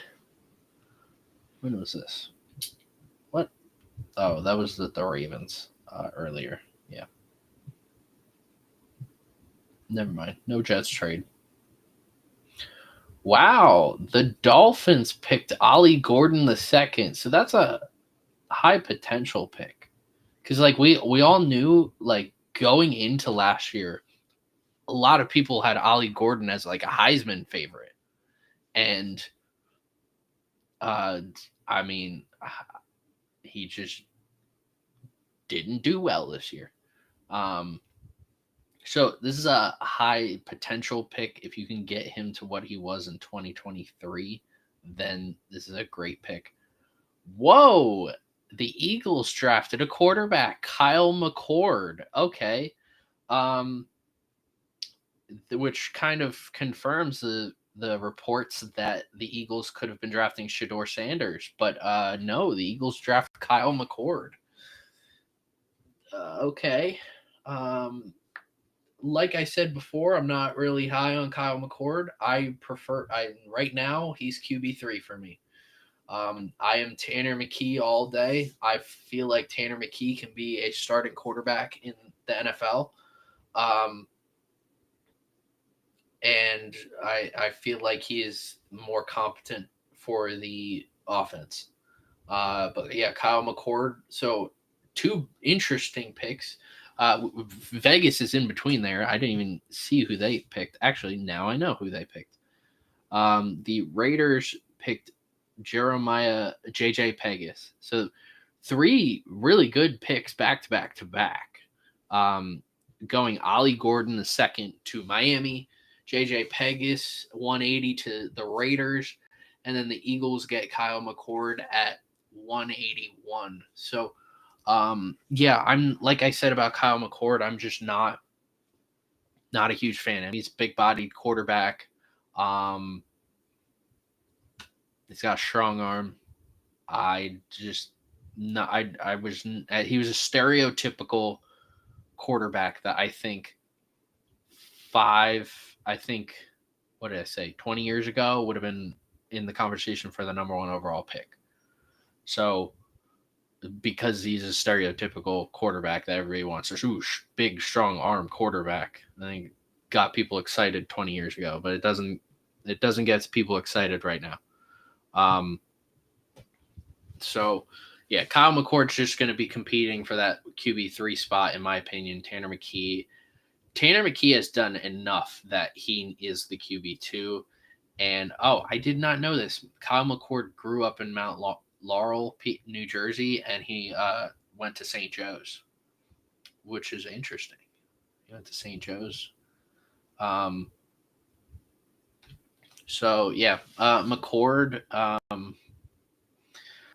I loved watching Tanner McKee every time. Like if anything ever happened to Jalen Hurts, I can trust Tanner McKee.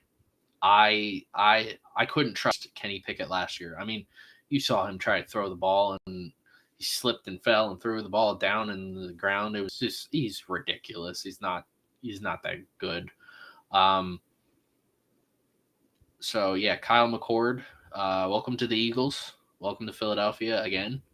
I mean, you obviously know the area, so yeah. I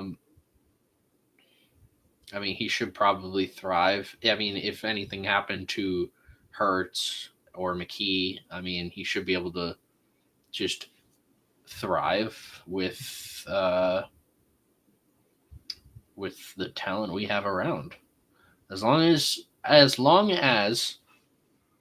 Nick Sirianni's not calling plays, and we have a competent offensive play caller that's able to make everybody around just allow players to play to their highest potential. So Eagles, yeah, Jahai Campbell and Drew Makubo, Ty Robinson, Mac McWilliams, Small Mondon Jr., and then Drew Kendall, and then Kyle McCord. I mean, the Eagles are going every position that's like it's fine. The only issue I have is we haven't gone tackle. That's the only position I kind of want right now is tackle. We just gotta, because if something happens to Lanes, like if something happens to Saquon, I trust AJ Dillon and Will Shipley. If something happens to AJ Brown, I know Johnny Wilson's there. If something happens to Devontae Smith, I know we got Jahan Dotson. Like if something happens to Goddard, I know we got Calcaterra. If something happens to Mailata, I trust the tackles we have. I trust Steen could even play left tackle, and then we could throw the guy we got from the Texans in it, Kenyon Green in at guard. Landon Dickerson, if he gets hurt, I know we have guards. If Jurgens gets hurt, we have Drew Kendall or Landon Dickerson. Landon Dickerson has taken snaps at center. He's played center. But if something happens to Lane Johnson, I have no idea who's playing right tackle for the Philadelphia Eagles. So that's my worried position of the entire offense. And then defensive wise, I mean, there's depth all over the whole place. There's not like one position where I'm like, oh, if this guy gets hurt, then we're screwed. Like, I mean, if I'm worried about anyone, it's probably Jalen Carter, but our interior defensive line is really good. So, like, we're going to lose the explosiveness on the interior line, but if something happened to Carter, I still like the way our defense looks. If Quinion Mitchell ever got hurt, I know we have Eli Ricks and Keely Ringo and Cooper DeJean, and same goes for all those guys in all different areas. But Kyle McCord, quarterback, doesn't really do much for me. He's going to compete for QB3 in my opinion. I'm tired. I'm actually tired of the team not like telling Tanner McKee, like, yeah, you're our QB2. Like, he is the QB. He is better than everybody else. So the Patriots, we're waiting on the Patriots pick. Apparently New Orleans are already up. So I think we're just waiting on the Patriots right now to make their selection. And the Patriots have selected. Who are the Patriots picking?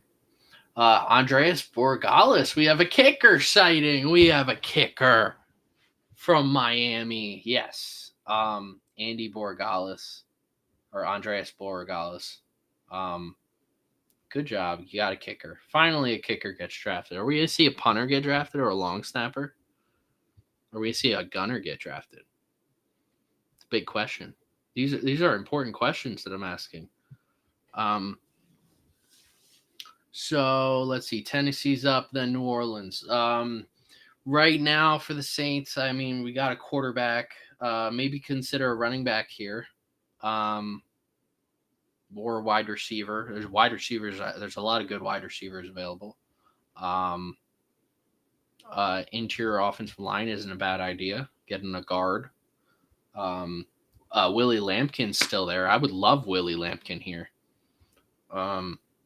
That's probably my ideal perfect pick is Willie Lampkin. Then defensively, I mean, we've kind of hit on all of the positions I want, except for edge rusher.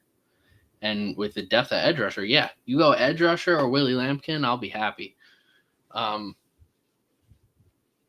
Wide receiver would be an okay position. Wide receiver too. Yeah, wide receiver, Willie Lampkin, edge rusher. One of those three I'd be happy with.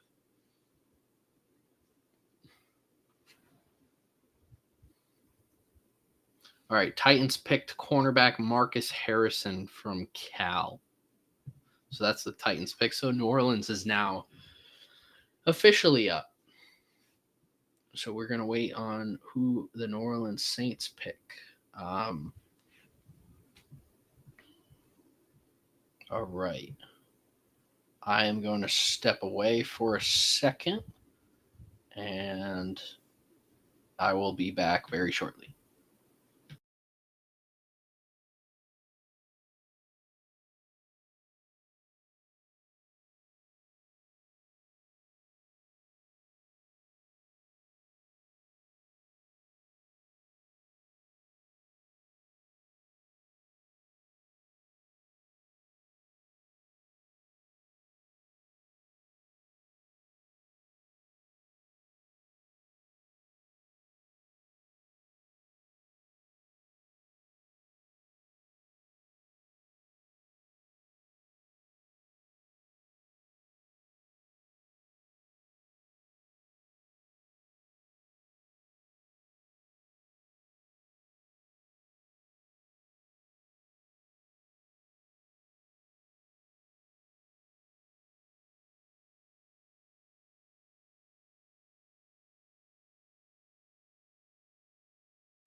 All right.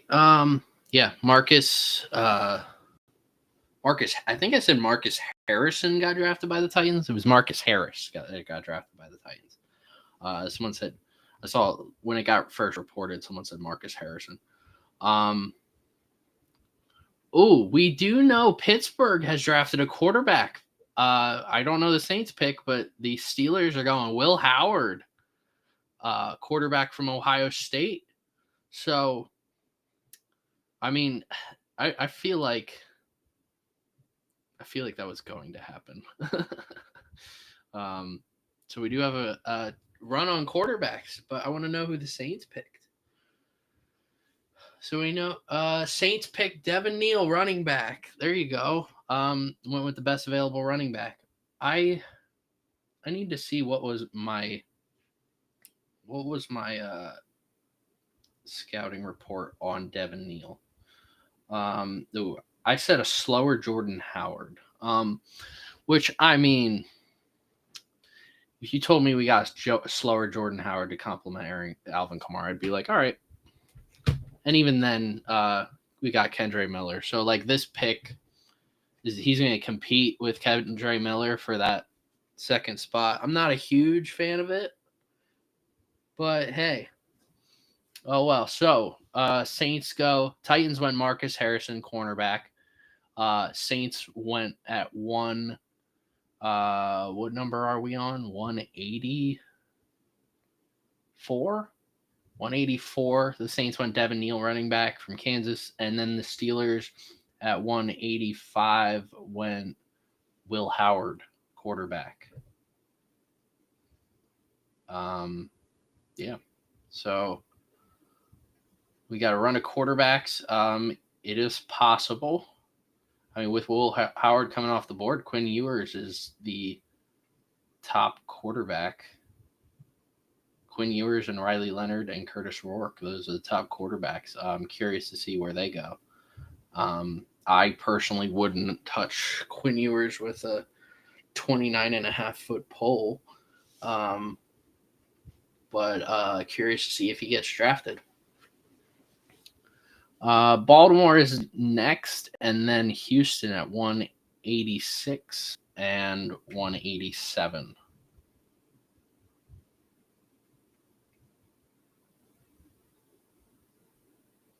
So some really interesting sixth round. I think the sixth round's been more entertaining than the fifth round. I mean, outside of Shador. So, yeah. Jalen Reed is still there.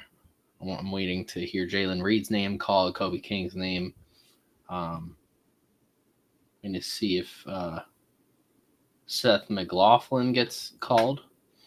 Here's some other positions. So the top running back is now Damian Martinez. We're waiting on Damian Martinez's name to get called.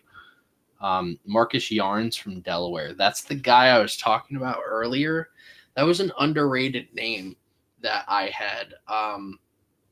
My comparison to him was Bucky Irving, and I had an asterisk on him because he went to Delaware. He didn't really compete against like great talent, but every time he was playing very well. So, if he can play like that in the NFL, he can be a really good running back. So, I'm curious to see where he goes. My guess, and then right after that's Montrell Johnson Jr. My guess is that Yarns and Montrell Johnson Jr. probably not going to get drafted, but I would love to see them drafted. Wide receivers, so yeah, Isaiah Bond is the number one receiver, but some off-field issues. Yeah, Tej Johnson, you've already heard me talk about him. Nick Nash is available. After that, there's going to be guys that might not get drafted, like Jimmy Horn Jr., Kobe Hudson, Caden Prather, LeJontay Wester. Those guys, I don't think they'll end up getting drafted. Tight ends, we are now at the point where tight ends are probably not going to be as great. But yeah, the tight end room is probably not that great. Now you're looking at like high potential guys. Like they do things that show high potential, and that's really it. Packers announced Marcus Golden will wear 22. So we got a wide receiver wearing 22. That's odd.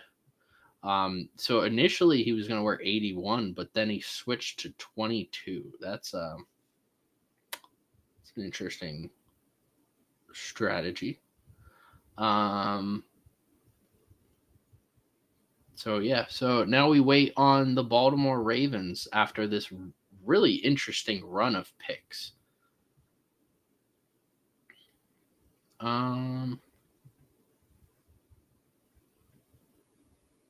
So, all right, let's get back to this. So, offensive lineman Cameron Williams is really available.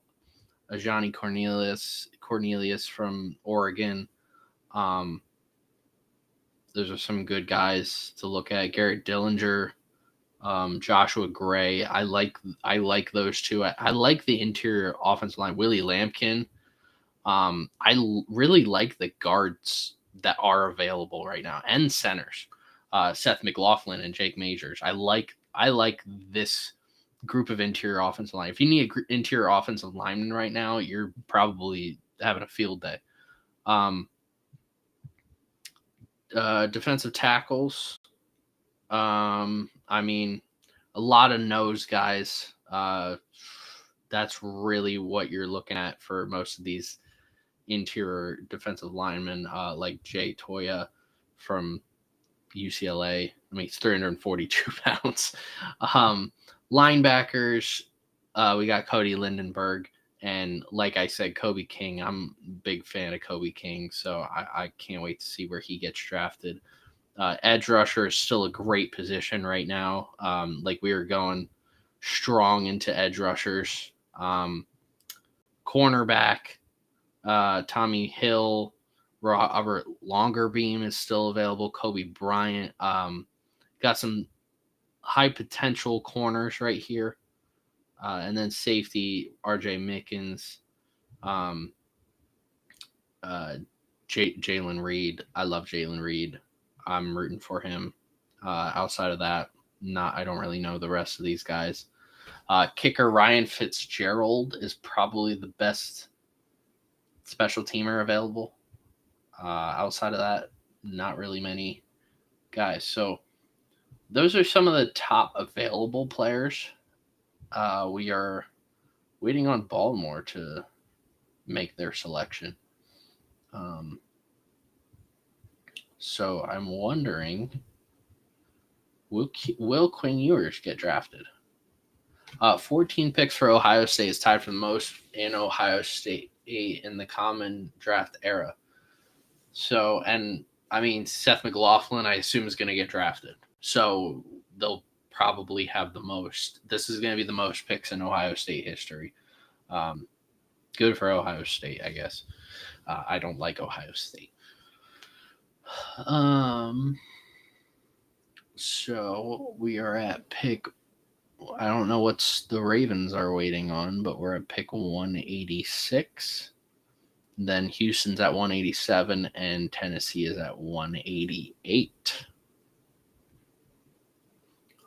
Quinn Ewers is the type of quarterback that probably should go to the Rams to learn from Stafford.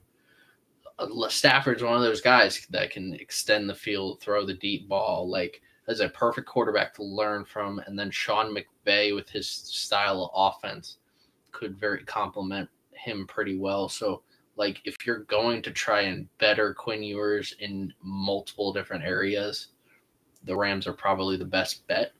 I'm sure Brady looks at him and says, well, like, oh, he was winning games. Even though he was checking down, he's winning games. So there's high potential there. I'm sure that's what Tom Brady's saying. So I wouldn't be shocked if the Raiders win Quinn Ewers. So yeah, we are waiting on the Ravens because they're taking their sweet old time for this pick. I don't know what is taking so long for this pick. Probably because Will Howard got drafted. And here's the Ravens pick. Finally, someone's walking up to the stage. I wonder who they're picking. Jalen Reed, please. I want Jalen Reed to get picked soon by someone. When is the next Eagles or Saints pick?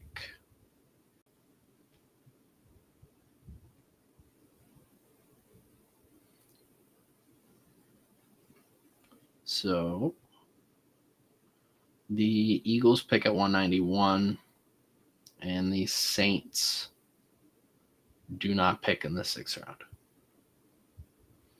And the Saints pick in the 7th round twice. So, yeah, we got a couple more picks for the Eagles. Ravens picked a kicker, Tyler Loop, Arizona. Ooh. Now we have an interesting conversation we're going to be having here. So Tyler Loop is a kicker. How far out can he kick though? 53 yards. His career long 62. That's also a school record. Interesting. Considering Justin Tucker's allegations. This is one of those picks that's like, okay. Texans drafted Jalen Reed. Good for Jalen Reed. I'm happy for him, man. Good for Jalen Reed. Texans got a good safety. If he can start and play alongside Jalen Petrie, that would be awesome. But I think Texans are pretty much set in their secondary. He would be a nice guy to come in for relief for one of them. Yeah, but I love Jalen Reed. Texans got a baller. He can be a starter in the NFL. He can tackle really well. We have another pick. So we got 3 in a row. Titans, final pick of the draft. They take running back Khalil Mullings from Michigan. Okay. So, all right, at pick 189, Indianapolis is the next pick, 189.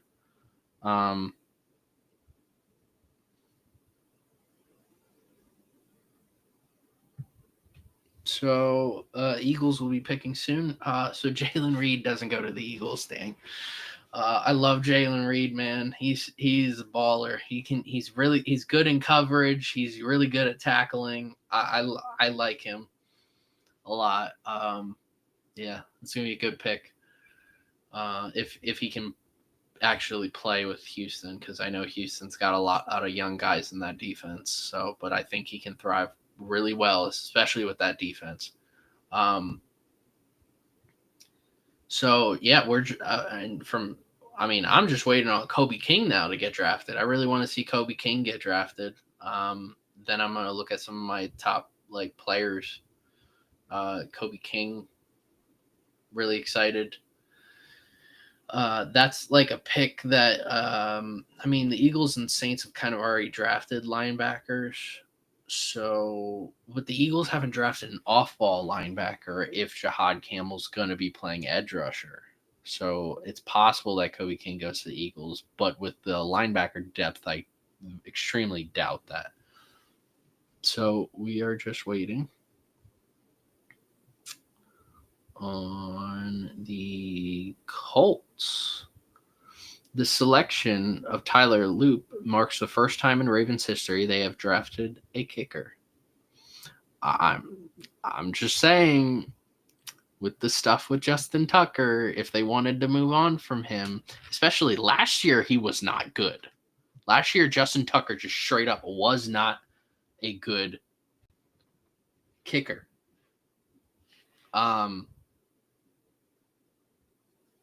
He was towards the bottom in everything. If he has another one of those years, he's gone. And all right, I want to say this right now. The entire time, Justin Tucker's prime is arguably the greatest of all time from a kicker.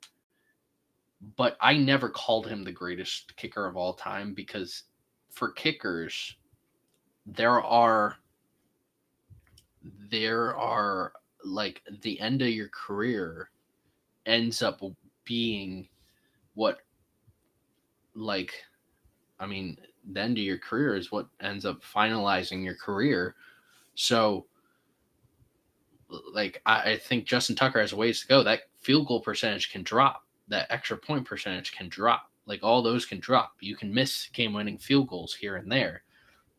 He still has the rest of his career to go. He could theoretically play another 10 years if he wanted to, because he's a kicker. And those 10 years could be awful. So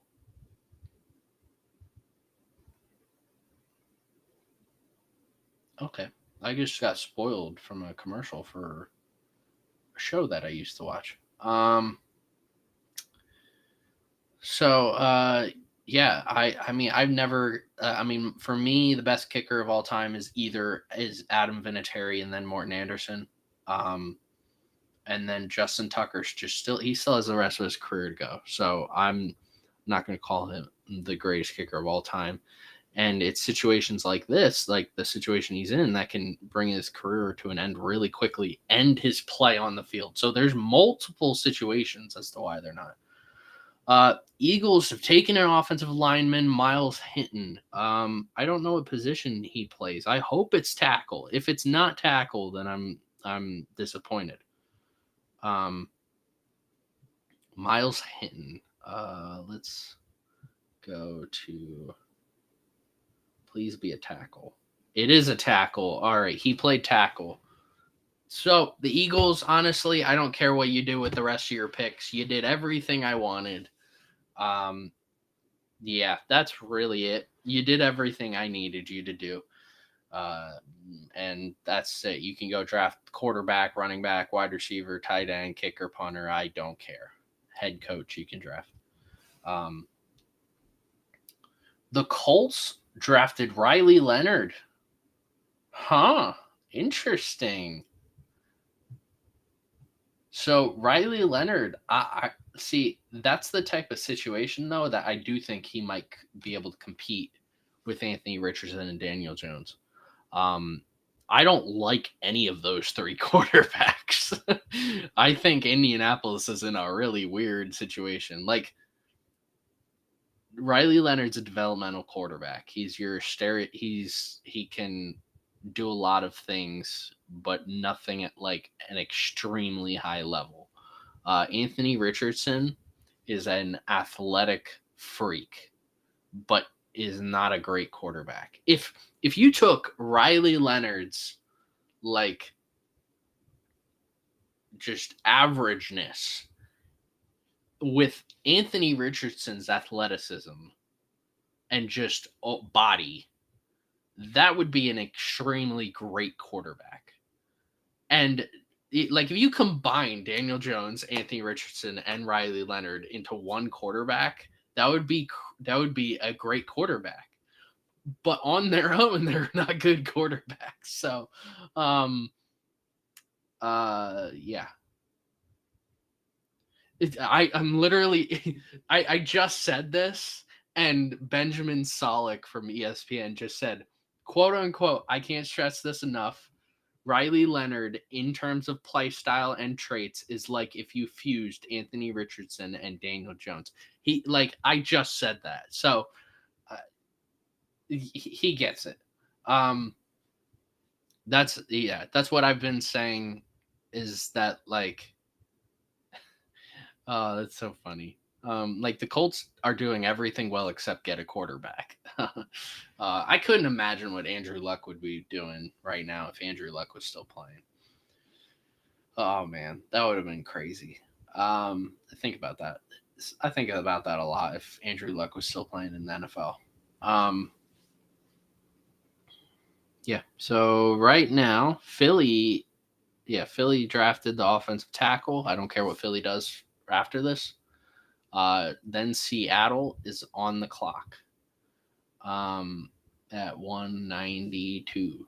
Oh wait, no. The Colts drafted Tim Smith, defensive tackle. Wait, what? Wait, I'm so lost. The bottom part is saying they drafted Tim Smith, defensive tackle, but everywhere else says Riley Leonard. They even are showing a graphic saying Riley Leonard. Why are they showing Tim Smith at the bottom? Wait, I'm so confused right now.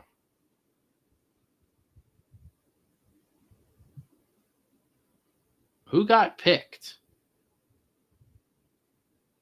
Oh, Indy had back-to-back picks. Oh, so Riley Leonard went first, then Tim Smith went second. That makes total sense. Okay.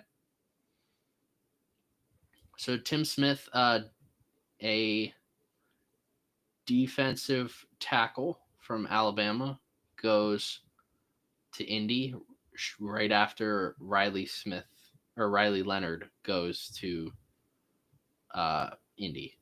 So Indy goes back to back. And then Philadelphia took the offensive tackle from Michigan. So the Seahawks are up at 192. And yeah, we are almost at the Tom Brady pick at 199. Yeah. So Riley Leonard. It's so funny. So yeah, Quinn Ewers is the best available quarterback, I guess. I'm so glad the Eagles got a tackle, Miles Hinton. They said offensive lineman, so he could be moving all over the place. Of course, the Eagles Stoutland loves to do that, move guys all around. So we are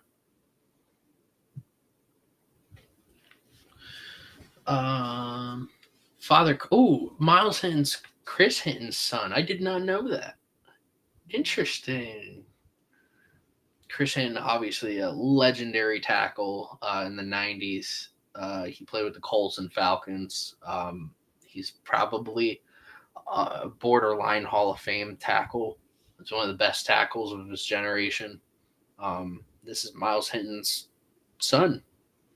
I like that. I like his blocking.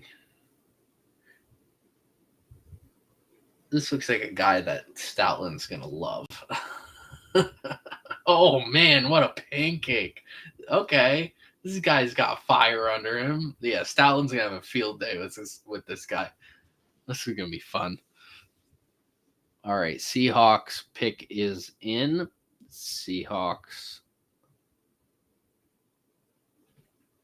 Eagles tweet out, welcome to Stoutland University.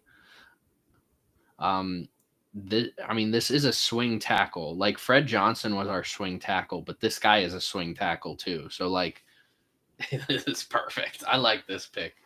All right, Seattle. Who are you picking? Bryce Cabeldue, offensive tackle, Kansas. Bryce Cabeldue. Okay. I like the Eagles draft, Saints draft. I like. I mean, like I've said before with the Saints, you need to build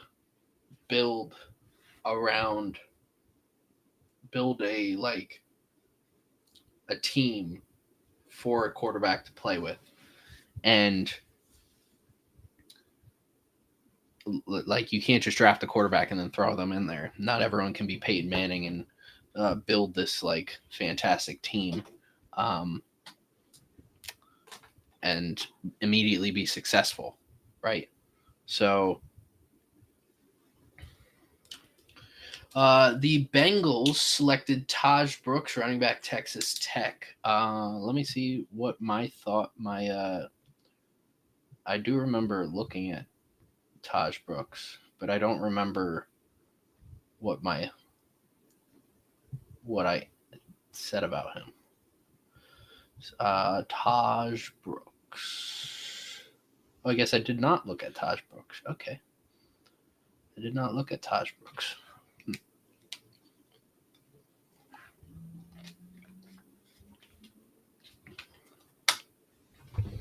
All right. We are at 194. Pick 194 with the Jacksonville Jaguars. And then Philly is back on the clock, with I don't even know what pick we would go with. Maybe wide receiver. I'd like someone to compete with Terrace Marshall and Aniyah Smith, because I don't think they're good.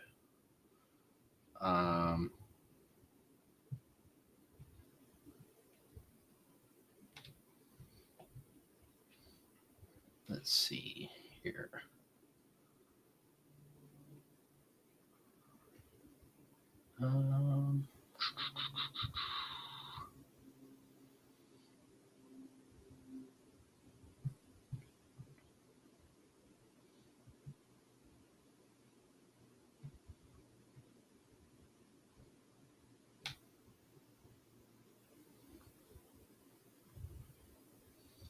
All right. I mean, let's see. Jaguars pick is in, and then the Eagles are up. All right. With the Eagles, I would maybe a punter. Ooh, all right. So the Jaguars took Jalen McLeod, linebacker, Auburn. And Kobe King's still there. So with this spot, I would like maybe a wide receiver, a punter. I mean, Jake Elliott was kind of questionable, so maybe even a kicker if you really like a kicker. But even then, I'm okay with not drafting a kicker and then just waiting until after the draft and like testing guys out. Yeah, I mean guard because we've kind of we got a tackle, got a center, maybe get a guard. Because yeah, why not? All right, Chicago. Wait, what is going on? Why is it? Wait, what? What just happened? Did we just trade?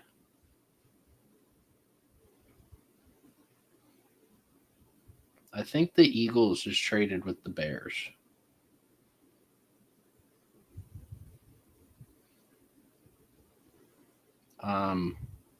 What?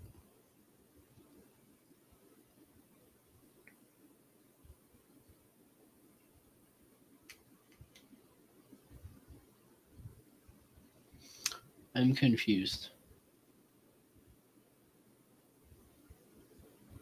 Eagles. Bears are at 195. Jaguars. Wait.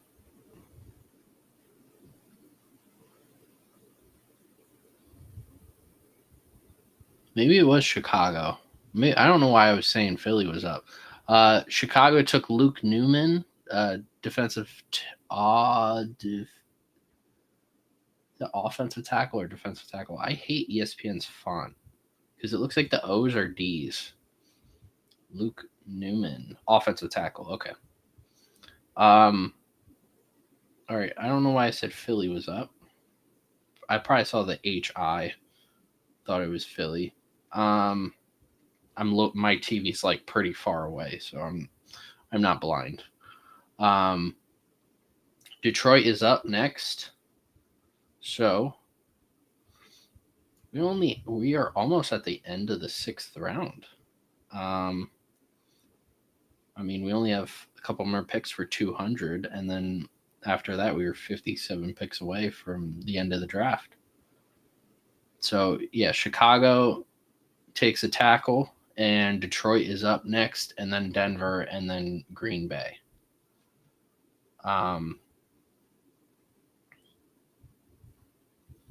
So far, no trades right now.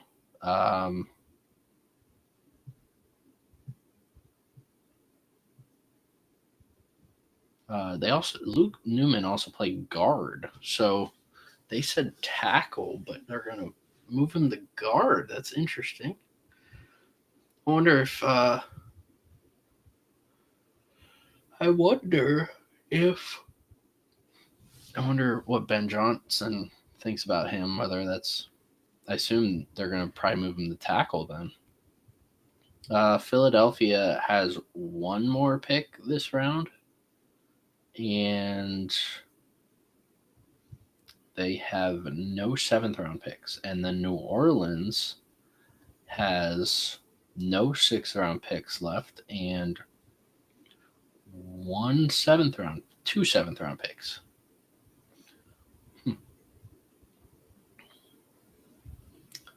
All right, Detroit, who you picking?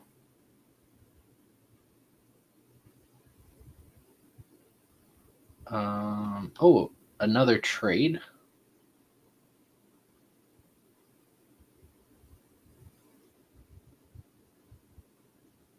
What?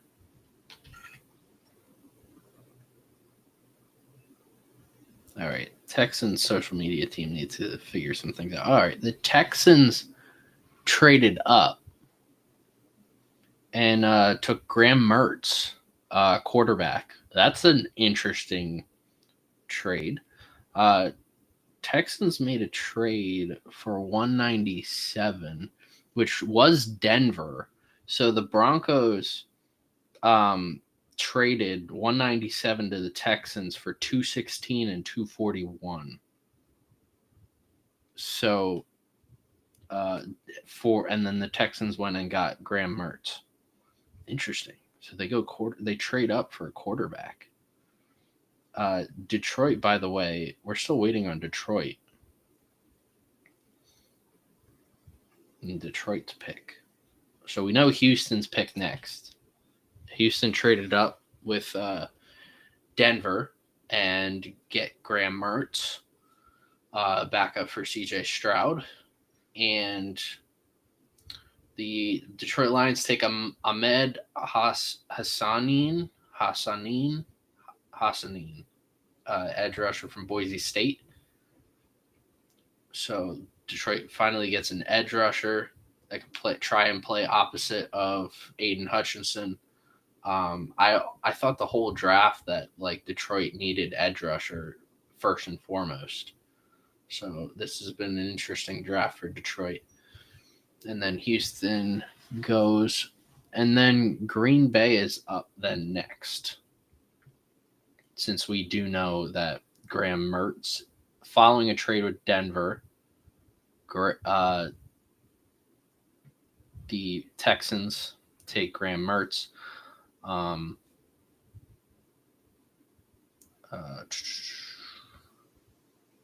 Houston traded pick 216 and 241. Denver traded pick 197. That's probably a fair trade. And then they got Graham Mertz. I've heard Graham Mertz has been okay. No Quinn Ewers. Interesting. We are 9 minutes away from 5 hours on stream. Dan Campbell looks like he's pumped. It's funny looking at Dan Campbell next to the owner of the Lions. Dan Campbell's this huge dude, and the Lions owner is this little old lady. It's so funny. He looks like he's gonna. I have a feeling Dan Campbell's just like this teddy bear. Oh man. All right. Let's see. So Green Bay is up. Let's see. Green Bay is up at 198. We have less than 20 picks left in the 6th round.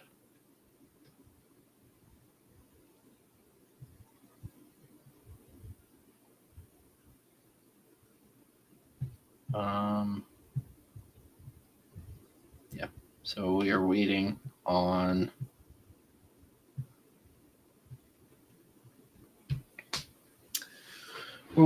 Green Bay's pick.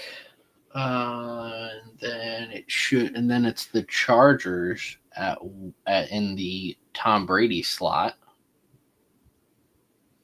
And of course they're not going quarterback. I mean, they could go Quinn Ewers and as a backup, because that's kind of what Texans just did with Graham Mertz.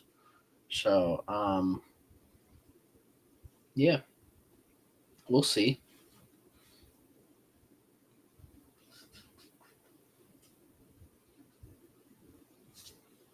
Graham Mertz. Yeah, Quinn Ewers is available. Jonah Monheim. Still no McLaughlin from Ohio State, the center. It's interesting. We're waiting on him to go because he's pretty much the best. He probably is the best player in the draft available.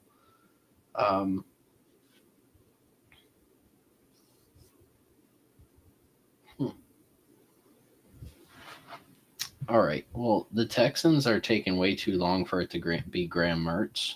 So we're going to look at the best available players once again.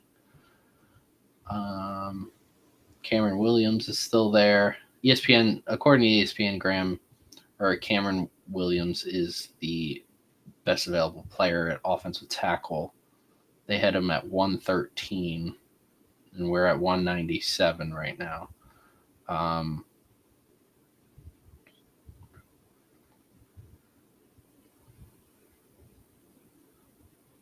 Which says a lot, because Philly was like, no, I don't want him.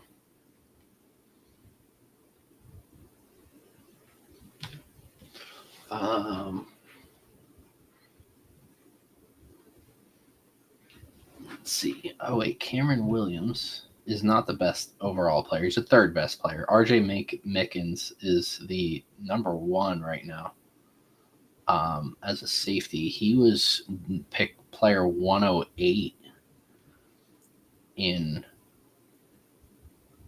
ESPN's ranking, and he's going to be 90 spots from where they have him ranked.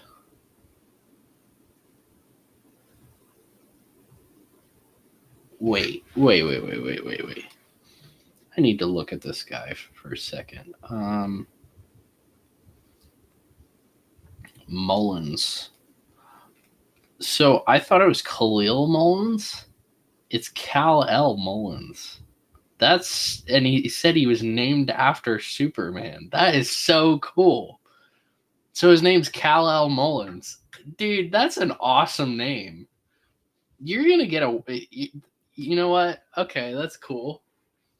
Kal-El Mullins. Nice.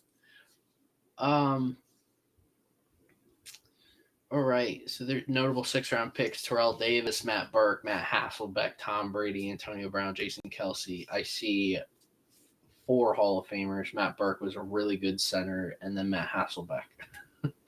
Matt Hasselbeck was okay for a little bit there.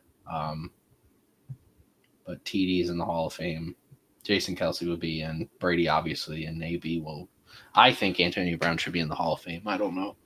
I mean, I don't care what his off-field and after career looks like, but I mean, from what he did in his career, he's a Hall of Famer. If Antonio Brown's not a Hall of Famer and Julio aren't, if those two aren't Hall of Famers, then we have no Hall of Famers since Calvin Johnson has retired. That's my take. We're still waiting for them to announce Graham Mertz. Like, that was like 5 minutes ago that I found out that this pick was going to be Graham Mertz, and I'm still waiting on Green Bay's pick.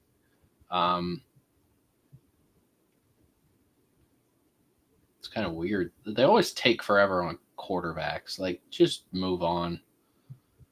Graham Mertz.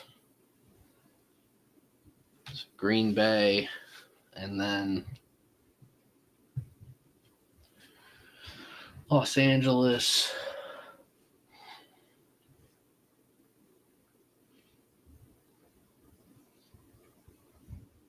So who is Green Bay picking? Who's Green Bay picking?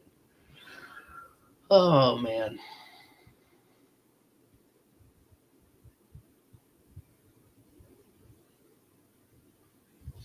Chargers are on the clock, even though we don't know who Green Bay is picking.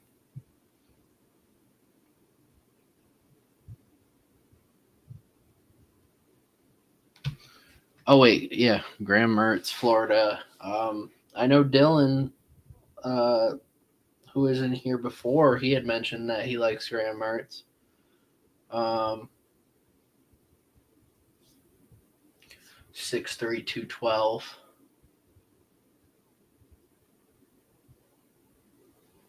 Oh, God. He just looks like Kenny Pickett. Like, watch him, like, his pocket presence looks like Kenny Pickett. He throws the ball like Kenny Pickett. This dude looks like Kenny Pickett. He looks so skittish. Like, Kenny Pickett in college had more, like patience and like time understanding than Graham Mertz. But he lost that when he went to the NFL. This dude looks like Kenny Pickett. Oh, man.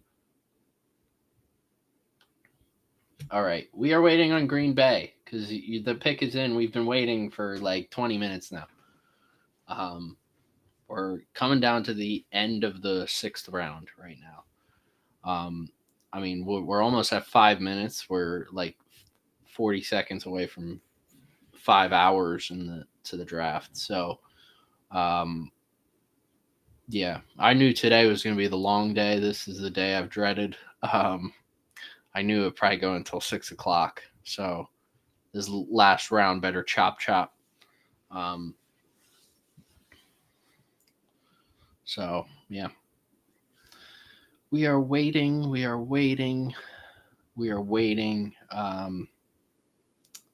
almost at pick 199. Shiloh Sanders has been a name that nobody's mentioned, probably because he's not really high on anyone's boards. So Green Bay has their pick, but we haven't heard it because they're taking their sweet old time. All right, Houston. All right, ooh, Warren Brinson, defensive tackle. That's who Green Bay selects. Warren Brinson. And then the Tom Brady pick 199. And then Jacksonville is up at 200.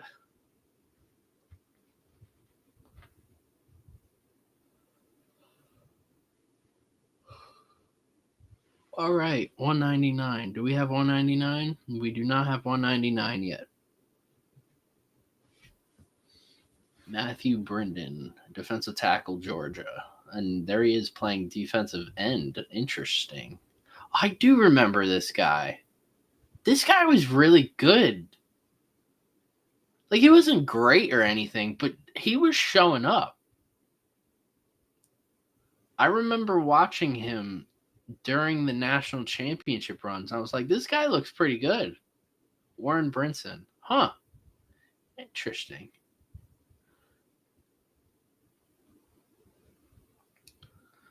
Green Bay has had a pretty good draft. I mean, they went 2 wide receivers when they already have wide receivers. Okay. Chargers are up for the Tom Brady selection. Pick 199. They go Branson Taylor. Was that offensive tackle? Yeah, offensive tackle, Pittsburgh. So yeah, get more offensive linemen to help Mr. Herbert there. So we are now at pick 200. We are 200 picks into the draft. Wow. So we have 57-ish picks, 57, 58, something like that left. Pick is in for the Jaguars. So now we should be rolling. We are only a couple picks away from the 7th round. We are 17 picks away, 16 once the Jaguars get their pick in. I don't expect any trades so far.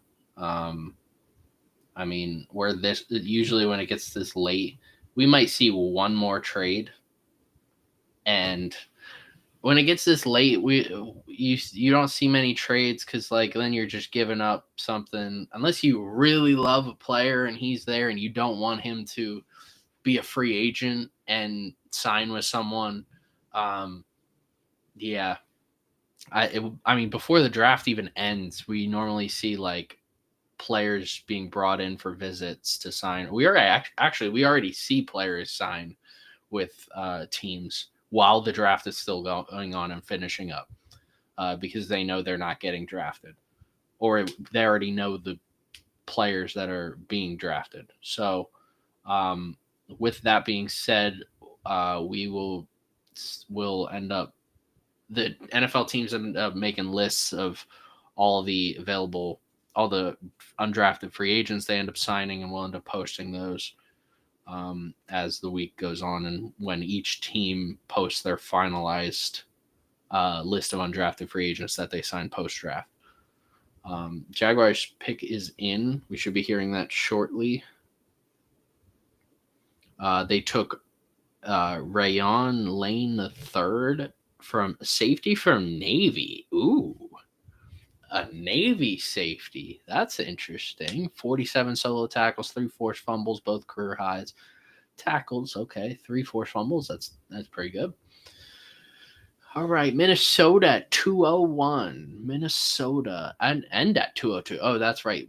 They made the trade. So, yeah, Minnesota 201 and 202.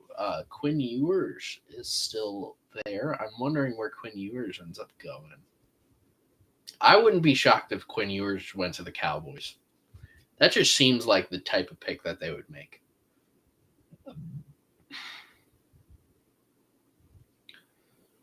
But we are coming to a close of the 6th round. Baltimore is then up at 203.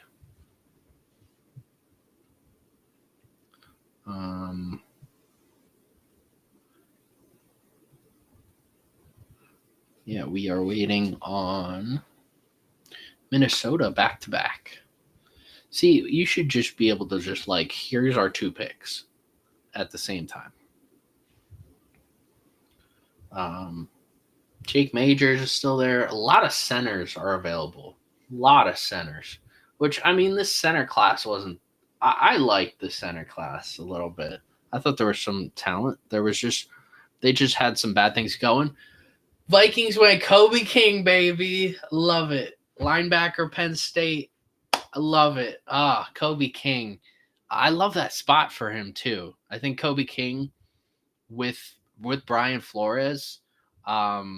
if some injury happens and he has to come in, like I think he can thrive really well in that with that team. Kobe King gets drafted. I'm so happy for him. So all my Penn State guys, congrats. I mean, I mean, you definitely were at school when I was at school there. Vikings also drafted tight end Gavin Bartholomew from Pitt. So they went back to back with their picks. So, yeah, to all my Penn Staters, Abdul Carter, Tyler Warren, Kobe King, Kevin Winston, Jalen Reed. I know all you guys were there when I was at Penn State. You guys were what? You guys were probably sophomores. Some of you were probably freshmen. I'm so happy for you guys, and I'm happy that you guys are gonna go out and thrive in the NFL. I wish you guys were playing in Philly or New Orleans so that I could root for you guys firsthand, but I hope all of you have healthy and great careers. So there goes Kobe King, and that's really it with my favorite picks. So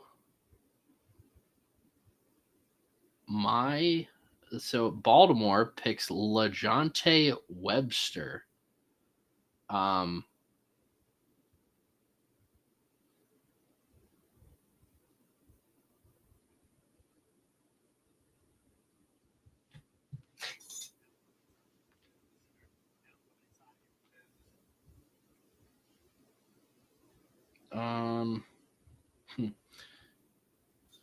Benjamin Sulk's one of my new favorite reporters. Not reporters. I wouldn't even say new. I've been following him since he was on TikTok doing TikTok videos. He's a really smart dude. I highly recommend you follow him. I mean, he does a great analysis of like play-by-plays and schemes and stuff like that. He's a really smart dude.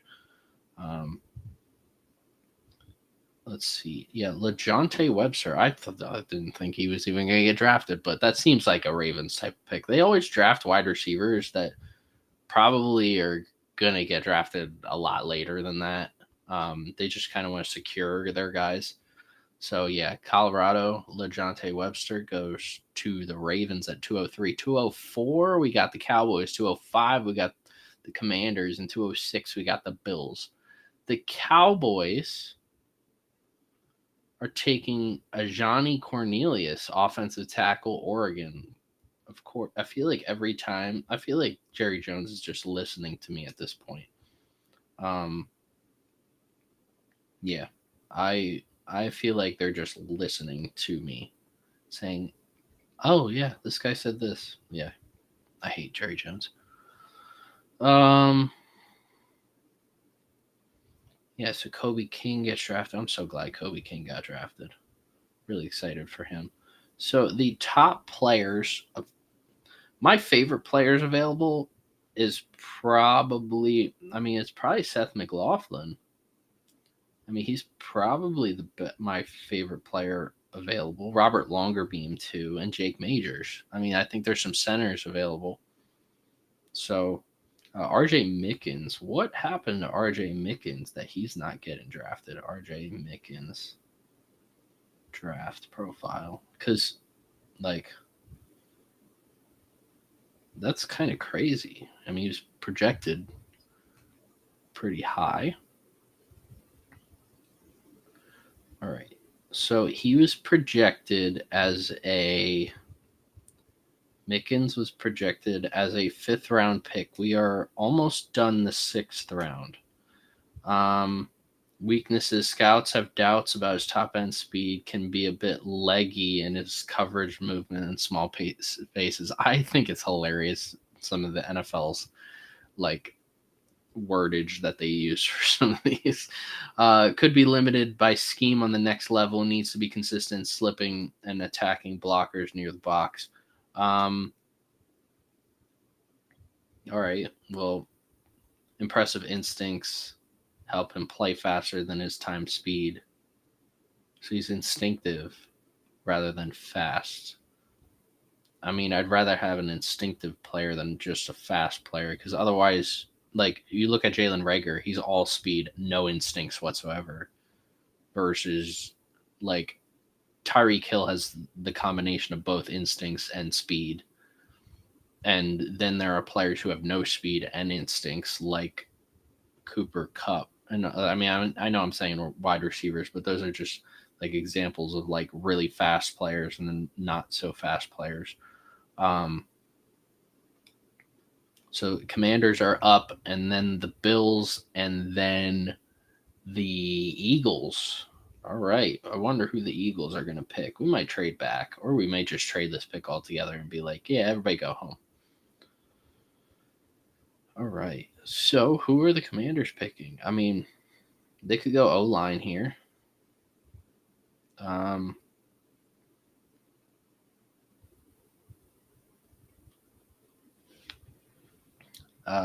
don't know who they could draft.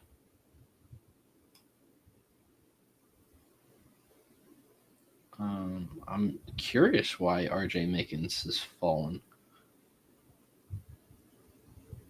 Or maybe they just were too high on him. I don't know. All right, Commanders pick is in. The Washington Commanders with pick 205 are picking. Come on, ESPN. Don't do this.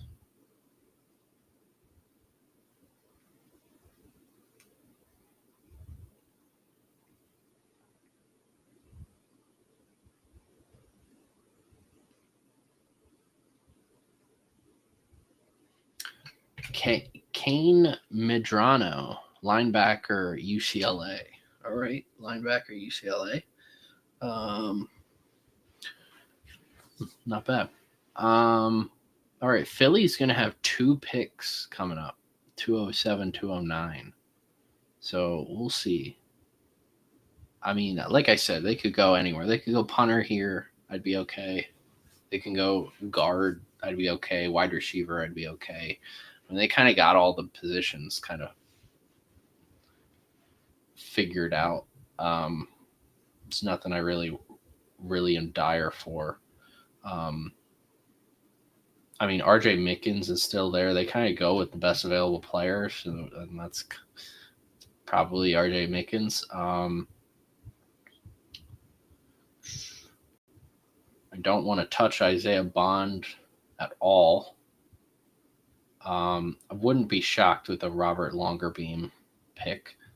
We already got our center for this draft with Kennard, so or not Kennard with I don't remember his name.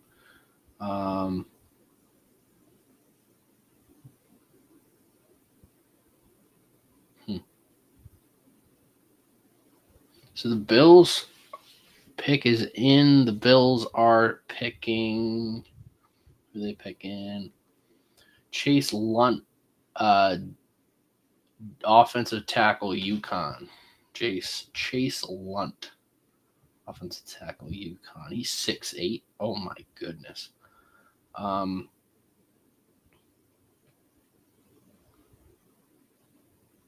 right. The Eagles are up on the clock at 2:07, and well, it says Eagles are on the clock at 2:09, but yeah. All right, Eagles took Cameron Williams, who is the top offensive tackle. I mean, they just take the best available player, I guess. All right, like I said, just go best available, Cameron Williams. I mean, if you look at overall, Cameron Williams was number 3. RJ Mickens was 1, Quinn Ewers was 2, Cameron Williams was 3. So, I mean, yeah, get the best available player, especially when the best available player is their overall rank is 113, and we get them at 207. So, yeah, great job. Good job. You get one of the best available players. I mean, at this point, you can go RJ Mickens and call it a day. Carolina is in between the Eagles' 2 picks. I mean, Carolina could go do anything. Oh, they're showing Kobe King highlights. Yeah, Kobe King. I loved watching Kobe King, especially when he was locked in with an lineman. He was still able to reach out. I liked his coverage ability. I mean, he's not going to go cover wide receivers. I loved his drive to the ball carrier a lot. So, and he's able to play inside, outside. He's able to rush the passer at times. I love his instincts. I think Brian Flores and Kobe King, I think that's a match made in heaven for him. Yeah, I like him. Good pick. He might be a little undersized, but again, Brian Flores, he finds a way. So yeah, Philadelphia. So the Eagles went and got Cameron Williams. Not bad. So Carolina, who are you picking? So all right, we got 3 offensive linemen. I love it. I love it. This is welcome to Stoutland University, everybody.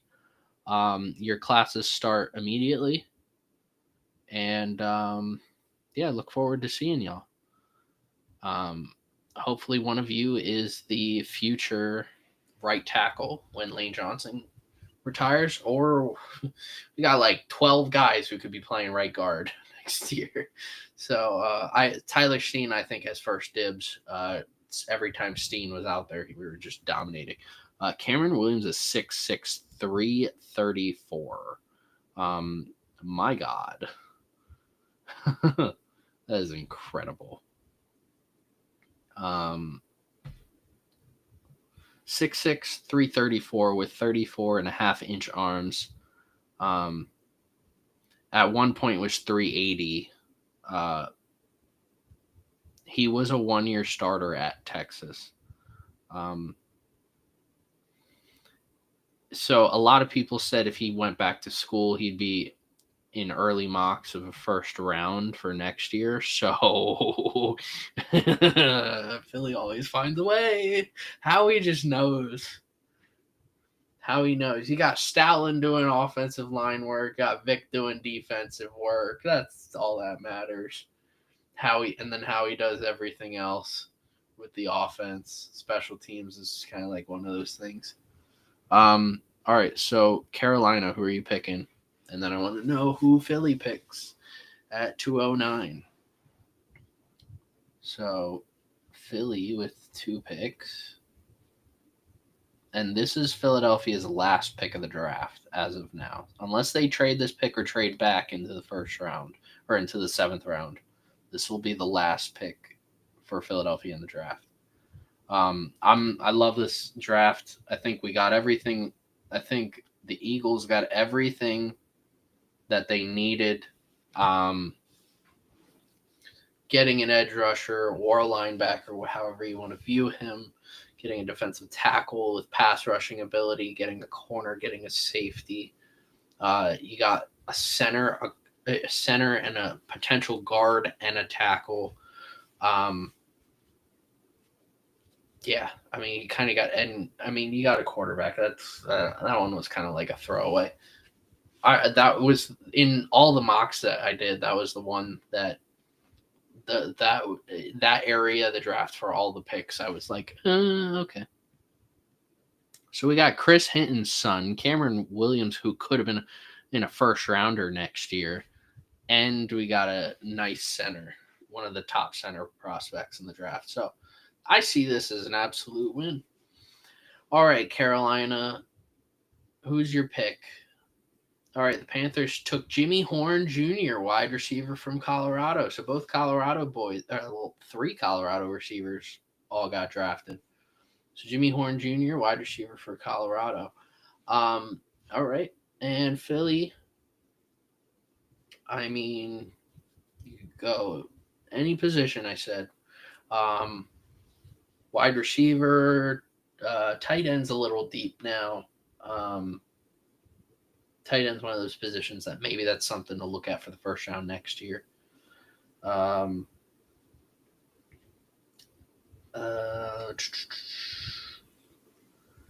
Let's see, tight end. I don't know. Punter, like I said, maybe punter. Yeah, probably something I'd probably look at. So the Eagles drafted 2 Texas Longhorns. Okay.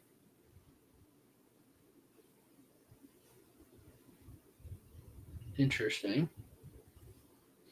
All right, the pick is in for Philly, who is pick 209 for the Philadelphia Eagles. And this would be the final pick of the draft unless the Eagles decide to trade back into the draft. But otherwise, it seems like this is the last pick for the Philadelphia Eagles. After the draft is the United Football League. The United Football League will be on today. Something to look at.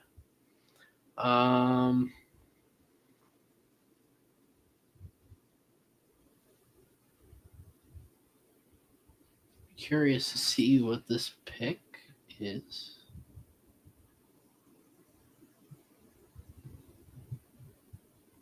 I like the available players right now in the 6th. 7th is probably going to get to where it doesn't really matter who gets drafted. Let's see. Eagles. Yeah, Cameron Williams played at 369 last year. Wow, that's insane. So it sounds like he just needs to maybe maintain a certain weight, which with that offensive line group, I think he should be able to learn a lot from Lane. He should be able to learn a lot from Juergens, Dickerson, Mailata, and obviously Stoutland. Yeah. We'll see. We are closing in on the 7th round soon. We have Eagles went edge rusher Antoine Powell-Ryland. I remember doing a mock and getting him, or I was thinking about getting him. Antoine Powell-Ryland. All right. Interesting. So we got an edge rusher. Hey, even if Jihad plays off ball, we got another edge rusher. This is a win. Got every single position that we could have wanted. Yeah, I don't. This is a huge win. So New Orleans only has 1 pick left. That is, or New Orleans has 2 picks left. They're towards the end of the 7th round. Robert Longerbeam is probably one of my favorite players that is still available from Rutgers. So Baltimore has picked 210. We have 47 picks. Yeah, 47 picks left. Also, no Shiloh. I wonder if Cleveland signed Shiloh. That'd be interesting. All right. Baltimore Ravens selected Aeneas Peebles, defensive tackle, Virginia Tech. A lot of Virginia Tech and Virginia players in this draft. Curious to see how many of them got drafted. So 210 is done. 211 is the Arizona Cardinals, and 212 the Baltimore Ravens are back up on the clock. So we're gonna start. We should start flying through these picks now. The Phillies are winning now, 6-0. Let's see. All right, a lot of teams are finishing up right now.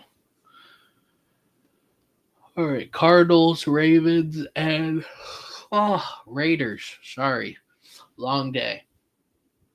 Cardinals, Ravens, and Raiders. All right, so we have 6 picks left in the 6th round, and then we start the 7th round. The NFL draft was the first major American sports league draft. Jay Berwinger. Yeah, I was just talking about this. Jay Berwinger was the first selection for the Philadelphia Eagles. He was a running back. He never played at all in the NFL. That was in 1936. Because I was asked about Chuck Bednarik being the first pick, and in his draft, that was like 12-ish years later, 12, 13, after the first draft. So, because Chuck was such a highly touted prospect, because he was elite at center and linebacker, he was like the clear and obvious number one, and then Philadelphia has the number 1 pick. So that was like a no-brainer going from University of Pennsylvania to the Philadelphia Eagles. Yep. All right. Cardinals, you're up. Make your pick. Cardinals could pick Quinn Ewers here. Be curious to see. I wouldn't touch Quinn Ewers at all. I mean, that's like one of those things that, I probably wouldn't. Once the 7th round starts, I'll look at some of the best available players, according to ESPN's list. Antoine Powell Ryland, edge rusher. I'm going to have to look at tape on him. Oh, never mind. So ESPN's going to show us some video on Cameron Williams and Ryland.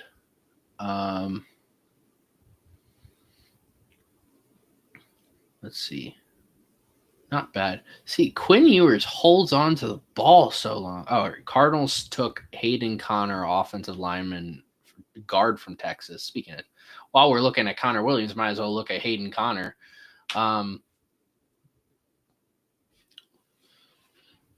Let's see. He looks pretty good. I mean, he looks like he could be we can move him to guard. Cameron Williams.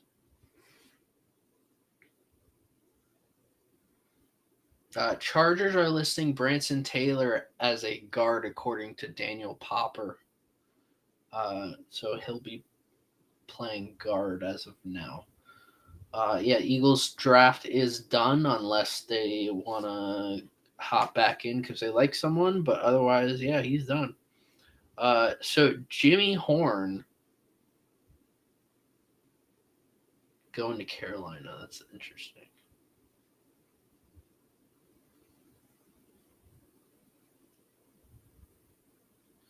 Yeah, Jimmy Horn. Jimmy Horn was pretty good at Colorado. I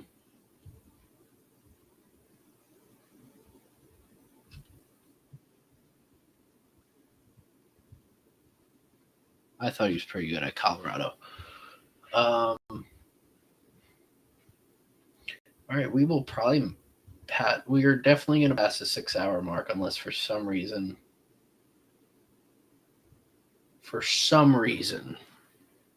the picks start flying. And I doubt it. So the Ravens up at 212. Why is the clock running down for them? Just pick someone. We have 5 picks left.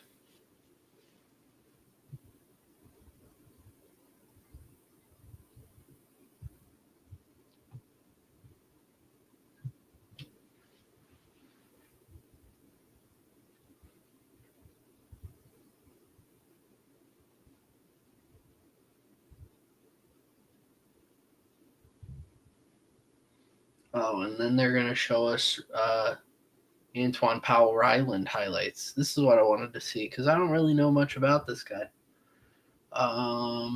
He's at Florida for 3 years. Oh, all right. All right. This is a Vic Fangio pick. This guy can move around on the line. This seems like he'll like he might play like the Brandon Graham role on defense. Like he might fill in for where what Brandon was doing, like on the edge, or he's definitely quicker than Brandon was at the end of his career. But yeah, he can probably play inside at like D end occasionally. So yeah, I like it. I like the pick. All right, everybody go home.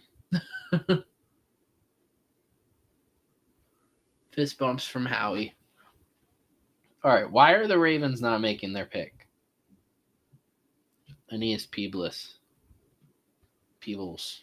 How do you say that? I don't know. All right. All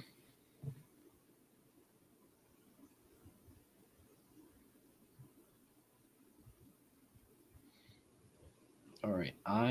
We are waiting on the Ravens selection at pick 212.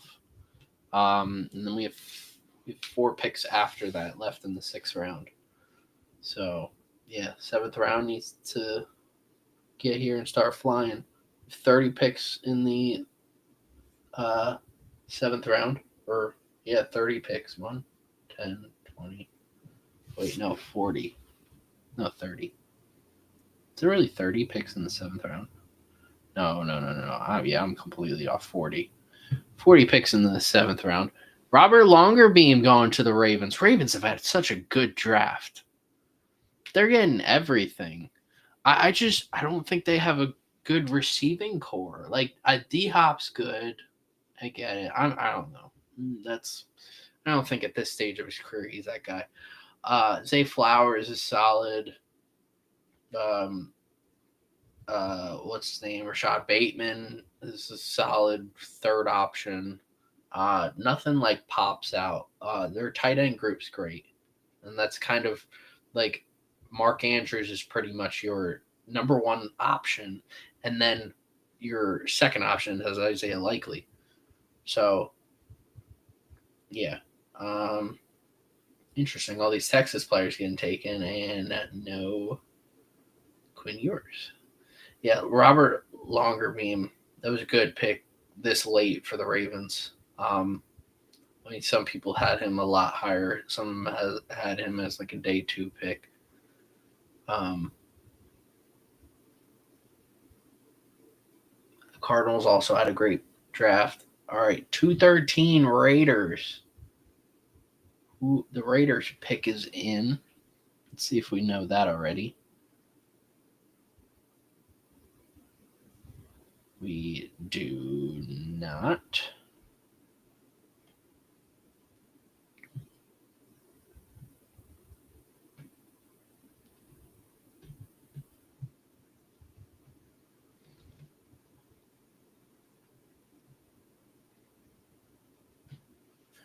All right, Raiders. Who are the Raiders picking?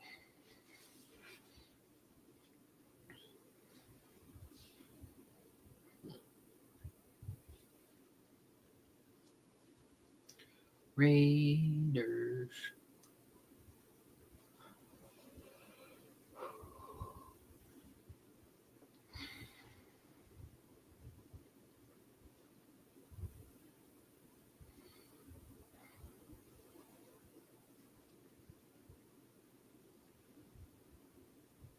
All right, make your pick, Raiders. They're taking way too long on these picks. Like they've been flying in years past. Like because in years past, now this is the first year we've streamed since the 2017 draft, and we weren't even a page for a month. And I just put up my laptop with a terrible. I just used the laptop camera, and it was so like fuzzy, and I would look up at the TV and look back, look up, look back. A little bit more professional setup. Raiders took Tommy Mellett, wide receiver from Montana State. But yeah, we had that. I had that set up. And now it's a little different of a setup here, more professional setup. And yeah, we very different. But every year after that, we posted all the picks for all the rounds of the whole draft, and we posted individual picks for the first round. Then we did a summary of each round for the second round and third round, and then by the end of the draft, we posted a summary of all of the picks for the whole draft for each team. So we did that every year, and this draft feels like it's gonna go forever. Like, I mean,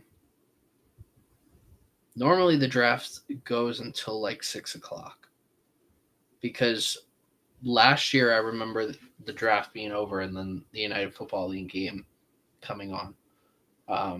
And then years past, I remember the Philadelphia Star, like immediately after this game or the draft, I remember writing an article on the Philadelphia Stars for the USFL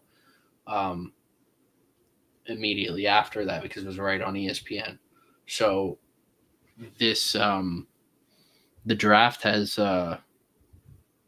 it feels like it's gotten longer. Definitely has, because I mean we're gonna hit the 6 hour mark, especially the last couple picks. We should be getting into the 7th round soon. Chargers have picked 214. Raiders have picked 215, and the Denver Broncos have picked 216. So once those get done, I will give a summary of some of the best available players on ESPN. There's not many great players. Tez Johnson, according to people, there's a lot of people high on Tez Johnson. I'm not a huge Tez Johnson guy. I think with his size combined with his speed, like normally with guys with that size, I look at like their speed immediately, and I'm like, all right, their speed's good. Their route running. Tez Johnson doesn't really have anything that's worth noting for me that I'm like, all right, you know what? I would draft this guy. Quinn Ewers is there. Also a guy I'm not really that high on. But Logan Brown's a pretty good option for teams. But yeah, once the 6th round is over, I'll give a summary of some of the notable guys to look at. I mean, Shiloh Sanders is still there, but I doubt he gets drafted at all. Normally in the 7th round, you're just trying to get guys who you just don't want any. You want to guarantee you're gonna get them. And not get them as an undrafted guy. Chargers took R.J. Mickens, safety out of Clemson. He's outside of Shedeur. He's been the top guy for a very long time at the top of the draft board for today. So, I mean, that's pretty good find. I mean, you get Derwin James, he could probably be a backup there. I mean, even if he can become a starter, then you got RJ, you got Mickens. Ray Mickens, his dad was a 3rd round pick for the Jets in '96. So Mickens can play alongside Derwin James possibly.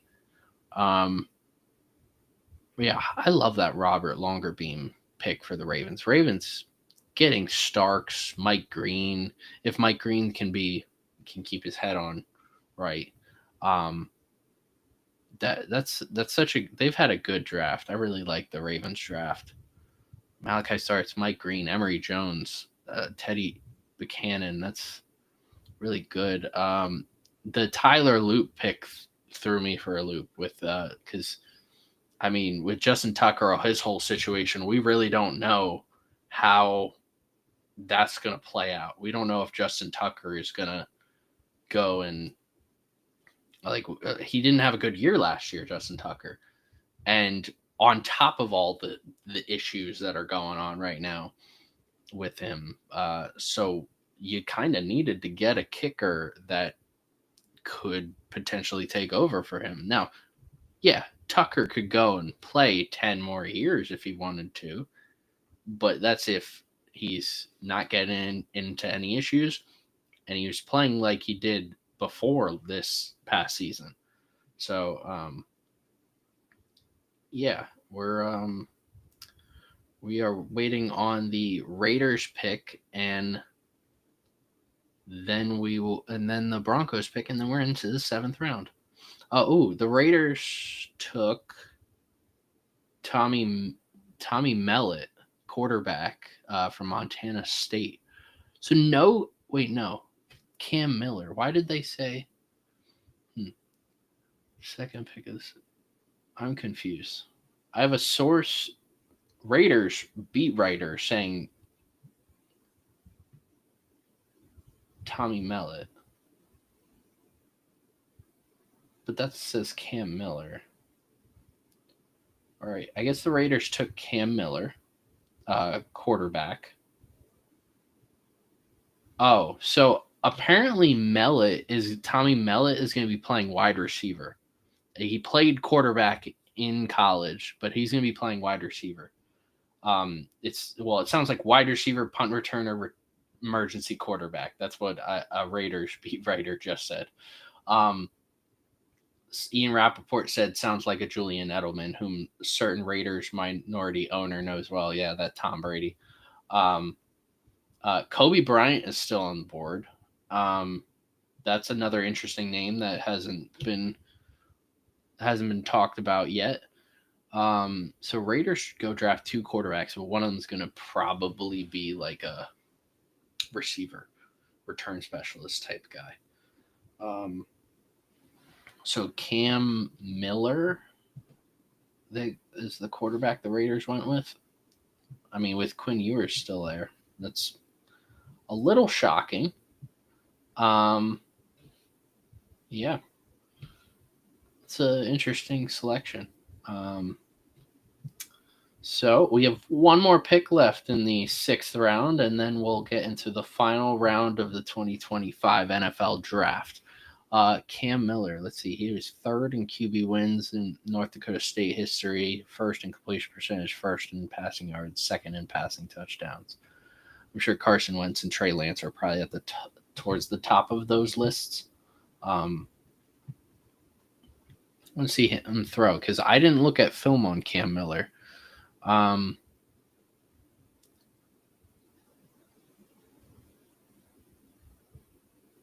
He's got good footwork.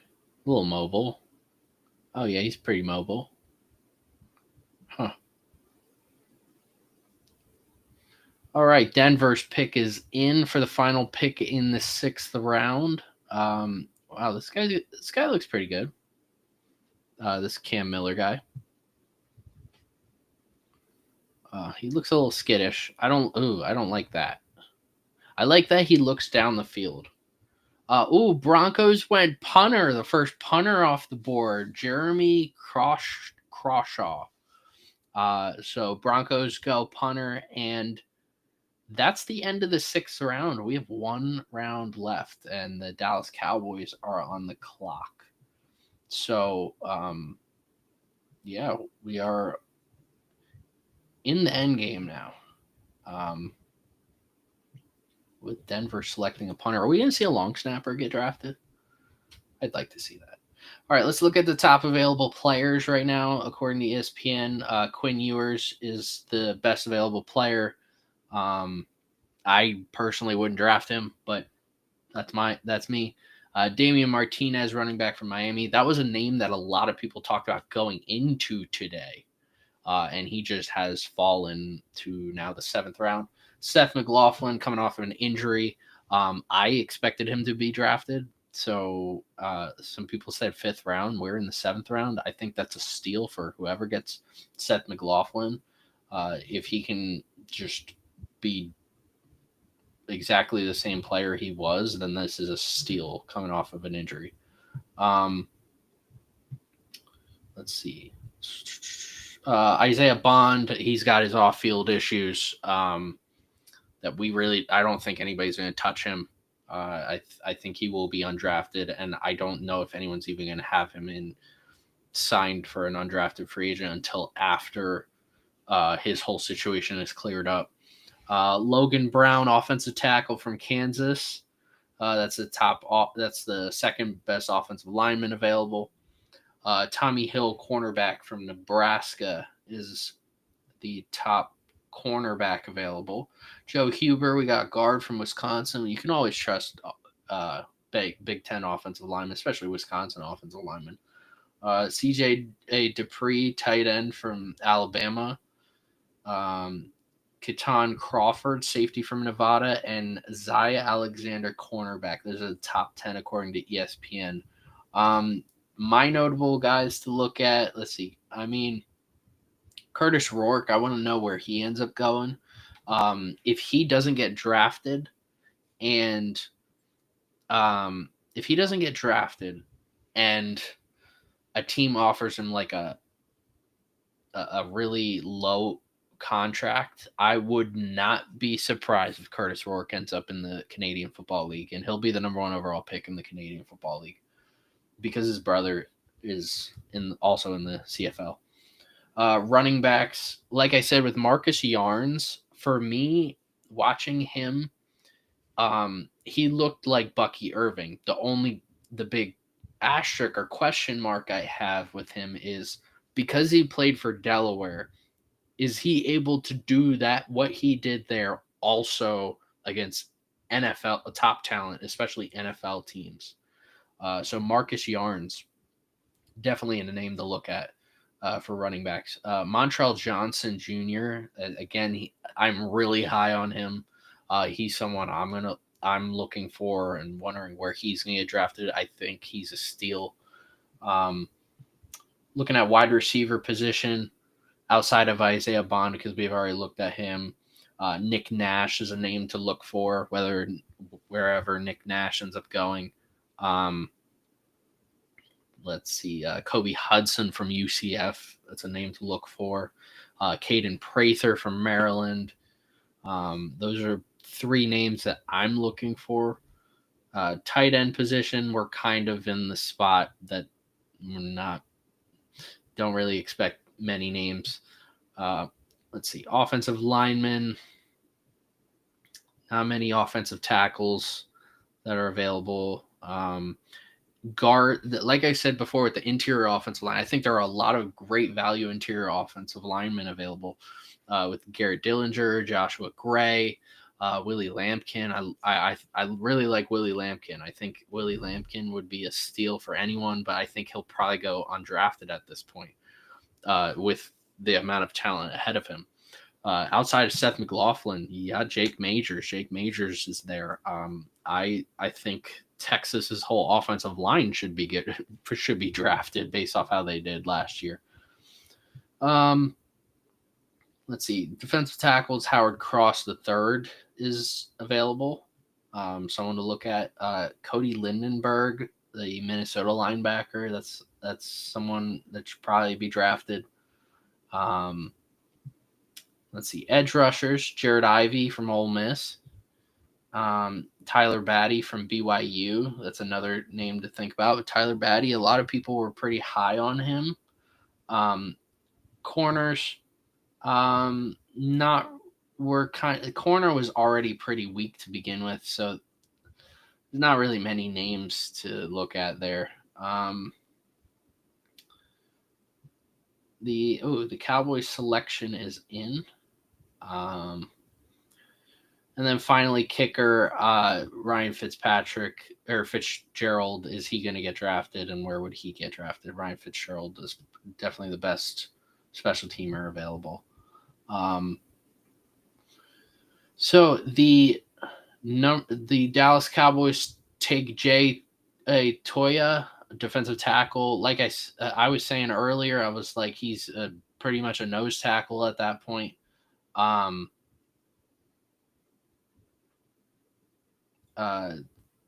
So that's who the Dallas Cowboys pick. It's probably it's a big interior defensive lineman.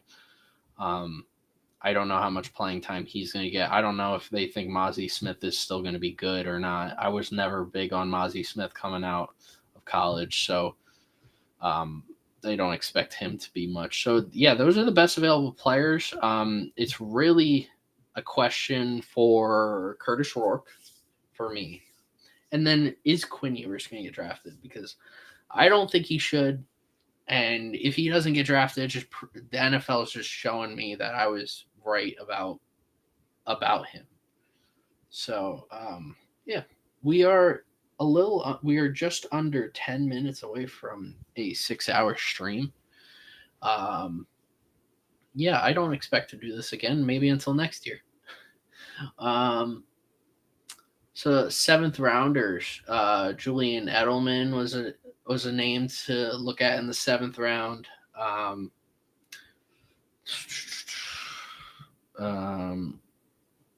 Let's see. Seattle was just posting their top 7th rounders. Justin Forsett. I remember Justin Forsett. That's a crazy name. Malcolm Smith. Okay. I have a Malcolm Smith autograph downstairs. Wow.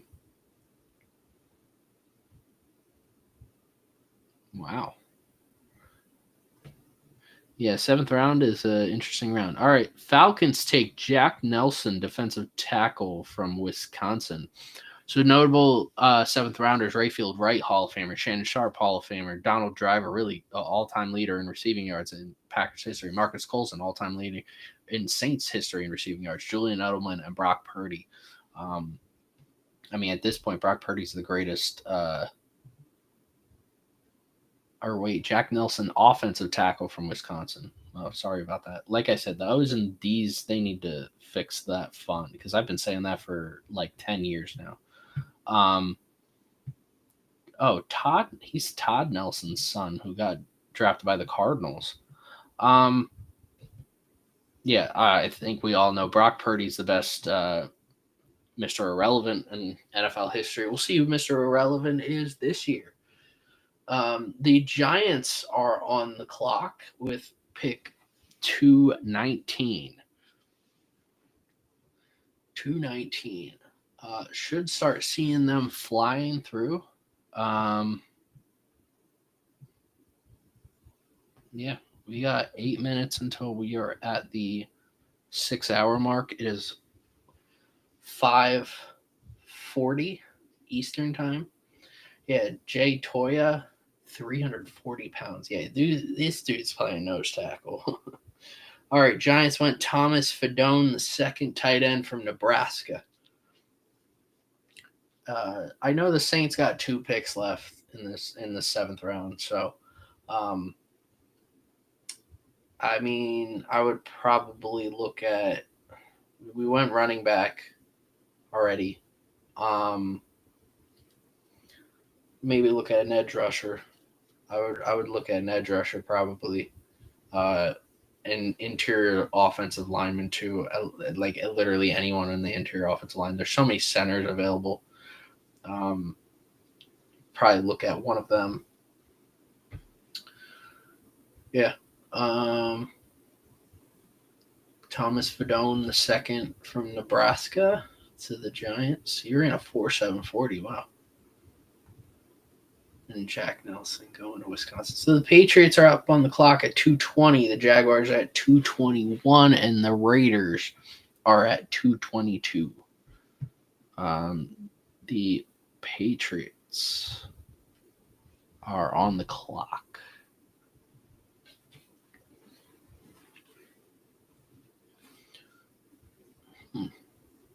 Yeah, I like the Eagles draft. So all of them except for Kyle McCord, I don't really care about. And the Saints draft, I like all the picks.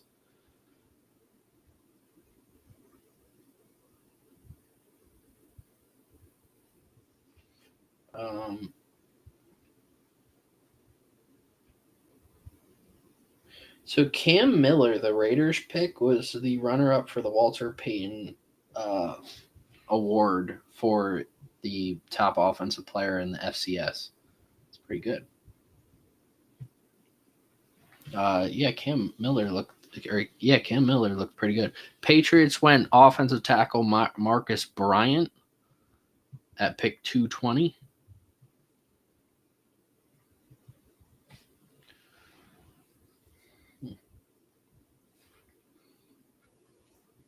So Quinn Ewers is officially the number one player. Not drafted yet. I wouldn't be shocked if the Jaguars ended up going with him. Just as a backup to T-Law. You need to get a backup for or Mac Jones is still there. I mean, I don't know. Who knows?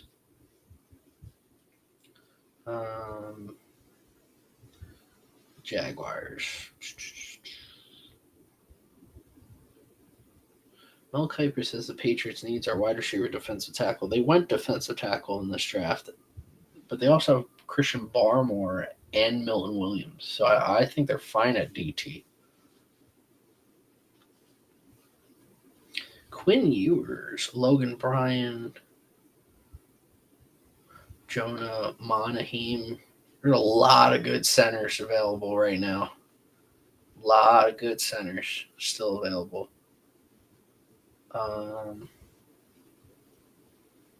Ricky White III, Brashad Smith, SMU.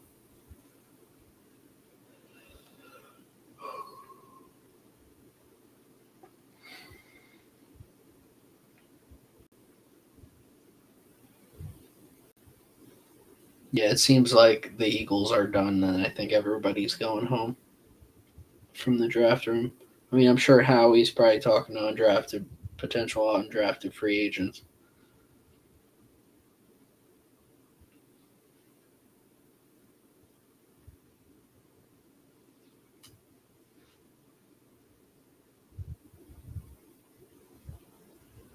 All right, the Patriots pick is in, which we already know. It's the offensive tackle. We're just waiting on word from the Jaguars. You will probably see me end the stream as the 7th pick happens. Yeah, Marcus Bryant, offensive tackle, Missouri, went to the Patriots. You'll probably see me end the stream before the last pick. Yeah, my voice is shot. Because I will know the pick well before they announce it, and they're gonna have this big ceremony and stuff like that. So, yeah, we'll probably end up ending right before the final pick. Let's see. All right, so Jaguars. We're waiting on the Jaguars pick at 221.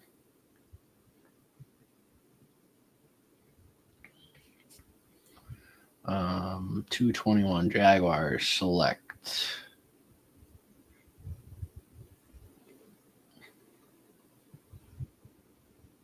Jonah Monaheim, center, USC. Yeah, like I said, center is that was a really good pick, really good value pick right there. Yeah, great pick. All right, Raiders So the Raiders took Cam Miller, and they have got another quarterback earlier, but he moved him to wide receiver. So Seattle is then up at 223 after Vegas. So we'll see who Vegas picks at 222.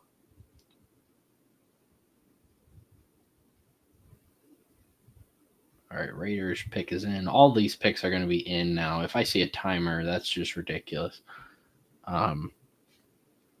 It's the 7th round. Figure out your picks already. All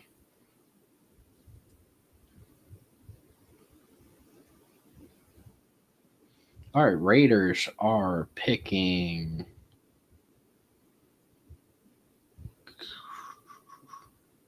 Cody Lindenberg, linebacker, Minnesota. That was a good pick for the Raiders.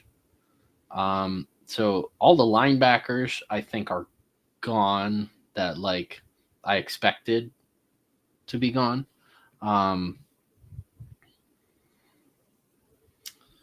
So all the corners, all the linebackers, all the safeties, all the tackles, all the tight ends are all gone that I expected to be gone. So right now, if you're intrigued with a quarterback, all right. So the Seahawks took Damian Martinez, running back. So he was the top running back on a lot of boards.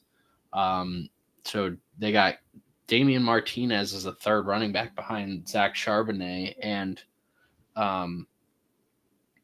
Kenneth Walker. And we've hit the 6-hour mark now. So let's see. Houston's up at 224 and Arizona's up at 225. So, yeah, if you're interested in a quarterback, a running back, a wide receiver, an interior offensive lineman, and anyone on the D line, you're in good hands. There are still some good picks available. Yeah, Cody Lindenberg. That was pretty good. That was a pretty good pick by the Raiders and Damian Martinez. My comp for Damian Martinez was I didn't scout Damian Martinez. I mean, I scouted 19 running backs, and he was not one of them. I pulled from a list from ESPN, and then I went in order of my thoughts on the top 19. Yeah. Oh, that's right. I do remember Lindenberg. This guy's really good. He just doesn't have like the best hands in the world. If he had, like, he needs to be in a jugs machine. Because if he has good enough hands, then he'd be a great linebacker. He needs to be a little faster, a little bit more instinctive. All right, Texans drafted defensive tackle Keontae Hamilton.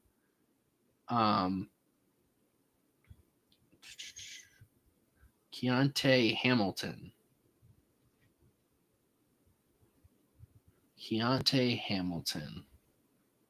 Going to the Houston Texans. So Arizona's up at 225, then Pittsburgh at 226.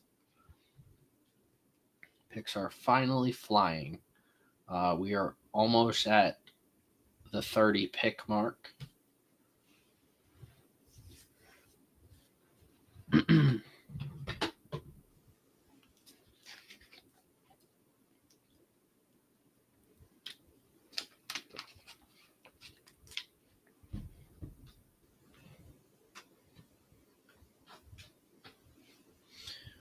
All right. Yeah, there's a lot of centers available. Like if you need a backup center, I like the groups. I like the group here. Or a guard. Lampkin has been someone that, like, in a lot of mocks, like for the Saints or the Eagles, I had I wanted Lampkin. But I guess a lot of teams don't really like him.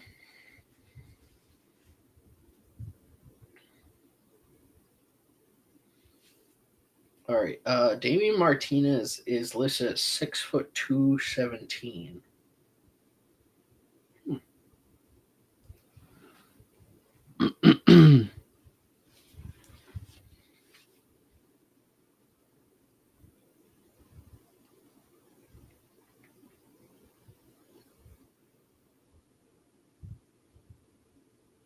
All right, Arizona, hurry up. I could see Quinn Ewers going here. I could see Quinn Ewers going to San Fran. San Fran would make a lot of sense for Quinn Ewers. I think he would fit what they do, like that. Like, I think Quinn Ewers would fit that. If not, Quinn Ewers can go to the UFL. I don't know many teams that would want Quinn Ewers. Yeah.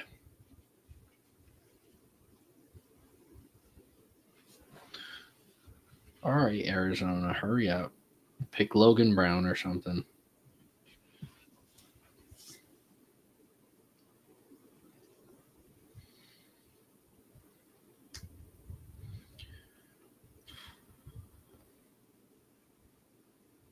All right.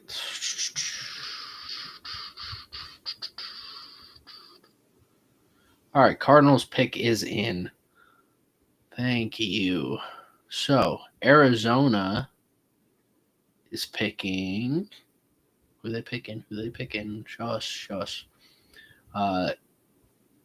Keaton Crawford, safety, Nevada. Keaton Crawford. He was one of the top safeties available. So, I did hear about him from Nevada. Do you say Nevada or Nevada? I say Nevada. And Pittsburgh is now on the clock. Pittsburgh, you needed quarterbacks. You got Will Howard, man.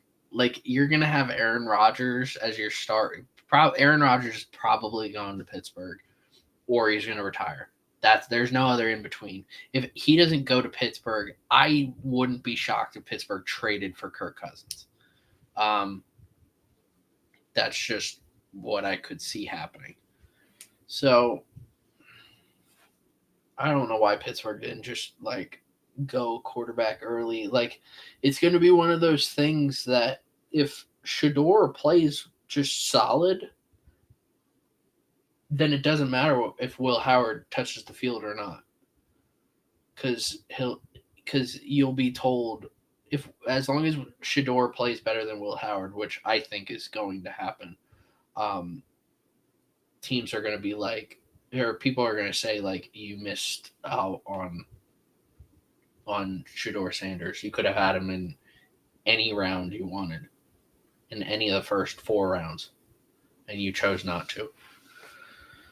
So, Pittsburgh's at 226, San Fran 227, 228, New England is back up. So,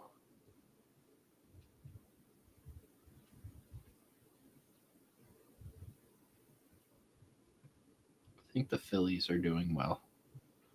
Yeah, the Phillies are currently winning. Which probably nobody cares. Steelers 226. Who are they going? They need a quarterback, wide receiver, running back. They went quarterback way too late. I understand this quarterback class sucks. I get it. But when you have everything on that team except the quarterback, you need to just take whoever. Steelers took linebacker Carson Bruner with their pick at 226. So San Fran is now on the clock. This is where I wouldn't be shocked if Quinn Ewers went.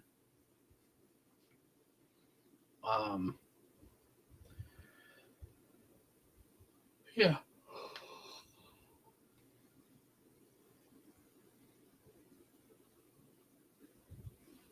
All right, 6 hours and 9 minutes.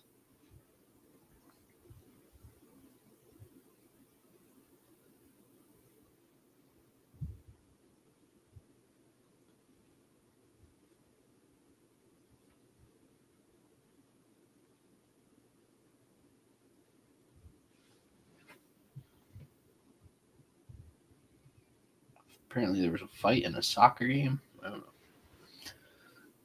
know. Yeah, Carson Bruner. With the Steelers pick.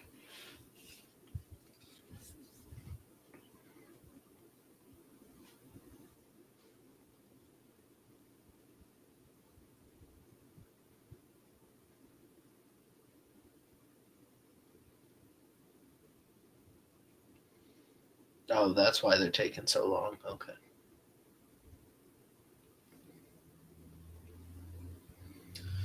So yeah, San Fran, what are you doing? The Patriots now have Mr. Irrelevant. What happened?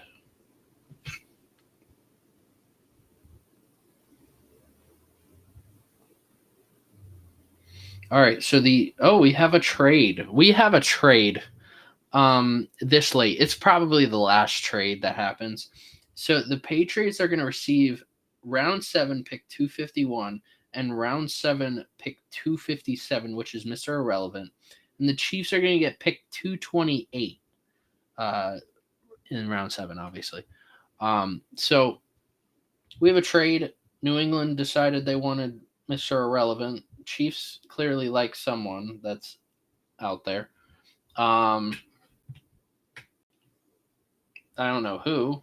It's pretty late to be making a trade, but clearly they like someone. Yeah. So, San Fran, who are you taking?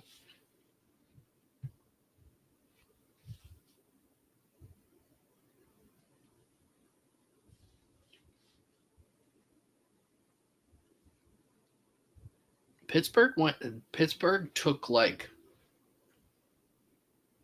positions that they don't need, but like Pittsburgh's that like, or positions that like, yeah, this is a position that we're not that deep on. I don't know.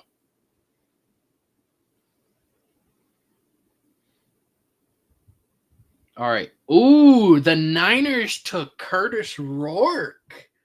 I like that. I like that for Curtis. Good for him. I'd be curious to see how Curtis plays in San Fran's offense. I think he can definitely be the backup to Purdy. I definitely think he can. Yeah, Curtis Rourke, quarterback for Indiana, goes to the Niners. Yeah, so Quinn Ewers is pretty much the only relevant. He's the only well-known quarterback that is still available. I just learned that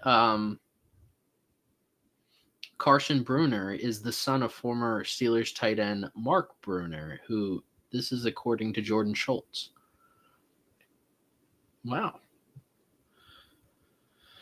So Kyle Shanahan, if it doesn't work with Brock Purdy being a 7th round pick and your starter, then hey, you got Curtis Rourke.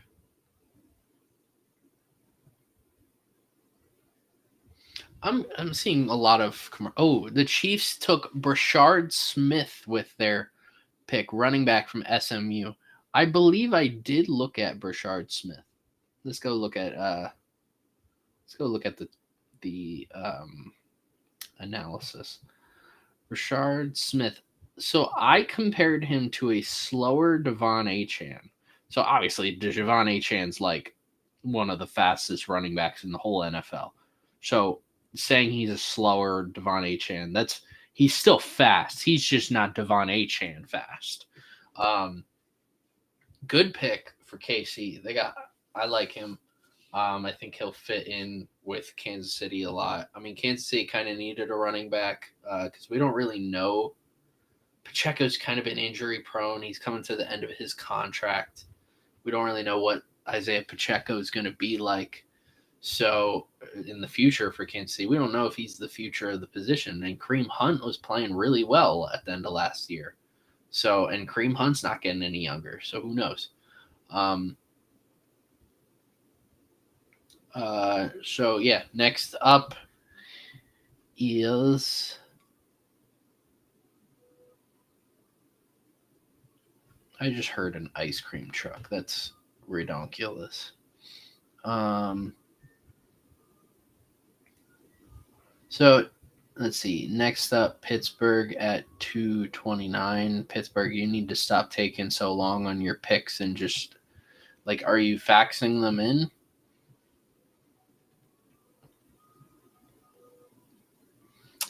Who did Detroit take? Wait, what?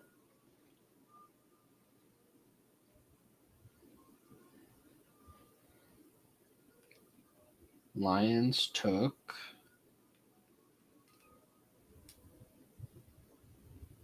or not 220. Oh no, that's what this pick is. Carson Bruner. Oh, who? Wait, all right. So the Steelers took Dante Kent at 229, but who did the Lions take at 228?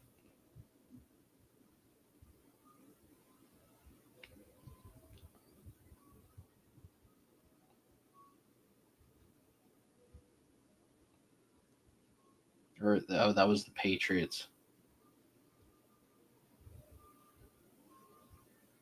Oh, that was when the Chiefs picked. All right, it's been a long day. So So the Steelers ended up taking Dante Kent, defensive back. So we are now at pick 230. There are 28 picks left. 28 picks left. New Orleans has picked 248 and 254.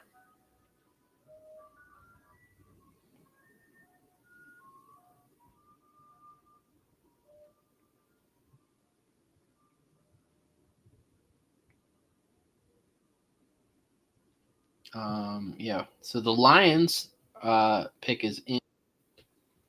There he is. Chris, how's it going? We're almost done the draft. Yeah, man, it's almost over. It's almost over, man. Winding down. Winding down, man. Oh man, a lot has happened. Really, since I was up here a few earlier. Oh, now you're here, and the Lions just took a Georgia player, Dan Jackson, at safety. Yeah, it's crazy, man. Crazy, man. Dan Jackson, honestly, again, like I said earlier, this undrafted free agency, boy, it's gonna be loaded. It's still some players that I haven't even seen come off the board yet. I did see that the Ravens took LaJohntay Weston. So is that 4 Colorado players now? Or is that 3?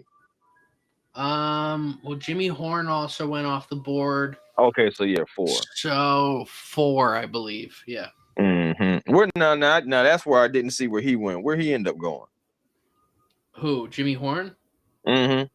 Carolina. Okay. All right. All right. They trying to put something together down there in Carolina. Yeah, and the Niners took Curtis Rourke, the quarterback from Indiana. I did see that. I seen that the Steelers took them a quarterback as well. Yeah, Will Howard. Yeah. Yeah. Yeah, we both know. Yeah. It's kind of funny. Like of all the quarterbacks they picked, it wasn't. Yeah. Well, how you gonna defend that? Oh, well, you know he's played in big games. I can see it now. We're on That's to how the they gonna next defend game. it. He's played in big games, you know, national champion. Mhm. That's the only thing you can say about him. Yeah. Oh, this last stretch of picks. I don't this draft is taking so much longer than any other draft that I've been a part of. Nah, it's I ain't gonna lie, it's man. I almost fell asleep on this draft. It's so long. Yeah, and they keep on like trying to hype up the crowd. Like, just it's a 7th round pick, bro. Just the only people that are excited are the families and the guy being selected. That's all. Like, can we move along? Like, all my Penn State guys got drafted. Yeah, I seen that. I seen Kobe King come off the board. I seen I think the Texans they took Reed. That was a good pickup. I like Kobe King from Minnesota. Ooh, bro, I love Miami took Quinn Ewers. So they do go ahead and take a quarterback. Yeah. Wow. I ain't gonna lie, that's some BS. I'm gonna tell you why that's some BS. Because Quinn Ewers is not gonna be challenging Tua Tagovailoa. If it was Shedeur, you got an epidemic. Yeah. Oh yeah. That's some BS. That's some BS, Miami. That's lazy. Yeah. I did see. Y'all go ahead. What you saying? No, go ahead.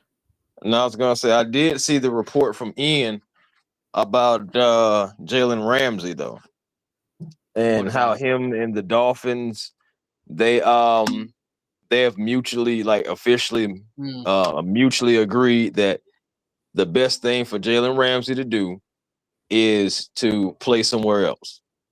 Mm-hmm.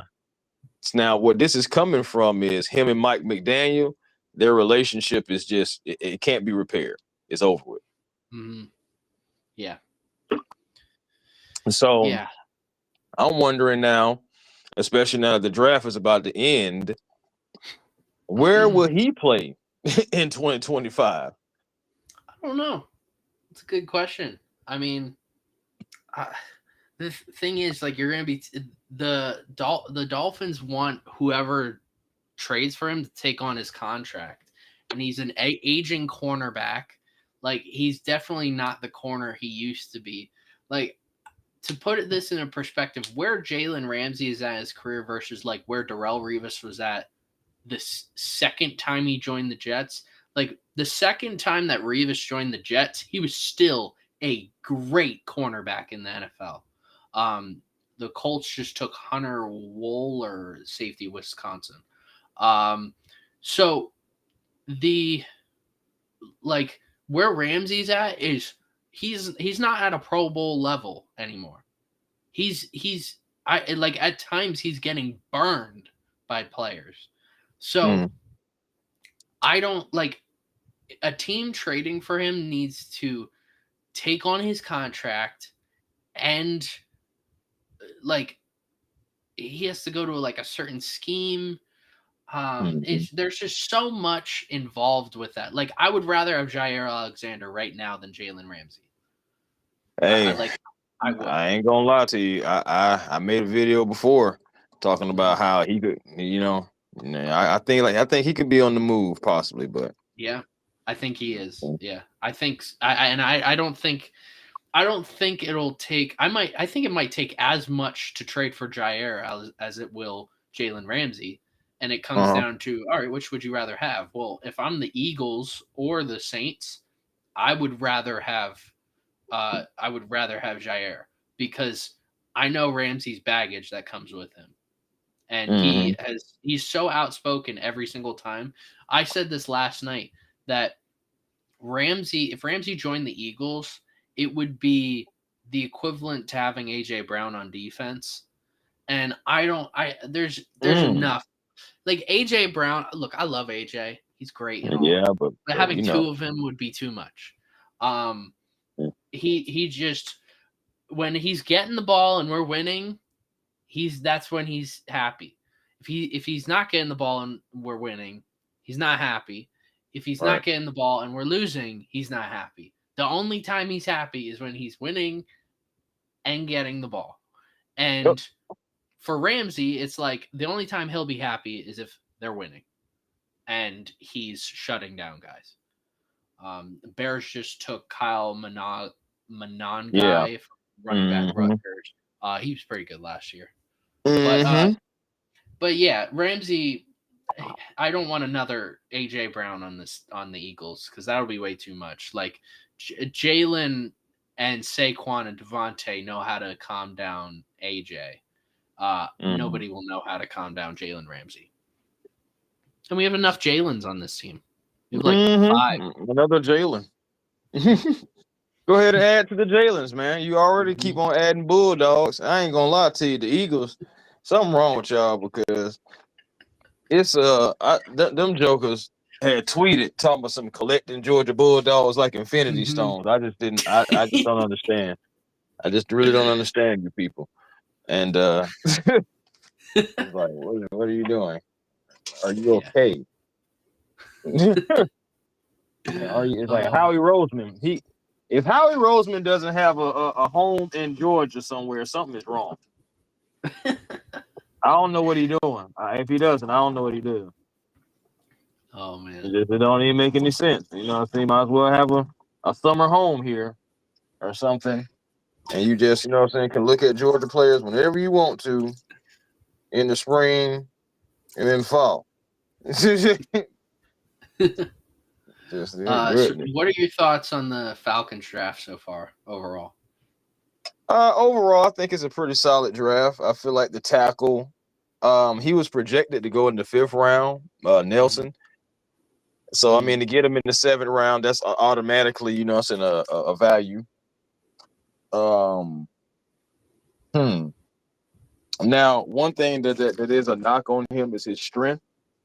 You know what I'm saying? He needs to get a little bit more stronger and whatnot, so they say. But he's good in the run block. Pass pro is where he's going to need some improvement, and I definitely, can agree with that, especially because we're going to be passing the ball more, in the upcoming future and stuff like that with Michael Penix. So yeah, we're going to need guys that's going to be able to protect him. So. He's going to come in. He may, if at first, right now, he's nothing but a camp body, and a 7th round pick. He's not even guaranteed to be on the team by the time that training camp is really even here, honestly, or by the time that week 1, because we had a guy last year we drafted, Zion Luch, who was 7th rounder, and he was on our practice squad, and then Buffalo they came and snatched him up.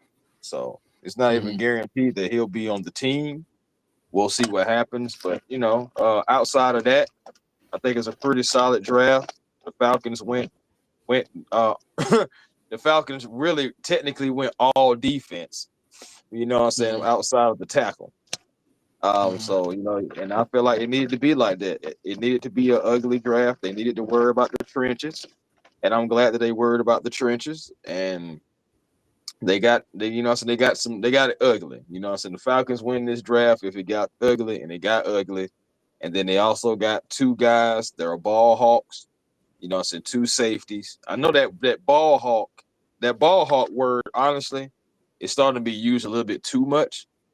But like for real, But at the end of the day, I do feel like it applies to those 2 guys that we drafted, because like I said, since 2022.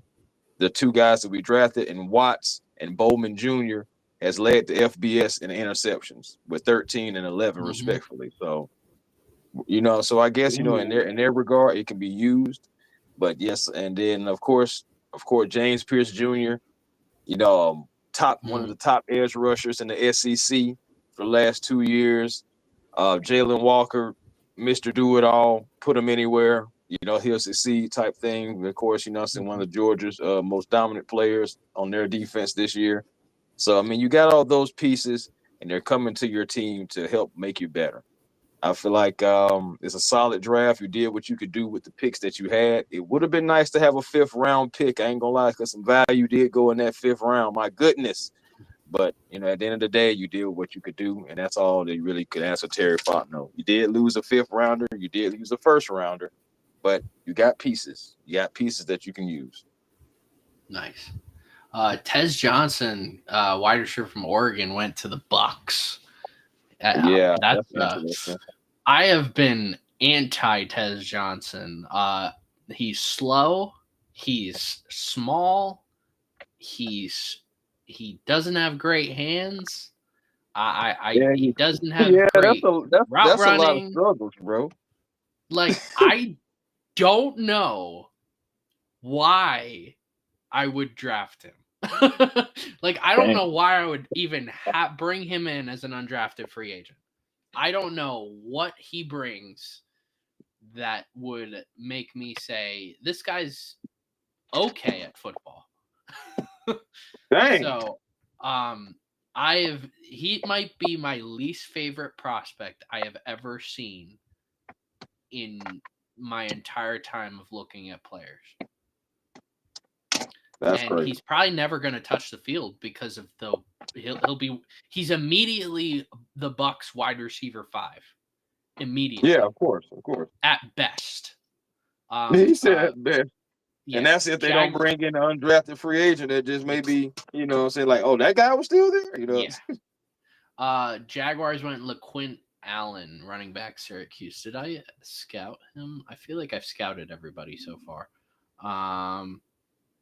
But yeah, you got Mike Evans, clearly 1. Godwin, 2. Ibuka and McMillan at 3 and 4, however you want. And he's 5 at best. So I don't think very highly of him. Do they still have Russell Gage? I think so. I'm not sure. I just don't remember him going anywhere else. I can say that. So this guy, the Jaguars drafted LaQuint Allen. I didn't even give him a comp when I was scouting him compared to other running backs. I said, I put a player next to who I think they play similar to, or I'll say a slower Jordan Howard, or a slower Devon Achane, or that reminds me of Frank Gore, something like that. For LaQuint Allen, of the 19 running backs I looked at, he was the 19th best running back that I looked at. And I said, could be a really good wide receiver. That was I didn't give him a comp because he was every single highlight was him catching passes and barely any running. So I was like, all right, this guy could play wide receiver. So the Bucks also have Marquez Callaway, Raheem Jarrett, Ryan Miller, Trey Palmer, and Sterling Shepard. They have Sterling Shepard. So this guy's probably wide receiver 6. I would take Sterling Shepard over him. That says a lot because I've watched a lot of Sterling Shepard. I don't think he's that great, but that's Yeah, that happens. LaQuint Allen. Yeah, they're going to show him his highlights on ESPN now. LaQuint Allen. Micah Robinson, cornerback Tulane, goes to the Green Bay Packers at pick 237. Oh, are they going to show highlights? 37, man. These right here. My thing is, I'm interested to see. When it comes to 6 and 7 round guys, I'd really be interested to see who sticks. Yeah. Oh yeah. I ain't saying they got to be the next Brock Purdy or anything, but. Let me see some of the best available players, because we are starting to wind down. We have less than 20 picks left. Seth McLaughlin is still there. Yeah. I So, noticed I didn't see his name come across, and I wonder if he's going to be undrafted. yeah. The top 2 running backs available, Marcus Yarns and Montrell Johnson. Those are 2 guys I really like. I Montrell Johnson, I really like. I'm really curious. I want New Orleans to try and get him, but they already got a running back. Right. But Marcus Yarns, I think he could be an underrated pick. Wide receivers outside of Isaiah Bond, there's Nick Nash. Let's see, and Caden. Nick Nash is still out there? Nick Nash is still out there, yeah. I ain't gonna lie. If he become undrafted, that's a team that I would want my Falcons to look into. That's definitely a guy. All right, Seahawks took Ricky White, the 3rd wide receiver from UNLV. Not really any tight ends available. That position's pretty much done. Logan Brown is available at tackle. Outside of that, pretty much done. There's still quite a few guards that I like. Joe Huber from Wisconsin, Joshua Gray from Oregon State, Garrett Dillinger from LSU, and Willie Lampkin from North Carolina. They're all still there. Dang, I didn't even realize Lampkin was still out there. Yeah. People, you said Lampkin's a guard, though, right? Yes. Yeah. That's why. That's okay. Because I was still about to say, well, why we didn't take Willie Lampkin? But because he's a guard, we took a tackle.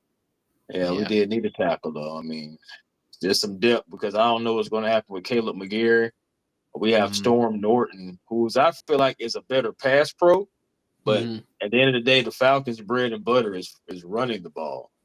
And I believe that's continue to still be a strength of theirs they want to use. So they need somebody that's going to be able to run block well. And again, that's something that Nelson does. And he's more so struggles a little bit in pass pro. And I know again, a knock on him is his strength. You know what I'm saying? His strength and his I guess you can say defense against the bull rush. You know what I'm saying? Guys who are strong and kind of bendy. So I mean, we'll see. All right, the Cowboys took a running back. Sound like that. Phil Maffei, Clemson running back. I've never heard of that guy. I was about to say, who was that? No disrespect. Yeah, I don't know who that is. Bills are on the clock. So some center, and there's 2 centers that I was looking at. Seth McLaughlin, obviously. And Jake Majors is still there, the center for Texas. So there's some good centers, good interior offensive linemen that are available. Nose tackle, there's still a lot of nose tackles. You could get a really good backup nose tackle. That's probably going to be undrafted. Linebackers, not really anyone. Edge rushers. The Falcons are going to try to get a couple of nose tackles. I mean, because really right now we have David. Bills took Caden Prather from Maryland. That was one of the receivers I was talking about. They listen to you. I liked Caden Prather. I thought he was a little underrated from a lot of lists that I was looking at, but I'm glad the Bills saw him. Edge rushers. Jared Ivey's still there from Ole Miss. Tyler Batty's still there from BYU. Wow. So there's a couple of edge rushers that are available. Corners kind of done for. I think corners are dead. Yeah. Oh, by the way, I missed where Kobe Bryant went. I don't think he's been drafted. Are you kidding? No, he is not. He is not. Kobe Bryant has not been drafted. Bro, I ain't gonna lie. Kobe Bryant go undrafted, bro. If the Falcons don't bring this man in, I want to fight. That's why I'm saying, bro, this undrafted free agency, bro, it's less than 20 picks left. Everybody is not going to get picked. This undrafted free agency period is going to be freaking stacked, bro. It's going to be freaking stacked. Praise the talent. And you want to know something too, Jordan? You want to think about it. Depending on the talent, the recruiting, NIL, et cetera, there's going to be a lot of kids, bro, that are going to be really good, and they're going to go undrafted because it's so much going on, it's so much talent and stuff like that. Like I can see this like starting to happen more often going forward. Yeah. Oh yeah. Like it gets to the point to where the undrafted free agents are actually good. Like it's just Mhm. like they're good. It's just we ran out of spots in the draft, but like these folks Yeah. are good and they taking other folks spots and all that stuff like that. Man, it's gonna get this. It's gonna get more and more like that. Let's see. Yeah, Seth McLaughlin's the number one player available according to ESPN. Yeah, outside of the guys I just named, not really any names that I'm thinking of. No major names, right? No. Let's see. Did we miss any picks? Let's see. Someone said Tez Johnson's comp was Tutu Atwell. I'm like, yeah, if Tutu Atwell had the speed of like Travis Kelce, Yeah. like Travis Kelce, I understand why he's slow because he's a big dude and he's also not the speed he once was. But like, I don't. Oh, all right. So we missed 2 picks. Seahawks at 234 went Mason Rickman. That was right before the Tez Johnson. And the Packers took Micah Robinson, cornerback. I think I did say that one. Micah Robinson, cornerback. So the Broncos. Wait, what? Oh, the Cowboys also took the running back, and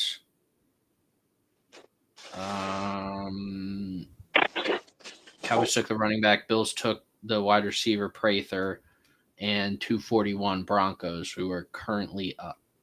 So we currently have 17 picks left. Hallelujah. I mean, this stream has been going on for 6 hours and 40 minutes. Yeah, Are we surprised they ain't cut you out by now.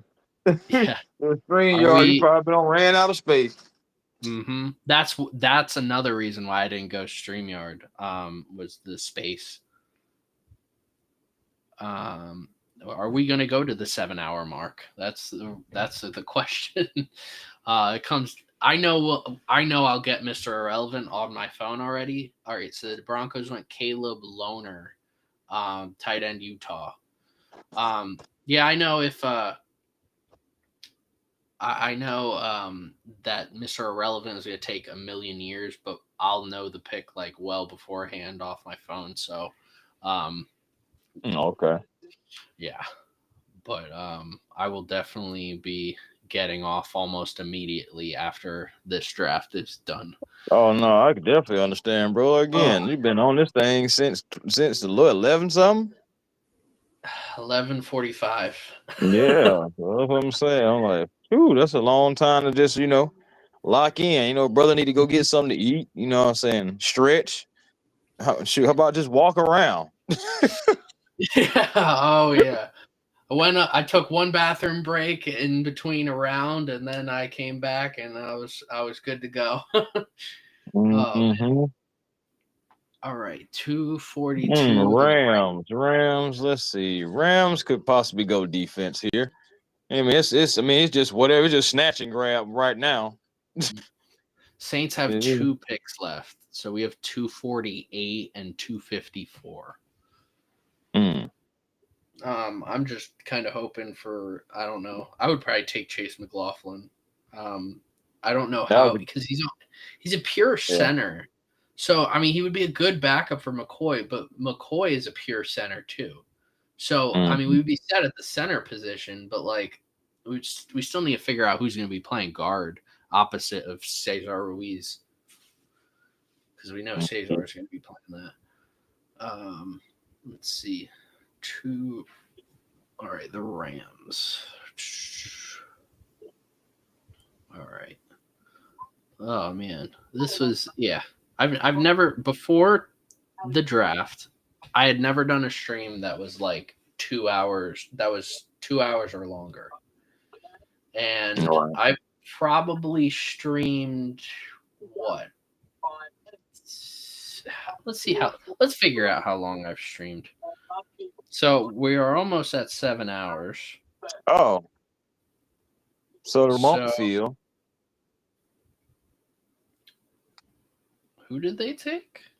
Oh, Montfield? Kanata. Kanata, Montfield. yeah. Kanata Montfield. Yeah, I see that. Let's see. All right, so I've gone 4 hours 16 minutes day one. Okay, that's about normal. 4 hours 39 minutes day two. So almost 9 hours plus today's going to be 7 hours. So 16 hours in 3 days. Goodness. NFL, boy, they'll make you do that. Not bad, not bad. I think Montfield. I think Montfield for the Rams. He can possibly be dangerous around the goal line. Oh yeah, he definitely would. What are they doing? Them goal line touchdowns. That's where he could possibly make his stake. Oh yeah, and the Rams always have that one wide receiver that's they don't have many physical receivers, but they have one guy who's always that physical guy. What the heck are they doing to Mel Kiper right now? I have no idea what's going on. They're handing him whipped cream for something. I have no idea. Yeah, sound like things getting crazy out there. Yeah. I don't know what they're doing. All right, Ravens pick is in 243. I mean, we should be knowing like undrafted like signings by like pick 253, something like that. Because that's normally what happens. Like the league knows. Yeah. Kind of like the last guys that's going to be taken already. Yeah. The league knows, and they're like, you know what? All right, so the Ravens took LSU guard Garrett Dillinger. So that was a good pick for them. That was a good 7th round pick for them. So Detroit is up. I like his athleticism. Yeah, I mean, Garrett Dillinger, that was a great pick, especially here because I mean he had an injury which kind of held him back, but yeah, they're just making me hungry, like with the pie. I ate a Wawa hoagie. You guys don't even have Wawa in Georgia. Nah, we don't. You guys need Wawa. Wawa. Once you have Wawa, you'll never go back. I don't know who I was talking to. I think I was streaming with someone, and they then went on a road trip, and they were like, I had Wawa, and it's amazing. And they didn't want to go back. They went back for like thirds. It's awesome. Yeah, only one trade involving a player in the draft. That was Sam Howell. Which of all people, I knew that was going to come, but I didn't know when. So it was kind of odd. Let's see. Isaiah Bond has still not been drafted, which we all kind of figured Isaiah Bond was it was going to be rough for him. He had two back-to-back womps. Yeah. Oh yeah. Between his combine and the off-field issue, and on top of that, he had inconsistent play from multiple different quarterbacks throwing to him. Like he's in a really bad spot right now that I'm not shocked at his fall. If a team for some reason feels like in love with him, then there's a chance, but I kind of doubt that. All right, Detroit. Why is Detroit taking so long? So Seth McLaughlin is still on the board. That's really the big name that I'm seeing and that hasn't been drafted is McLaughlin. So waiting on his name really. After that, it's free for all. Yeah, there's Kobe Bryant. Kobe Bryant's available. A lot of interior offensive linemen. The Eagles, I love the Eagles offensive line draft. Like we hit on 3 really good picks. We got the center that you guys were talking about from Boston College. Yeah. What the heck is his name? Dude, Drew Kendall. Drew Kendall. Yes. Yeah. Drew Kendall. Then we got Chris Hinton's son. Oh, really? Yeah. What the heck is his name? Let's see. Eagles. How much you want to bet? How much you want to bet on Dart's first touchdown that looks like, you know, it's like it's, of course, it's like it looks like it's on a rope. How much you want to bet the announcer is going to say, "What a dart by Dart"? Yeah, that's definitely gonna happen. That's definitely I gonna can already happen. hear it. We all know it. It's probably gonna be like Ian Eagle on the call too. Like he's gonna be like, "What a dart by Dart." Yeah.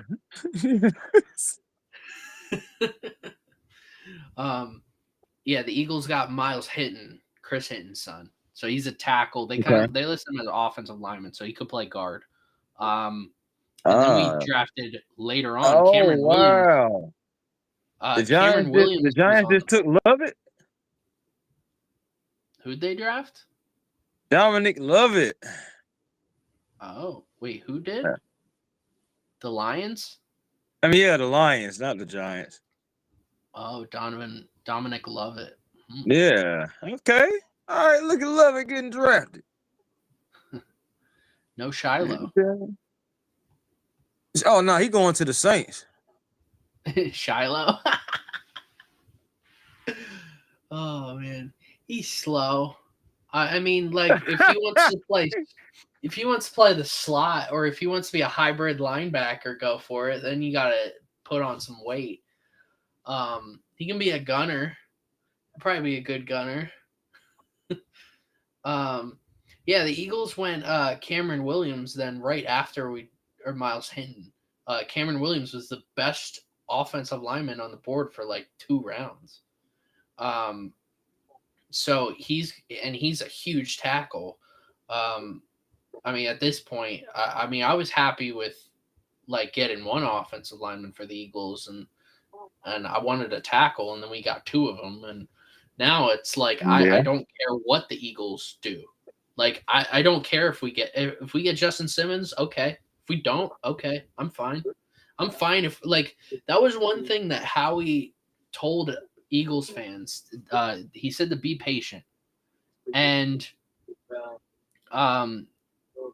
he was basically hinting at post-draft free agency, and honestly, I could care less about who's a free agent or not. I would be ready with this team going into week 1. If we don't sign anyone, then I'm fine with that.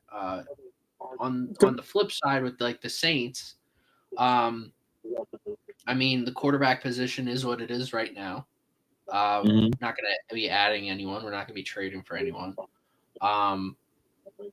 And I mean, if we trade for anyone, I love Tanner McKee so much on the Eagles. I feel like he's going to be a starter somewhere else soon. He might get traded. The Commanders just took Ja'Cory Krosky-Merritt, running back Arizona. Oh yeah. The running back starting to come off a little bit more. Yeah. And like I would love if New Orleans traded for Tanner McKee.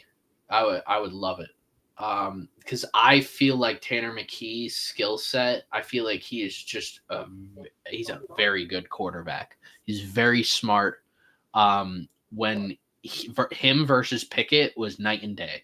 He was just so much better than Kenny Pickett. And Kenny Pickett sucked, but he was still competent in our offense because of how great our offense was. But when Tanner McKee was out there, even with backups, Tanner McKee was just lighting it up. So quarterback wise, I mean, I'm okay with Rattler. I'm okay with Shuck. And if no quarterback on our roster right now is our franchise quarterback, then hey, we're gonna have a top pick next year. Potentially get someone like Drew Aller. Who knows?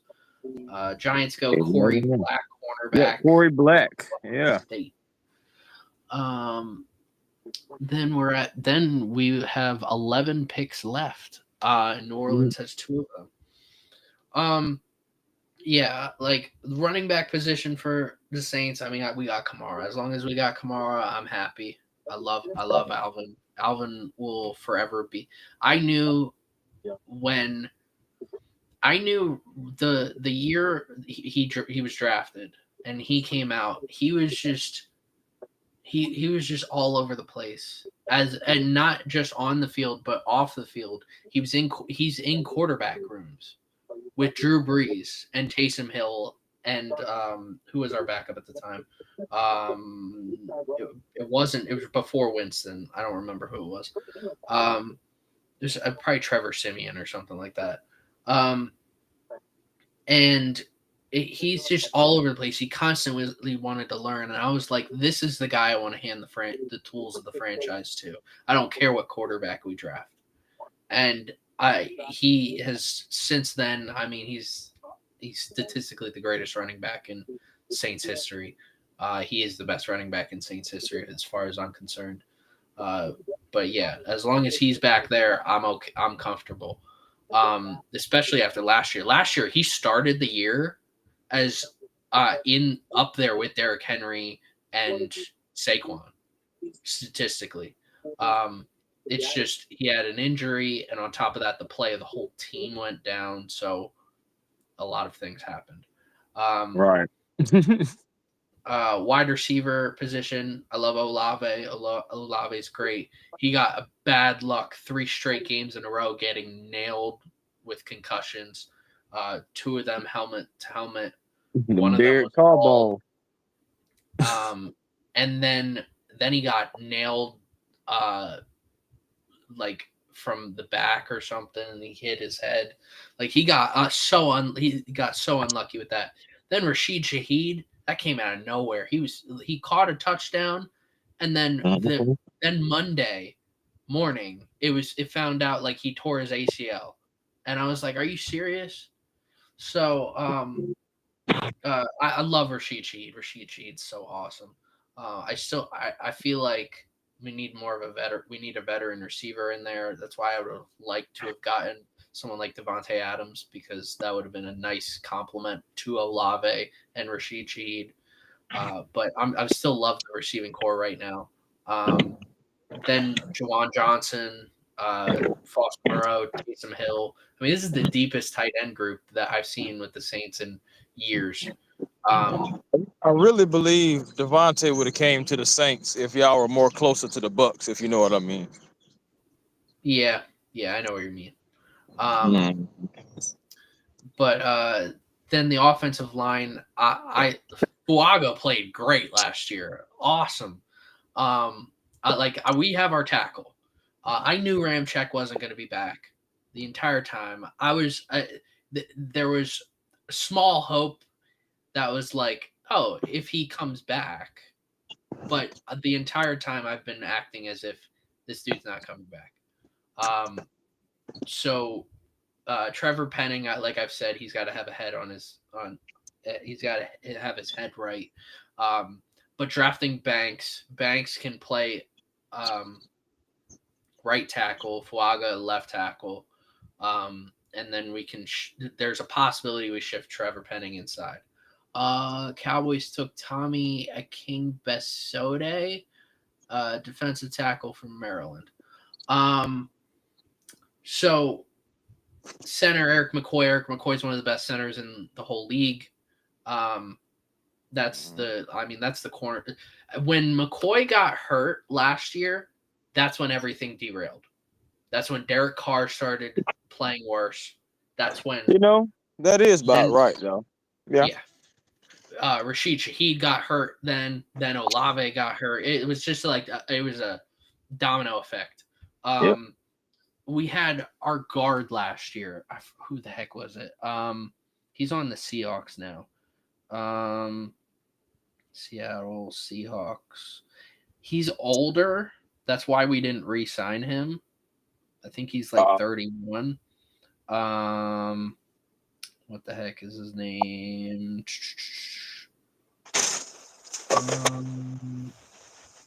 Or maybe he went to the Seahawks. I don't remember where he went to. New Orleans Saints. Who is the guard? It wasn't Landon Young. It was. Please tell me what you think about your UCLA tight end. UCLA tight end.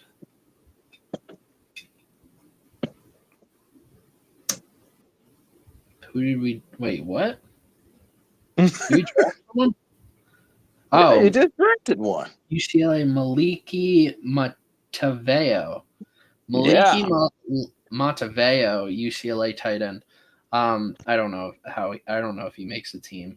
I thought that was your next Jimmy Graham, man.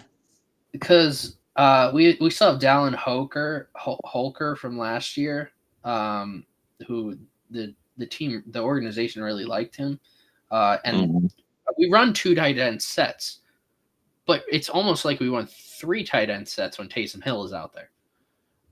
So like Taysom Hill, Juwan Johnson, Foster Moreau, those are the 3, and then Holker's the 4. I mean, this guy's competing for Holker for the 4th tight end spot. Let's see.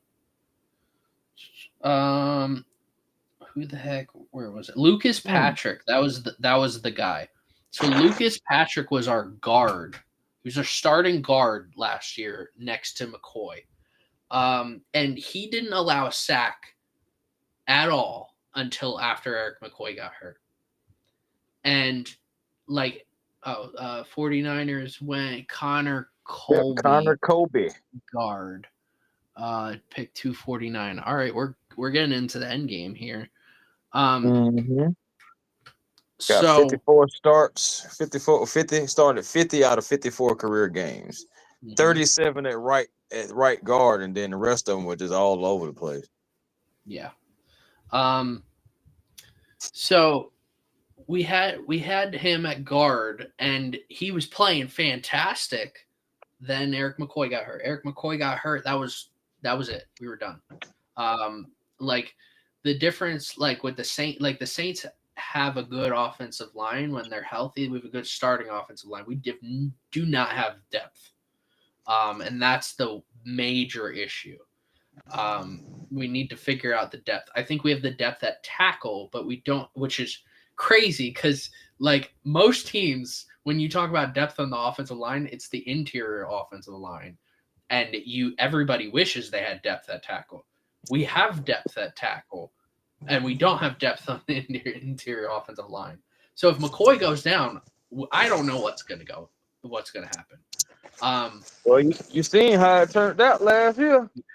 Yeah. That thing was screwed. Defensively, we are going to a 3-4 defense. I have no idea how the defense is going to look. I love Brian Bresee. Brian Bresee looks like he could break out into a Defensive Player of the Year candidate. I have never, even Cameron Jordan, I have never seen a defensive lineman come onto the scene and be so explosive for the Saints. Packers took John Williams, offensive tackle, Cincinnati at 250. Bresee. We have Bresee, Kalen Saunders, Kalen Saunders is funny. I follow this dude on Twitter, and this guy's great. He was fighting with Antonio Brown earlier, because Antonio Brown said some smart aleck remark about him, and he came back and just defended himself. But we got Nathan Shefford still. Interior defensive line, awesome. And then we just drafted a DT day 2. Edge rusher is the issue. Like we got we re-signed Chase Young, and I didn't really want Chase Young. There were so many Falcons fans like, do you think we should get Chase Young? I said I would draft Justin Fields and put him at edge first. Yeah, I I'll love put a Carl quarterback at Granderson. edge. Who now? I love Carl Granderson. Carl Granderson's awesome. That dude's awesome. I love him. We also traded. I completely forget about this. We traded for Devon Godshaw from the Patriots. So that's a defensive tackle. We're loaded at defensive tackle. And it's just edge rusher. I mean, we got Chase Young on our roster, whoever Jonah Williams is. We got Cameron Jordan, who's should not in a 3-4 be playing edge rusher. He's too slow. He should be in the Brandon Graham role of this team. Carl Granderson, who I love. Too small for that? I have no idea. Isaiah Foskey he was drafted in 2023. We don't really know much about him yet. He hasn't really gotten much of a shot, and that's it. That's all our edge rushers. I feel like we should have traded or signed an edge rusher or something, and we really didn't. Which is like Kellen Moore you should think like how the Eagles were so successful was the edge rushing position late in the season, and he just didn't do anything with that. And then linebacker like Demario Davis and Pete Warner, I love those two are awesome. I wish Alex Anzalone was still a part of this team. That group would have been awesome. We have a long snapper. Patriots took Julian Ashby, long snapper, Vanderbilt. Right. I mean, now's the time to do stuff like that, you know. But after Demario and Pete, Anthony Orji is very underrated. I can't wait to see this dude. When Pete got hurt and Demario got hurt, he came in and I think he stepped up pretty well. Danny Stutzman, I mean, we just drafted him. We'll see how he does. But I like our linebackers. The corner position I have an issue with. Alontae Taylor is a top 5 to 10 slot corner, but we're probably going to be playing him outside, and that is his worst part. Like, he needs to only be in the slot, but because we don't really have any other outside corner outside of Kool-Aid, he's going to be playing the slot. So whatever happened to Smoke Monday? Smoke Monday, yeah, we drafted him. He got hurt immediately. It just didn't really work out. I have no idea where he's at. I have no idea. He might be in the UFL. But Alontae's probably going to play outside, and Kool-Aid's probably going to play outside. But what I'd ideally like, Rico Payton is a name. He played fantastic in the offseason and in the preseason and the beginning of last year. Whenever he's on the field, he is playing fantastic. That is an underrated name. I want him as cornerback 1 on this team.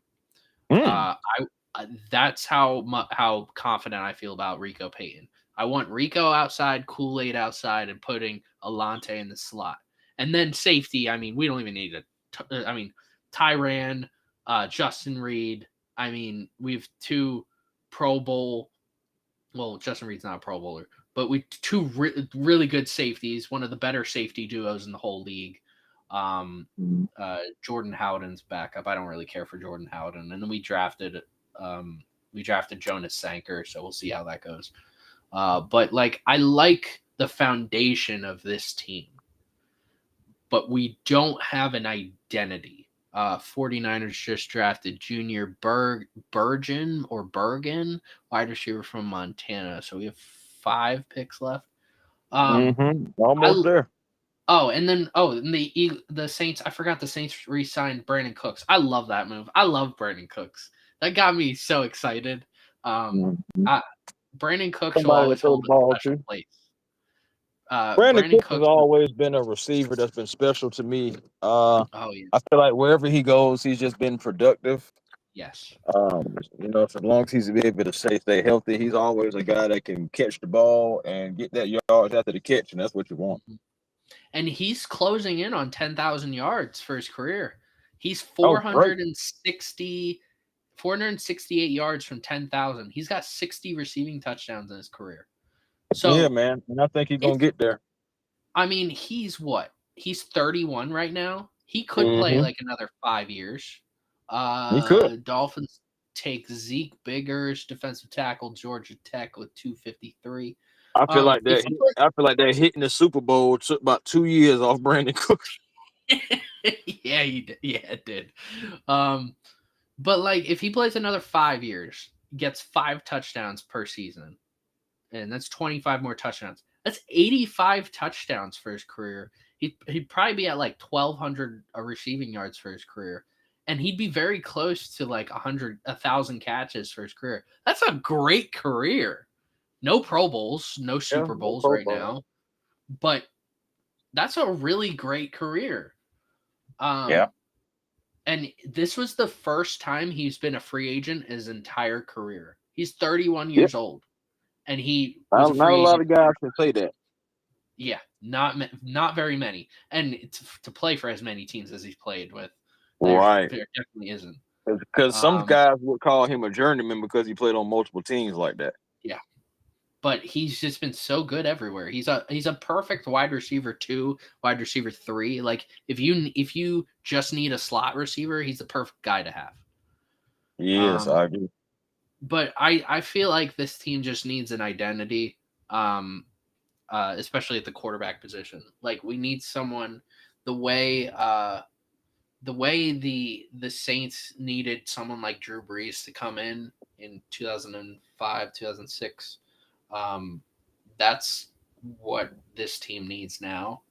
I don't really. I've never cared for Kellen Moore. I didn't care for him when I didn't care for him on the Eagles, and I didn't care. I didn't care for him being the head coach of the Saints. So I don't know. We drafted another. Oh, there is our edge rusher that I just said, Fadil Diggs. I'm waiting. That's a good pick. Yeah. Well, I'd rather have like Khalil Mack. But, of course, I would too. But Yeah. there's only one of him. Yeah. I mean, I like this. This is a good draft to start. For Kellen Moore's first draft, this was a good draft. It's not going to blow the team out of the water. Like it's not going to be fantastic. You weren't reaching for things. You were just doing the necessary things to structure this team. This is going to be a rebuilding. This is a rebuilding, retooling year. I'm not even expecting a winning season this year. If I see a winning season this year, this season was a W. This season would blow me out of the water. Even if we didn't make the playoffs, if we went 9-8, I'd be like, that's crazy. How did we go 9-8? It would probably end up coming down to Rattler or Shuck. Rattler either taking a leap or Shuck being like this really good quarterback. So I don't know. We'll see. I like the draft from both the Saints and the Eagles. Texans took Luke Lakey at 255. We have 2 picks left. There are 2. There's 2 picks left. Oh my goodness. Aren't you glad that the draft isn't 12 rounds anymore? Oh, I'm so glad. I would not be doing this. So no Montrell Johnson Jr. Montrell Johnson Jr. is a name to watch out in free agency wherever he goes. I think whoever gets him is getting a steal. I mean, I had him as RB4. I think he looked like Jamal Charles on the field. Okay. Raheem Sanders. I don't think Raheem Sanders got drafted, which was shocking because a lot of people were high on him. He reminded me of Garrison Hurst. That was a name I pulled out of a hat. I mean, he that was the name that definitely he reminded me of. Who else? Let's see. Marcus Kenny Yarn. Galloway still available from Howard? Yes, he is. And I'll then take a another look at one. him, even though we got a couple of safeties. I'll take a look at him from the Falcons. Marcus Yarns is the other one that I'm shocked. So, and no Seth McLaughlin. He may go undrafted, depending. Yeah. I was shocked Keandre Lambert-Smith got drafted. I was shocked.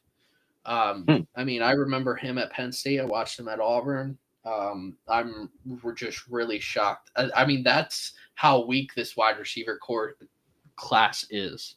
I just did not feel like that. If Keandre Lambert-Smith can get drafted, that makes me feel really comfortable that about a lot of players on Penn State's roster that a lot of current players will get drafted. And there's a very real possibility that Nick Singleton and Katron Allen will be top and going in the first 2 rounds next year. And I've never seen 2 running backs go that high from the same college. Right. That's difficult to do right there. That just lets you know that their that run game is definitely on point. All right, Chargers, make your pick. We're trying to watch Max Duggan in the UFL. Oh, yeah. Yeah, Max Duggan ain't doing so well in the UFL. For real. All right. Yeah. I mean, let's see. I like the Saints draft. I mean, we didn't do any splashes. I don't consider Tyler Shuck a splash. We were going to draft a quarterback at some point because of Derek Carr's question mark. So this guy isn't going to be the franchise quarterback. He's just going to be in the room competing with Rattler for the starting job. All right, Chargers, the second to last pick go. Trickwez Bridges, safety from Florida. Shiloh was right there. Mr. Irrelevant, New England Patriots. Who is going to be Mr. Irrelevant? All right. The one year I found out who was Mr. Irrelevant before who was the second to last pick, and I was like, all right, this is anticlimactic. Right. Oh, man. Boy. But I want to say thank you for coming on these past couple days. And thanks to Terry. Thanks to Austin. Thanks to anyone who's watched. This has been awesome. This is something I wanted to do for a couple years now. But now we got the setup done. We got everything that we need to get this going. And this was a successful 3 days. My voice is shot, but I still believe. Here's a couple signings, undrafted signings. Nick Nash is signing with the Falcons. Yeah, baby. Oh, my bad. DJ Uyunglele. I'm very excited about that. DJ Uyunglele is signing with the Chargers. DJ, you with the Charger? You? Yeah. Max Brosman, quarterback from Minnesota, is signing with Minnesota. Let's see. Anything else? Hayden Harris. All right, Hayden Harris, defensive end to the Bills. All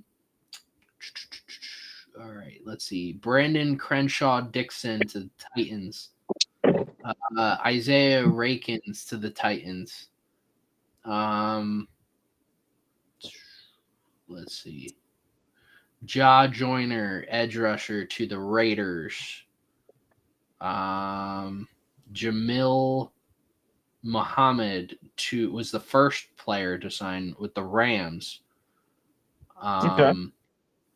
All right, that is all I have right now. So, and I mean, there's going to be a lot of different undrafted guys signing soon. There's going to be a lot of them, and I'm going to update Landon Parker, wide receiver to the Colts. We'll end up updating and posting about like all the undrafted guys once everything is all set. Howard Cross III signing with the Bengals, son of Howard Cross Jr., the longtime tight end. Mr. Irrelevant, who are you? That's what we want to know. Are you the next Tom Brady? Or are you a punter?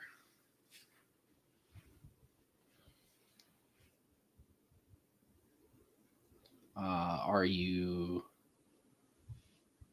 All right. Mr. Irrelevant, Kobe Meyer. So no Kobe Bryant drafted. Kobe Minor, defensive back from Memphis, is Mr. Irrelevant. So, I want to thank everybody. Yeah, I don't know what happened, bro. Kobe Minor, defensive cornerback from Memphis, went Mr. Irrelevant to the Patriots. I want to thank everybody. Thank everyone for showing up. Thank you, Chris. Thank you, Austin. Thank you, Terry. Thank everybody for showing up. Thank everybody who commented. Thank you all for being here as we experienced the 2025 NFL draft. 8 years ago, I started with the 2017 NFL draft. I was recording from my living room couch using the camera on my laptop, and I was just turning and looking at the TV the whole time and talking about the picks for just the first round. Wasn't talking about the trades, wasn't talking about anything, just my thoughts at that time. But we've come a long way. Look at you now. Yeah, look at us now. So, yeah, true. Look at us. So thank you guys. This has been a blast, and I will see you later. All right, man. Peace.